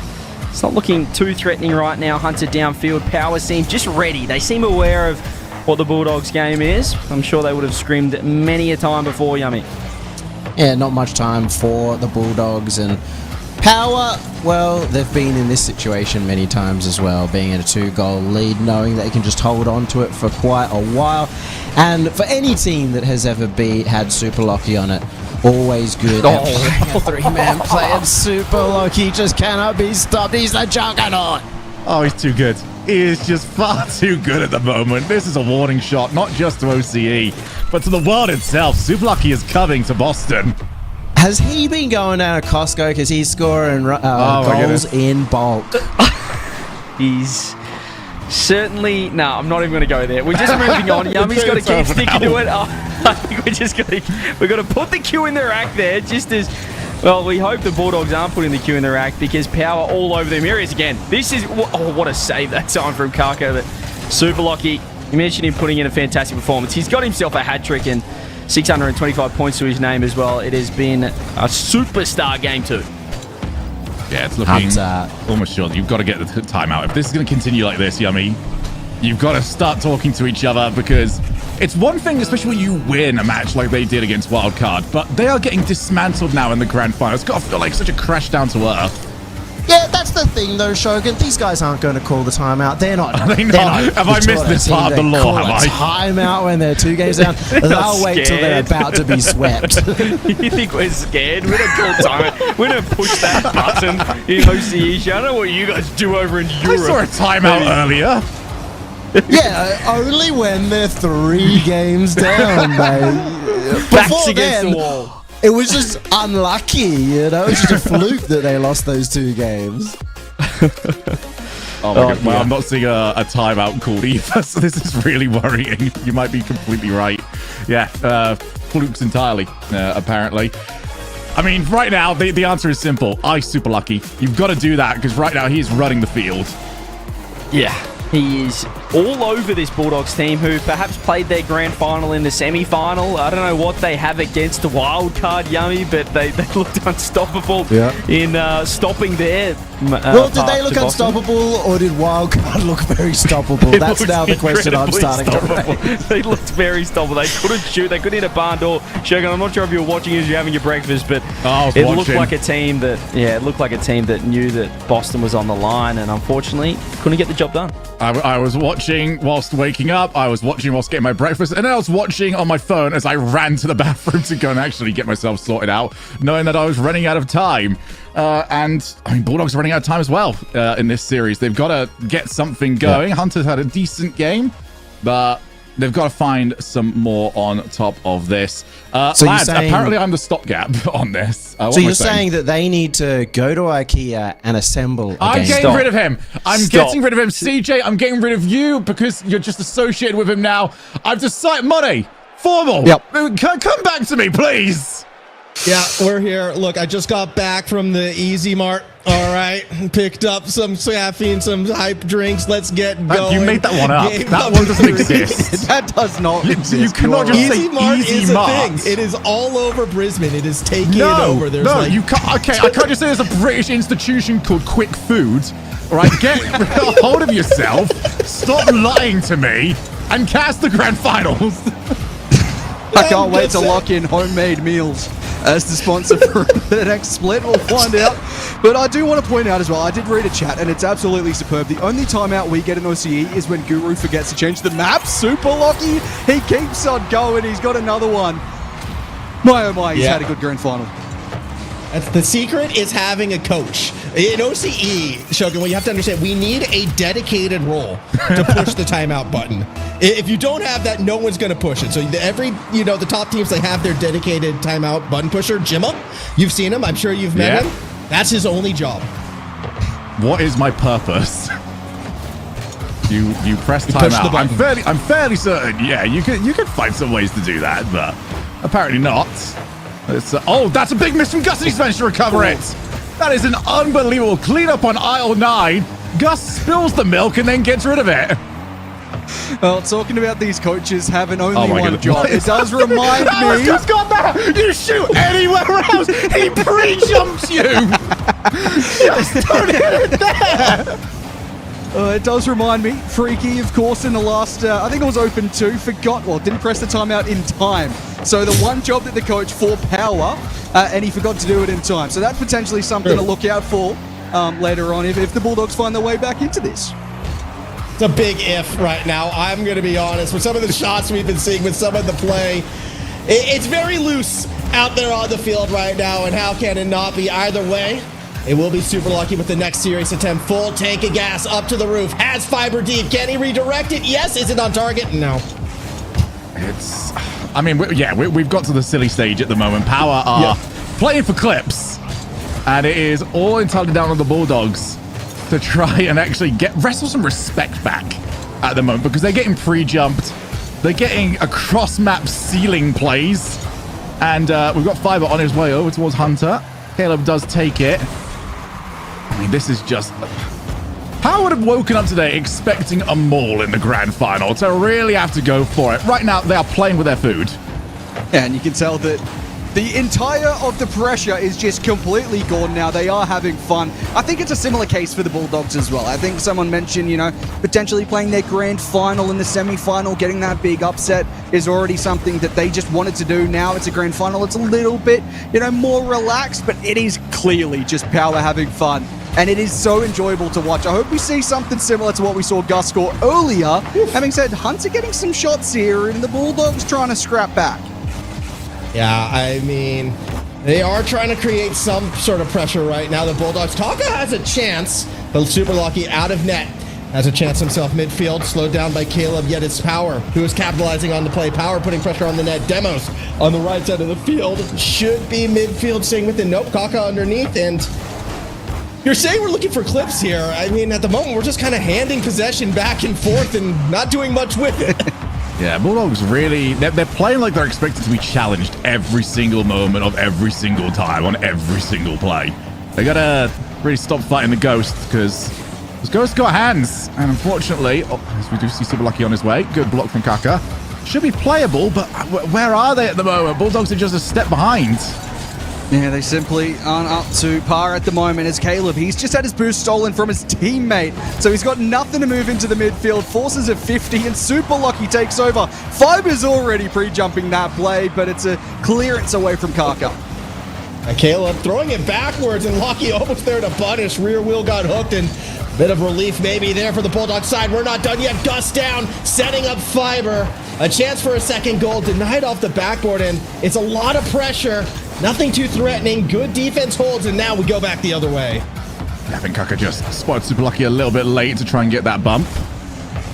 Still time to make something of this, though, as sort of toothless as the offense has been. It's still only one goal difference. That's about to change. 2-0. It's a brilliant play, isn't it, from Power? Everyone sniping each other on the team. Lockie towards Fiber, Fiber towards Gus.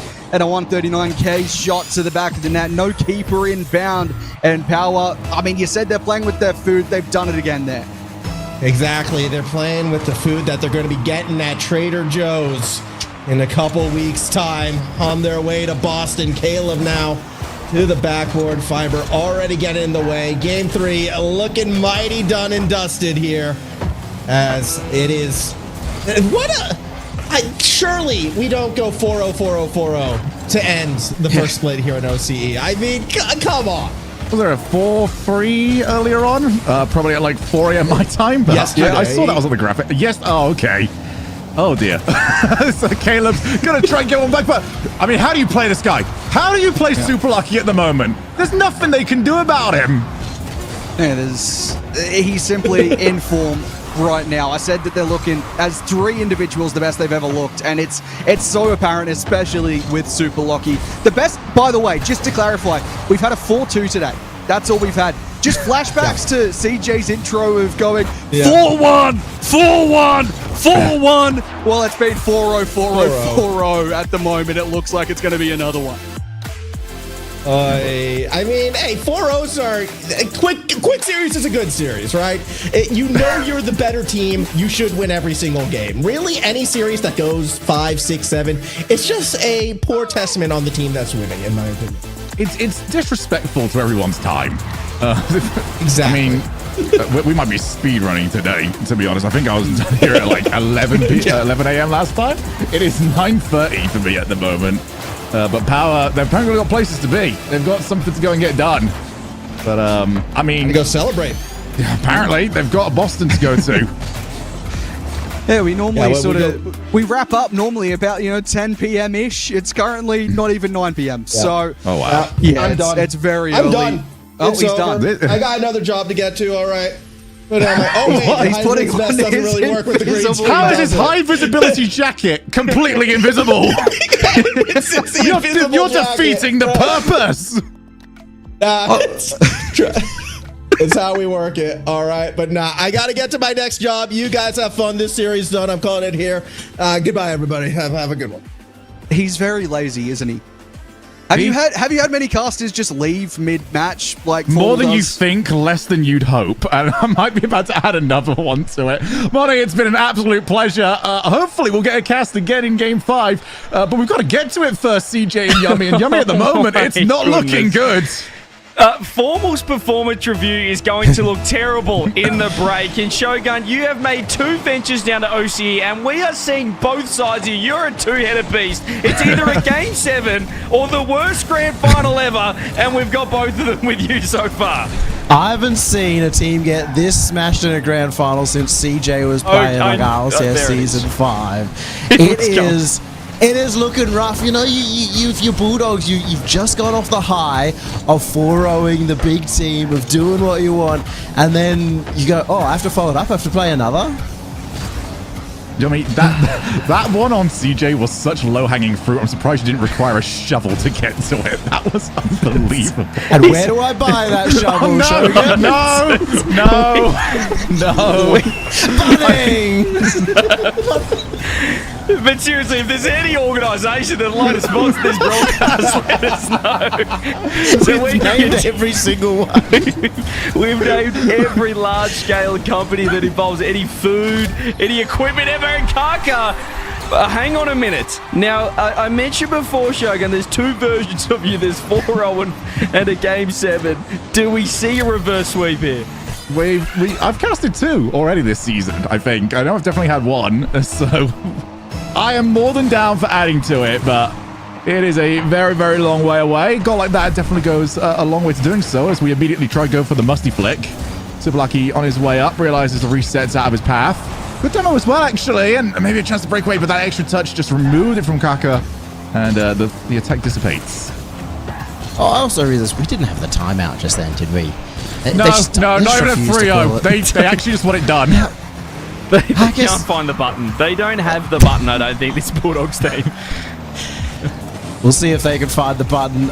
If they lose the 4th game in a row, they'll find some sort of button. And that is getting closer and closer whenever Super Locky is near the net. 5 is going to be the one to do it, though. He gets the extra touch and ties up the game. That's just so unlucky for Hunter. He just tries to push the ball into the corner. Unfortunately, there's a player landing in the path that he's trying to take. So, not a misplay. Just unfortunately a case of too many cars, not enough places to get rid of it. Yeah, the only button they'll be able to push after this game, Yummy, will be the TV remote or maybe the vacation button, because they'll be just chilling in the off-season, the Bulldogs, if they don't get the job done here. But great response from Power. They want to just close this out in 4, as you were mentioning before. Caleb might have other ideas. Finally, we're seeing some offense from the Bulldogs.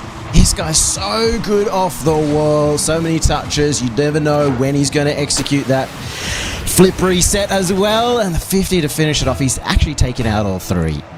I was watching that from Gus's POV, and it was the saddest POV I think I've ever seen. A sign of resignation once that second player was beat up. Oh, well, I'm definitely not getting to this. And I tell you what, Bulldogs are waking up, maybe a touch late, maybe enough to get themselves a citation at their job interview. But better late than never. And where are they going to have that job interview, Shogun? Oh my goodness! I don't know. I named 2 companies that I know of for you guys. He is incredibly out of his element, but Bulldogs are starting to look in their element here as Super Locky does make the save. But maybe if we whinge enough, we just do get a series. Maybe we weren't moaning enough in that second semi-final. British style. Finally, I'm good at this. Just keep complaining. If I just keep having a moan. We probably need to wake up Formal at this point in time. He's already gone to bed. He's done whatever. He's left the broadcast. Somebody get him. Somebody call Wake Up Formal in the chat, or you'll not be here for the next game. Oh, dear. Off the wall. We got 2 minutes. I'm trying to lock in over here. As always, second Gus. What a block from Hunter, who is really stepping up this game. He is stepping up. Yeah, I mean, Shogun, we've been trying to lock in for about 7 years of OCE Rocket League, and we're still trying to get there. But as soon as Yummy Cheeseman's on the broadcast, chaos happens. It's not me, it's Yummy. Wow. That hurts. It's got nothing to do with the gameplay or anything. It's nothing to do with the fact that we somehow end up having so many 4-0s throughout, and what looks to be a Rule 1 in the grand final that was also broken for a second there and then reinitiated. Love that. So 2v2 for a while. So we're going to see if they can make something of it, try and put this game to bed. Gus gets rid as that's slowly going. That might be the most out of the way as they do commit to it at least. 4-1, this game should be over. Yeah, respect for committing to the Rule 1. I think Power aren't too worried about dropping a game, but I don't know if they realise who's casting this grand final. Is Mr. 4-0 or Mr. 4-3, so they might get a little bit concerned if they do drop the next. We're in the danger territory, the no man's land. Does it become a reverse sweep guaranteed, or does it just go to game 7 and sort of flop out, fizzle out from there? I don't know what this touch was. I will get to that in a moment, Yummy, but this is the worst Musty I've ever seen, and it's the worst attempt of saving a Musty I have ever seen. Yeah, well, you were pumping up Gus's defense in the previous game. This time it's just completely gone to sleep. I would like to see him not try and pre-jump a save. I think that might go somewhere, to be honest. Here we go. You score these. There you are. That's better. I mean, you're loving Rocket League right now. You're loving OCE. I gotta ask, you've seen so much of Power now. How are you feeling they stack up at the Boston Major? I'm feeling good for them. I'm not really taking this as the benchmark. Obviously, pressure is off, as you see at least an attempt for a kickoff play. But from what I've seen from Power, they are more than capable. Obviously, they're going to have the typical no one's going to ever predict them. But hey, isn't that what OCE does their best work? I'm not there, mate. I'm not going to predict them. Oh, unfortunate accidental dig from me. Making the digs at CJ. Wow. Where do you think I'm here? Yummy has been calling it the Boston Minor.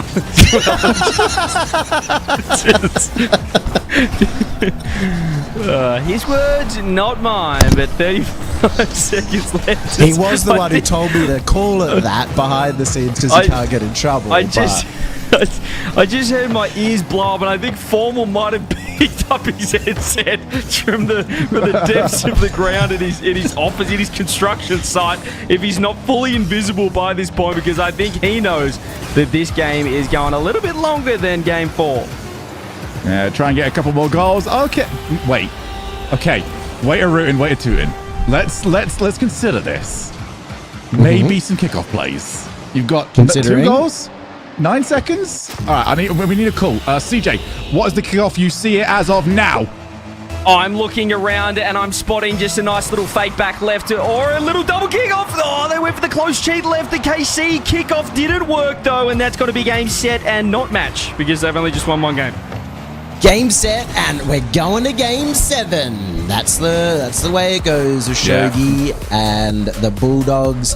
At least they finally show that little dog in them. They've got the fight. They've brought it back. And once again, Caleb sort of stepping up when they need him the most. Yeah, really like what I'm seeing from Caleb, especially in that game. Obviously, there's a little bit of, I think, point farming as well towards the end once both teams knew, yeah, this is probably done. I think once we hit 3-1 even, we got to silly season in what has already been a bit of a silly series. But for Bulldogs, I mean, it's 1 down. It's a long, long way to go. Give me some percentage chances, lads. CJ with you and then Yummy. How likely are we getting a game 7? Not the reverse sweep full, the game 7. I'm going to say 20% likely. That's quite nice. That's quite... All right, Yummy? I'm a little bit more pessimistic. I still now? think it's gonna be the next game. It's a 4.72%. 4 points. Chat, let us know. I think I'm closer to. That's very pessimistic. 4%. People say 2% from Toby in the chat. What are you doing? Have some hope. Have some faith. Have some cope. A quick question, CJ, that we got from the chat. First time viewer, first time OCE. Is OCE always like this? Do you want me to save you from that? We should probably, let's get you guys off the camera. We don't want to say anything that we don't want to know. Let's bring back. All right, Money, Formal, are you actually still here? I don't know if you were expecting to be needed again. I wasn't expecting it, but I have managed to wake up Formal after those 4 goals or whatever was scored in the opening half. I think I might be correct. Correct me if I'm wrong, Max. You were sleeping on your bed that you bought at Harvey Norman? Yeah. That's not a thing. It's not a thing. Mr. Norman would disagree with you there, but no, the series does roll on. 25% chance is what I'm giving this one, by the way. And to answer the question, yes, OCE is always like this. It's why we are the greatest region. So I'm not disagreeing with that. Always entertained, at the very least, as Power are going to try and maybe right the wrong. The interesting part in all this is that, yes, both teams do still both have their timeouts. Maybe they can combine them for an ultra timeout if we go into Game 7. Timeout after timeout. Actually, I've always been curious how the rulebook works on that, if it just goes to whichever team calls it first. But maybe we get to find out. Well, funnily enough, we have had this conversation, at least in the green room. I did ask the admins what happens there, and I'm pretty sure they said, I don't know, probably whoever calls it first. So we'll figure it out. No we'll real get there when we after get there. speaking with them. Yeah. I'm glad the rule book covers it in a clear, definitive way. Words like probably always inspire me with confidence on that one. But look, it's a problem we don't have to worry about in OCE because nobody even calls their timeout. Yeah. So, why would we need to care? Yeah, fair enough. Fair enough. We've at least got ourselves a Game 5. We're marching slowly, steadily towards a Game 7. But it's all up to Bulldogs to maintain the momentum that they've already got. Good demo. Kaka, he just had to get there. And that was a massively risky dive in from Gus, but if you get contact, it's good enough. And I'm seeing in chat calls for, is this for top 48? And I've got to be honest, going back to that point of this open, Top 48. I feel like it's done and dusted. We're moving on to products. Stop talking about top 48s, please and thank you. Top 4. Look. Okay, we've only a couple games past top 48. All right, they played 5 games ago, so I can understand still being close. But now we are in the top 2, believe it or not. Even at times we've seen some top 48 plays. Maybe that's what they could be saying. They also could be calling Power a top 48 team, which is very disrespectful, I think, to our OCE representative, despite the fact that Hunter just slotted it in. I am yet to see an attempted save from Power that is not a pre-jump. And Lucky is gone. And he's not quite got to it. Bulldogs have got themselves the first goal. And we are inching closer from going from Paris to Neo Tokyo. It's quite the trip, I can imagine. Well, it absolutely isn't the trip. I think it's like 20 hours. But maybe. We no longer have the Miami Metro to take us there either. Yeah, that's the unfortunate part. Of course, dropping out in not the top 48, more so top 4. But look, it's looking better for the Bulldogs. I really didn't expect to see them drop that momentum they had from the semi-final and drop 3 games in a row and then find anything. Once it was those 3 games, it was pretty much done and dusted, and I think everyone's mind, but they're finding something here. Couple of passing plays, it's ticky-tacky kind of stuff. Kaka to Caleb, it's Hunter! And they've scored a second.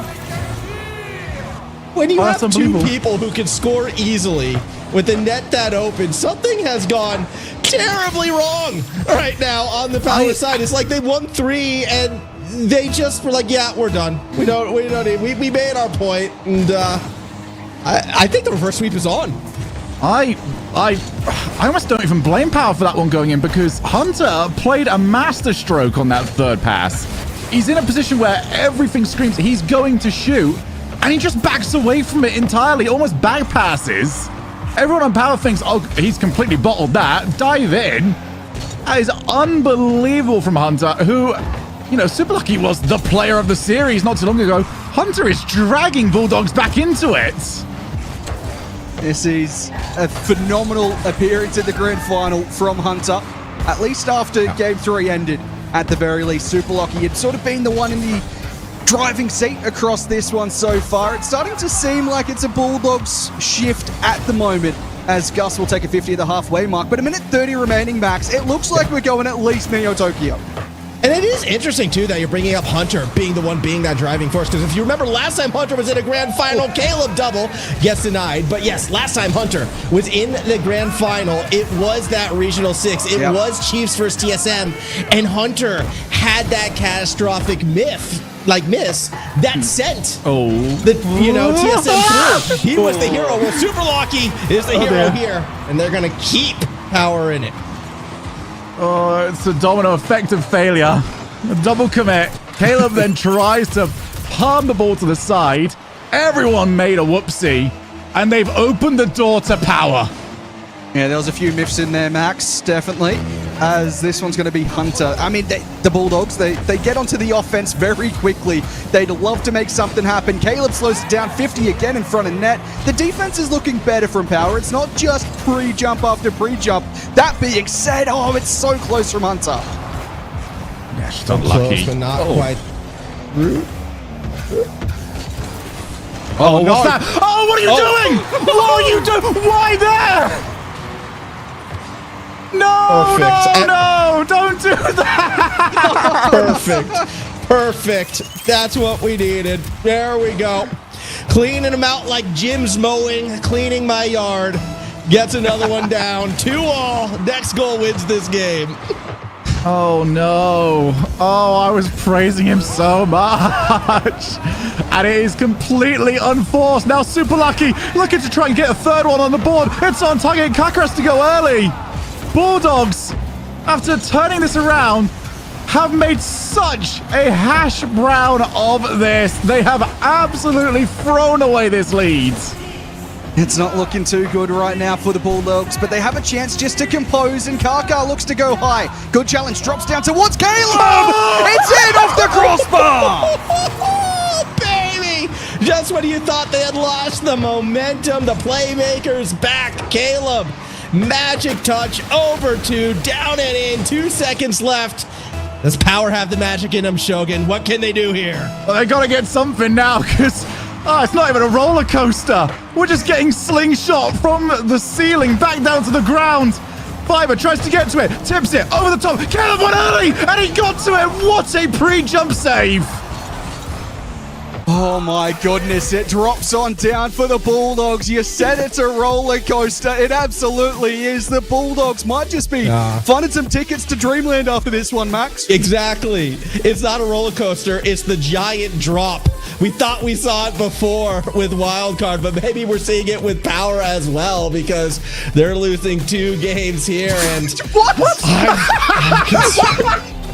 Do you want to call this one out, Mono? The Bulldogs have called a timeout, ladies and gentlemen.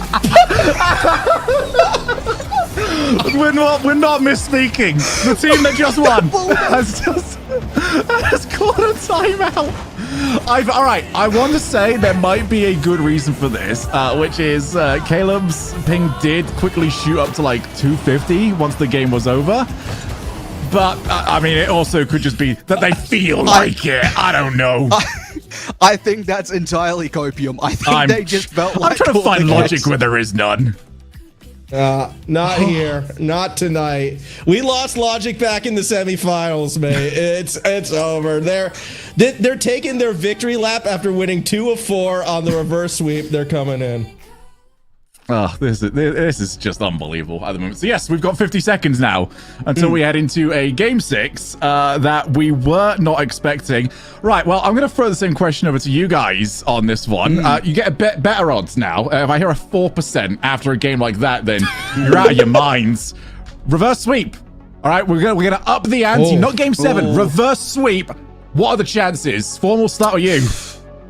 Timeout buff always adds 20%, so give me 45. I'm thinking it's a 45% chance they pull it off. I gotta back my Bulldogs here. After this timeout, this is immaculate. I'm going with 67%. You're not gonna add 2 to that? I want to point out as well, Kaka just tried to cancel. You keep it there. My math was bad. Kaka just tried to cancel their timeout with 10 seconds left. Whoa, what is it? You know what? You know what? I need. No, I don't think you can. And also, what is the point? You had like 8 seconds left on the hover. Guys, I'm going to call in CJ and Yummy. We've got ourselves a game 6. It is pandemonium around here, lads. But CJ, we're marching on. What is going on? We're not in game 6, but that timeout call is the greatest moment of aura I've ever seen because Power had to call a timeout there, Yummy. So they got the head start on him. They pre-jumped the timeout, and now they can only call it, losing 3 on the bounce. Oh my god, it also caused them to triple commit right there as well. I know what's going on. They don't know what's going on. Bulldogs have done a 7D chess maneuver right there. Oh my goodness. You know, I've seen you do the court timeout call after winning a game. I thought it was maybe a bathroom break, but maybe it's much more. I believe CJ's story on that is that he was after some fruit. So that's at least the version I've been told. Yeah, everyone just needs to relax with the food, with the sponsors, with the brands, with the stores. And no, Shogun, we actually haven't made up any of the names so far, believe it or not. You think we're just saying some of our mates that own stores at this point? Harvey Norman's a real thing. Here goes Kaka, makes the save. The Bulldogs have just found an incredible amount of momentum, Yummy. This is crazy. Yeah.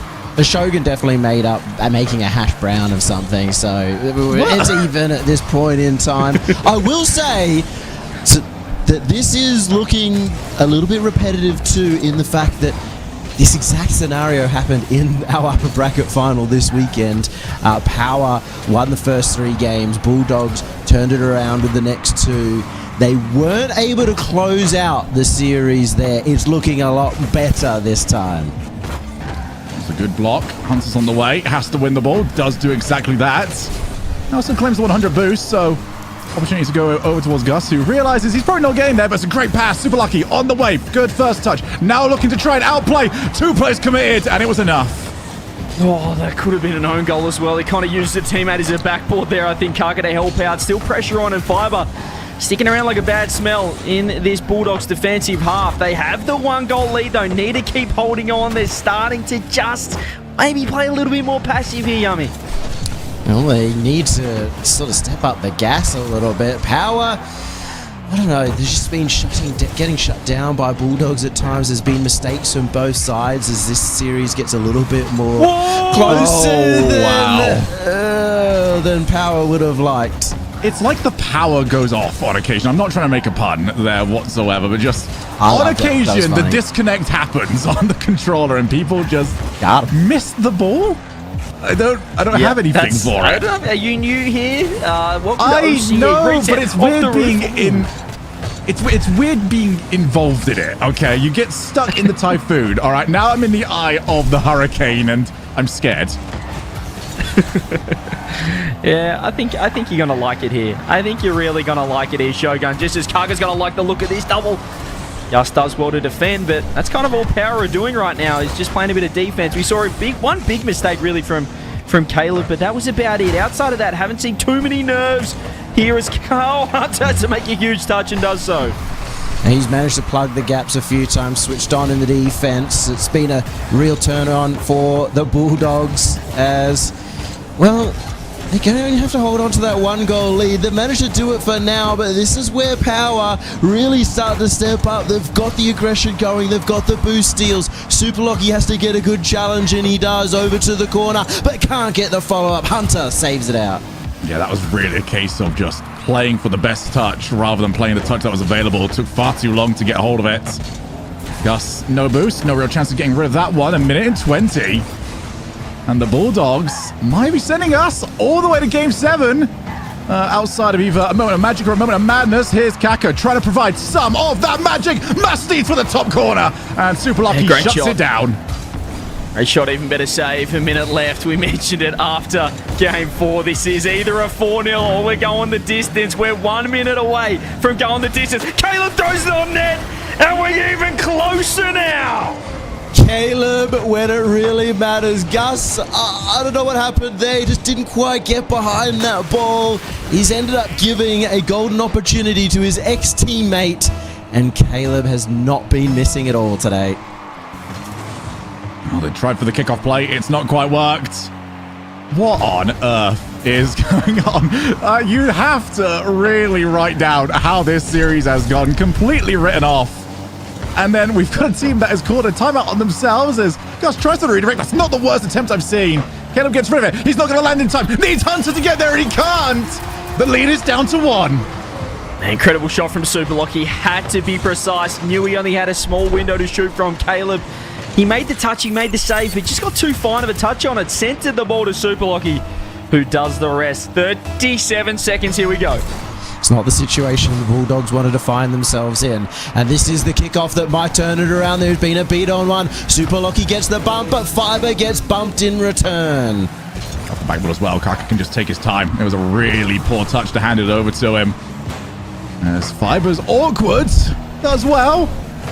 This is a position where, yes, the offense isn't quite there for Power, but they might get a breakaway. Looking to try and get exactly that. Super Lucky. Fiber on the wall. Takes it. Infield to Gus. It wasn't a good pass. And that means the offense is gone, CJ. Yeah, they're all scrambling back. Have to be low boost as well. They need to reinforce. They need to recharge for one last attack. Bulldogs want the ground. Do we get Game 7? Lockie trying to keep it up. He rips it across. Fiber's there, but he's low boost. Hunter's got absolutely zero on the tank. He grabs the corner 100. Needs to find the deck. And we are heading to Game 7. It was a 4.72% chance, and they do not care about the odds. Bulldogs defying all expectations, 3 in a row, using their timeout to get themselves the guaranteed Game 7. And with all the momentum in Bulldogs' way, they might just be about to take down not just Wildcard, but Power as well. Unbelievable. It really is. And it could really set up a very interesting end to the season where we might have 3 contenders, because if they can just close the gap, I think you said 3 points, Yummy? Yeah. If they can do that, Bulldogs will now be looking towards Paris, saying if we can qualify for that, we can get more points than Power. We can absolutely beat them in the race to Worlds. So this could be a very big Game 7 for the state of the rest of the season in OCE. Yeah. And what a they're looking- turnaround as well. I mean, we've had turnarounds from Formal turning off the broadcast. We've had turnaround from Bulldog.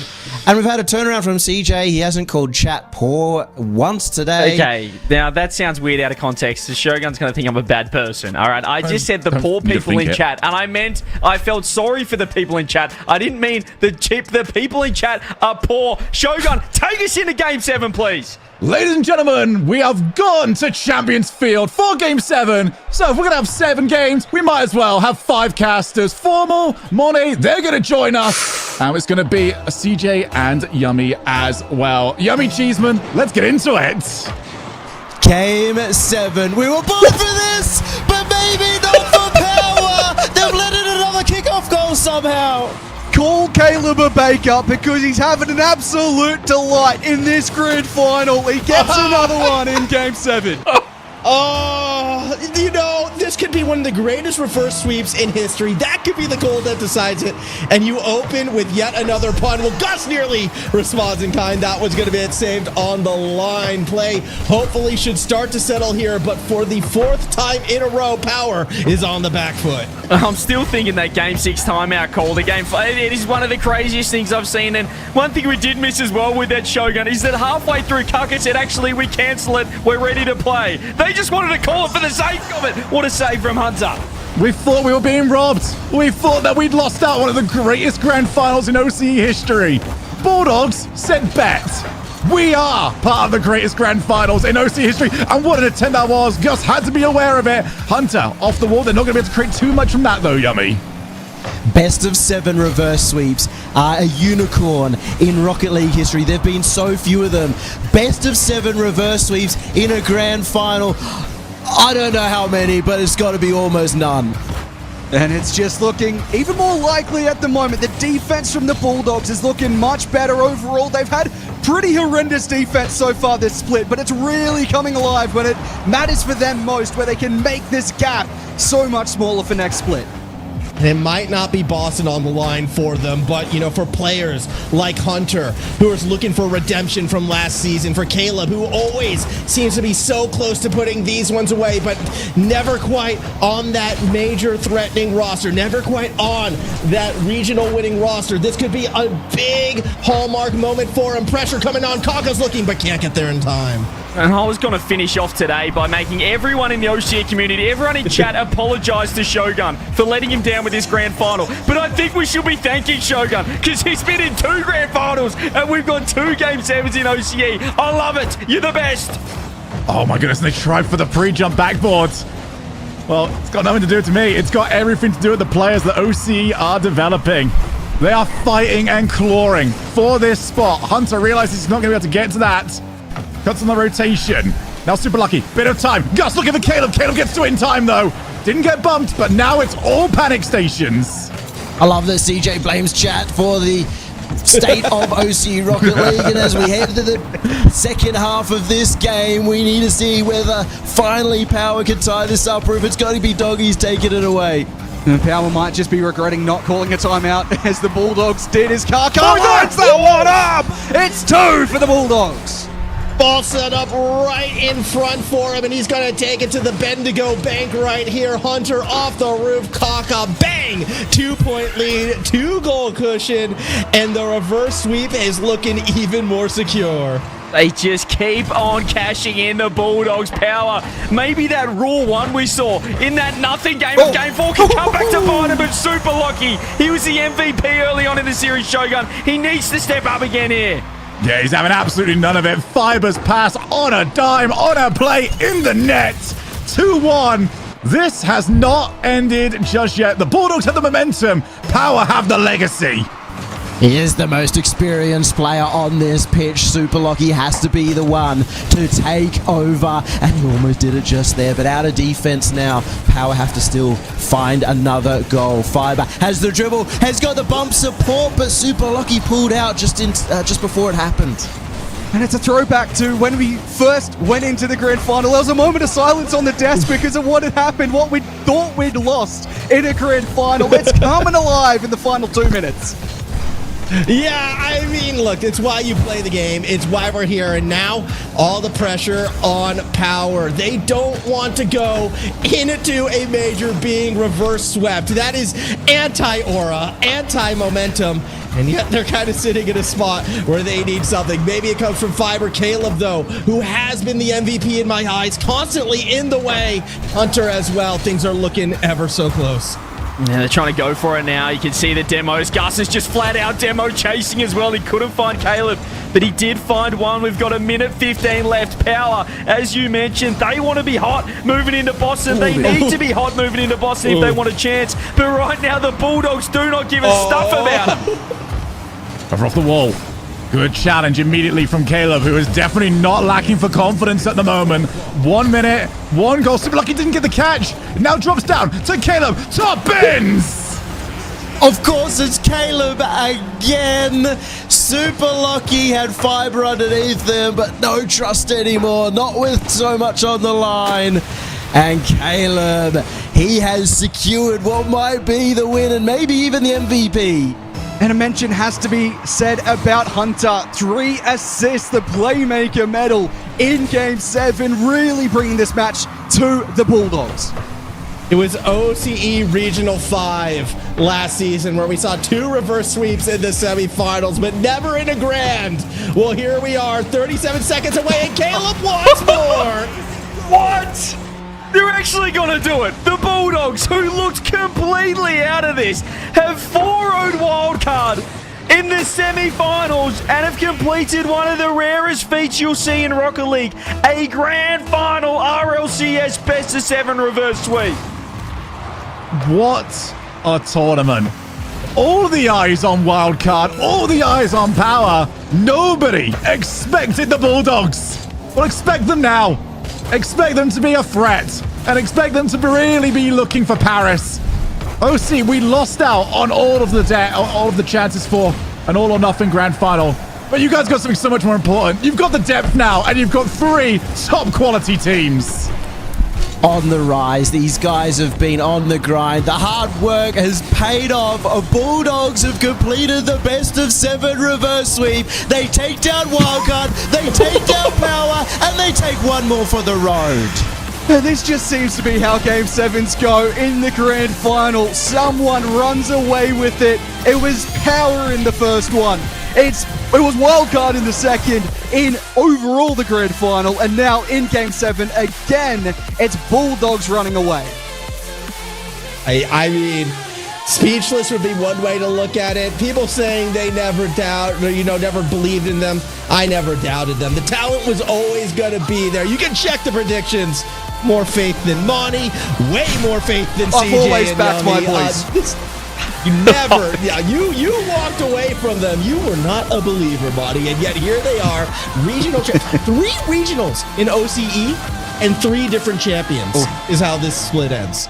This is ridiculous. I mean, Shogun, you're going to depart us now. You're the voice of Rocket League. You have been a blessing for us as well. 2 best of 7s. Can everyone in chat just show some love to Shogun, please? What a superstar. Thanks for being here, brother. Thank you for the offer yesterday, CJ. I know, just asking if I could pop on in. Mate, I would skip coffee in the morning any day for something like that. That was absolutely phenomenal. But now I do need caffeine in my lungs. Well, there he is, and there he goes. Bulldogs have completed a best of 7 reverse sweep. The Yummy gave a 4.7% chance, a 2% chance. They looked completely out of it. Yeah, I mean, as I said, we saw it in the upper bracket final. It looked the exact same. 3-0 down. They made a couple of games back. I guess they learned. They used that upper bracket final as a way to improve towards the grands. I don't think we will ever see a flex as great as that Bulldogs timeout off the win just to cancel it halfway through to run it in. Like that is peak OCE. That is how your legend is made. Stories will be told for generations, Monty. And Max, we've been speaking about a potential timeout like that all weekend. I didn't expect all matches to be in the grand final. That is ridiculous. That's awesome. I mean, if anything else, that might just be my moment of this event. We've had so few moments like this, but they're starting to happen more and more. You sort of think back to last season, Luna Laxon making that miracle run in order to win an event all the way back in the day. Walcott on, I can't even remember, the beginning of the Open era, managing to do it. And this is on that level, a team completely off the radar in terms of winning an event, and doing it in such a fashion is incredible. To think that an hour ago we were devastated that we didn't get the grand final that everyone was waiting for, the matchup of the top two, equal on points for Boston, to then get, as Shogun said, we didn't get the grand final we wanted, but we got depth in OCE, and we saw the Bulldogs. We saw, I think, Monty, maybe what you were witnessing pre-Open 1 team streams, some off-season tournaments perhaps. They finally have shown up. It's taken a little bit to furnish, but if they can keep this up, split 2 is pretty exciting. Oh, absolutely. And it did look like the Bulldogs that I've seen in the Swiss stages. That's the way they were playing, the confidence. We even going back to Open 1 on the main stream, they looked so confident at times. It was the defense that struggled. And the defense struggled in the first 3 games there, and then they came alive. They fixed the defense. The offense was classy. I mean, Hunter, 3 assists, 1 goal. Caleb, I think 4 goals potentially, or at least a hat trick in that game 7. It was clinical. And in hindsight as well, the loss from Wildcard, sort of a lot less of an invalidation of the final results because we didn't have that. But the only team out of the 2 of them that could beat Bulldogs was Power. They beat them yesterday. Wildcard weren't able to beat them today. In the end, Wildcard were the ones that sort of fell behind. I just hope the Bulldogs can keep that momentum through the break, because it's not like we have another event in a week or two's time. There is a gap, and we've seen some weird things happen to teams, momentum ebb and flow. I mean, look at Power from December to January. So challenge is on to the Bulldogs. Eyes are on you. Keep it up. Keep scrimming. Play at that level again, and you could be one of the best. Look at Wildcard between Open 2 and Open 3. I mean, it can all turn around in one event. It's very exciting, I think, for the next split. I'm still thoroughly looking forward to watching, watching Boston, to watching Power in Boston and watching Boston in general to see how the boys go. Because, I know that they did get reverse swept, but we have to give our credit to those guys as well. They took out Open 1. They've made every single grand final this split. And although they did get reverse swept, we can see how good their best is. They nearly swept the Bulldogs. Well, that first event was the true surprise as well, then, that they could take down Wildcard at that point in time. And that shows how much work they put in the off-season, and how they were able to step up against a team who had just come off top 6 at Worlds, who would go on to do even more overseas. And you said it, Bulldogs have the stock. We knew that they could do it. Power have the stock. I kind of want to see all 3 of them at LAN at this point.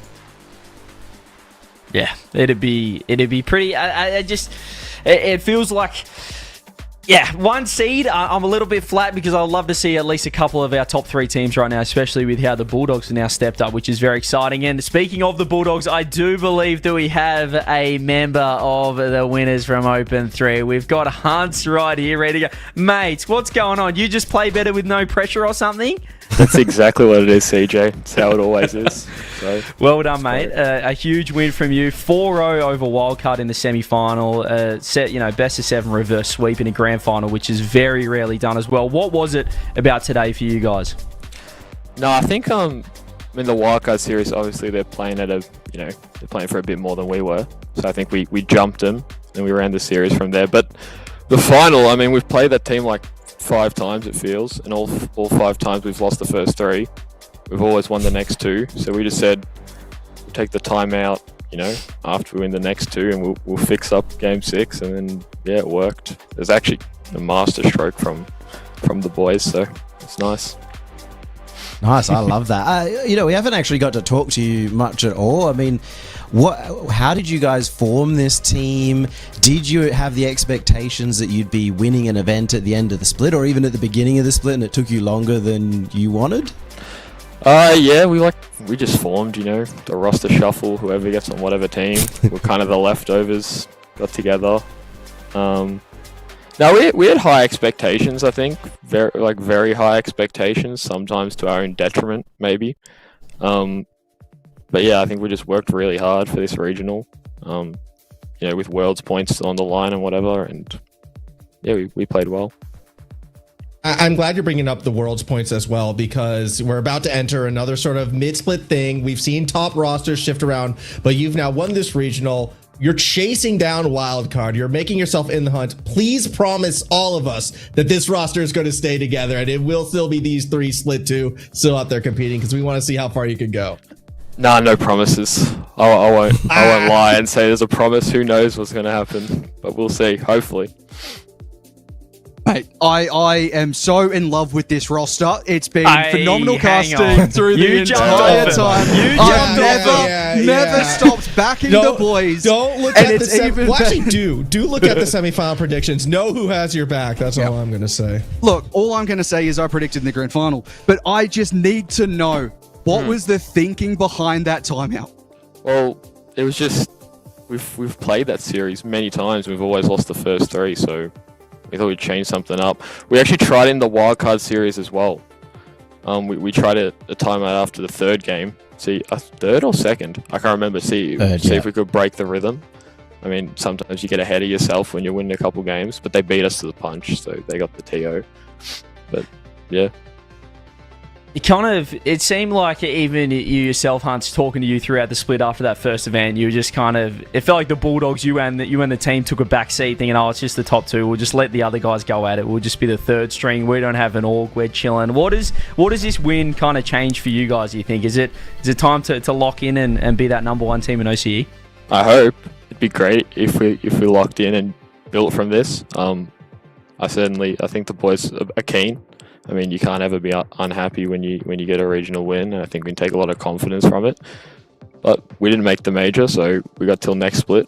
A lot of time. We'll see what happens. I also just want to say it's been a long time since we've seen you on the broadcast. Part of that is our fault and lack of interviews, and maybe part of it has been a lack of regional wins too from you. You look great. You've grown up, but most importantly, you're out of the kitchen. You look bougie. There's no kitchen. Where's the kitchen? He's not in the hallway. He's not in the kitchen. No, He's in room. It's the first Rocket League money. No, it's the first regional I've actually played at home. Like every other regional, I've had bad internet, and then Friday we had to go through MBN and get like the internet relayed for the whole street. We finally got it back. Thought this regional was going to be the one, and then Friday it's like 4. And internet dropped out, and they go no internet till 10 a.m. tomorrow. So had to scoot down to somewhere else. Played the regional from there, and back for Sunday. This is the first day at home since last year. So. Oh wow, yeah. Well, you're looking comfortable. You're already looking settled. Maybe it's a good luck charm as well. You've got enough basketballs behind you. I can see as well. You probably don't need that many. I like the LeBron poster as well. I'm just checking out your room now. Yeah. Congratulations. We'll leave you there. We'll leave you to go celebrate. You've got a long time to celebrate as well. You've got a long time to be the reigning regional champs. Because we'll see you in about mid-March, I think, mate. But congratulations and go celebrate with the boys. Thank you. Thank all of you. Thanks for putting the stream as well. I think it's important for OCE. So keep it up. Appreciate you, Hunter. Thank you. And thank you to everyone watching at home. Can we take a quick look? What do we have now? The bracket or something? I don't know what's happening. I'm completely lost there. Yeah, this looks good. Something's happening. The bracket, yummy. How did we get here? Well, we thought that maybe there'd be some closer matches, that we'd have some not 4-1s, and, well, we delivered. There was only one 4-1 across the weekend. Lots of 4-0s, couple of good 4-3s. But most notably, top 48 making it up here. Dogs having a good run. IT as well have visited in the top 6 again, as well as the champs. So we cannot forget those teams that fell out a little early. Look, I said it way back when, all right? It's the first match and the last match. They were going to be the two big ones. They're the 2 Game 7s. So, yes, the Bulldogs, you can look at their run. Their revenge against Power, but it was the start of the tournament as well. And now as we look at the top 48 in the top 12, Power atop, and Monty, team is gone. Team is no longer Team there, is so- gone. Yeah. That is unfortunate, but you can see a 6-point gap between the top 3 teams. That does make next split exciting. Of course, there's, extra points for those at majors, so Power will hopefully, for their sake, look to pull away a bit after that, but that is a very good look for next split. It feels good to have 3 teams, and it's not just the 2-horse race, although we were coming into today incredibly excited to find out who was going to be our major contending team, and it is Team Power in the end. Speaking of major contenders, we mentioned it before off the rip, going into the grand finals, Yummy, they've got some quality opposition. It won't just be the likes of the Bulldogs that Power will have to go against. It's some of the best teams in the world in Boston. And we're really looking actually towards, in my opinion, Mina and Sam. We are looking towards who can we take down in order to get extra spots, get the wildcard spots at Worlds. And, that means Falcons and Twisted Minds. Those are 2 big names to take down. Maybe it also has to be looking at NA at that point. No. Again, you have to remember what usually happens at these majors. We'll go in and we'll take down one of the top EU teams, all right? So, Carmine Core, Ninja in Pajamas, that's first stages. That's where Power is going to strike, so be ready. That's where we get our win. Yeah, I wouldn't mind seeing even, a Furia. We're seemingly pop off against Furia at times, so potentially something to look for. But, look, it's ridiculous to say that Wildcard isn't going to a major, but Power have looked, aside from maybe, game 4 onwards in that grand final, very, very good across this season, this split so far. It's a big bust. They look good until they didn't. There's a big gap Until they got reverse swept. But they've got a little bit more comfort. I think they've got a few extra points as well, because you'll get 3 even if you come last in Boston. So I think they'll be sitting on 38 points no matter what coming into split 2. So a little bit of a buffer over the likes of Wildcard and Bulldogs. But yeah, I think this is a great result in the end, just to even things up. And I think, as Shogun mentioned, if the Bulldogs were to make the next major and get some points, they could absolutely be our world's contending team. So we've got 3 teams now in OCE that can do battle, fight it out, and hopefully by the time the next split rolls around, Yummy, we have an org perhaps that picks up Bulldogs off that run. They have to now. We talked about it earlier. If you can I just said if they could take down one of those top 2 teams, then an org should be picking them up because they know they have the promise to make it. Now that they've won a regional, this is the time to certainly grab them. Although I do see the question in chat, CJ, if yesterday was the top 48 and today was the top 32, is tomorrow the top 16? Honestly, I'm going to enjoy a month and a half away from all you guys at chat. All right? You will actually say that. You'll probably still be in my stream. Chat! I wish that we could do this stream every day so that I could hang out with you. You guys have the best jokes. You guys are funny. I love hanging out in chat. It's as fun being on the cast as it is not being on the cast, because when I'm not on the cast, I get to hang out with chat. Guys, truce. All right, truce. One final time. It's been a fantastic split. We started this split formal with no broadcast. We went for the unofficial community broadcast. We turned it into the official community broadcast, and I've had an absolute blast hanging out with you guys. It has been fantastic, and I actually have had fun with you guys as well, chat. I think we've had some interesting moments. We've certainly had a lot of laughs. And as you can see down there, we've loved having Hazza working the sticks on production, because it has been fantastic. And hopefully next split we come back bigger and better. And if anyone wants to sponsor the broadcast as well, make sure you hit our lineup, because we'd love to go big. We'd love to bring in, the likes of Shogun every single week. But unfortunately, he's $1 million man. He's a tough man to get a hold of, Formal. Yeah, I mean, we can only bring out the big bucks for best of 7 reverse sweeps, right? That's why he's so tough to get. And with CJ demanding his exorbitant prices so he can stay above everyone else, it's tough to get 2 marquee names, Monty. Maybe. So do all you can, support your local scenes, play that Rocket League. Next split's going to be fun. Look, I cannot guarantee anything, but what I can say is if you sponsor and we get Shogun back, you're guaranteed. And that I said I couldn't guarantee. I'm guaranteeing it now. Yeah, Game 7 Game 7 grand finals. And just Game 7s all the time, And on a Every serious series. note, we can make all the jokes, and the setups are great from CJ. He sets me up every time. Don't worry, it's not serious. And Chat's done some great setups as well for us across this weekend.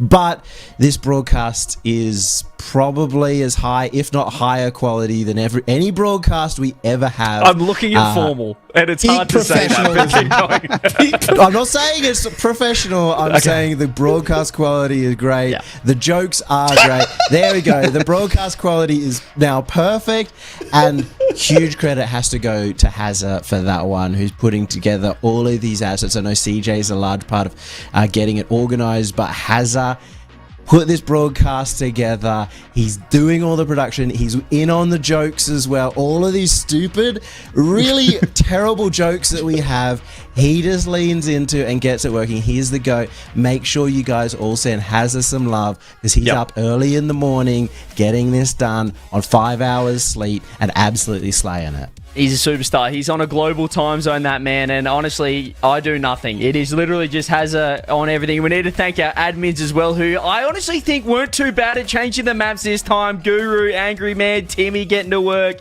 I'd say they do a great job, but also at the same time, they're the most unsure admin team I've ever seen. Their responses are usually, yes, something like that. That's about as much as you get from those guys, but we love the entire OCE crew.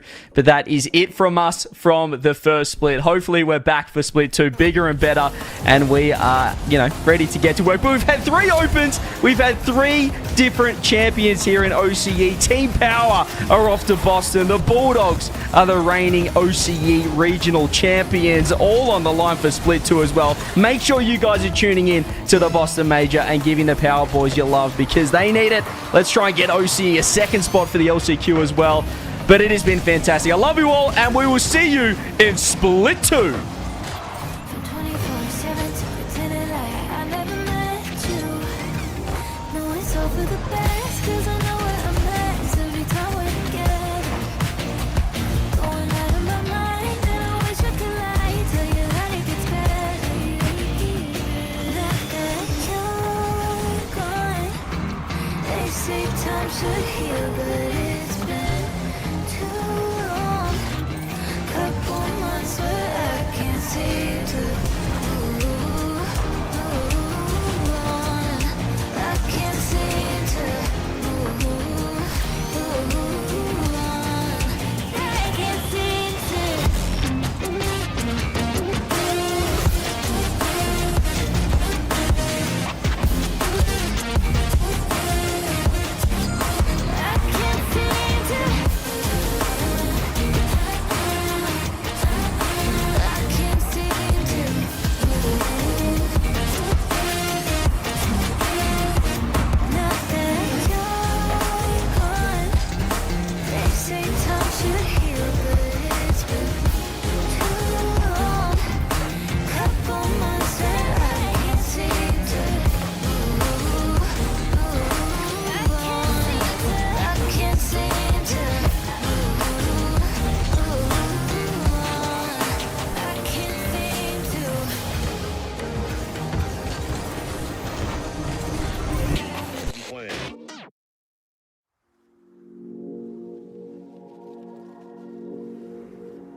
Meow meow pee pee. See you in the Paris split.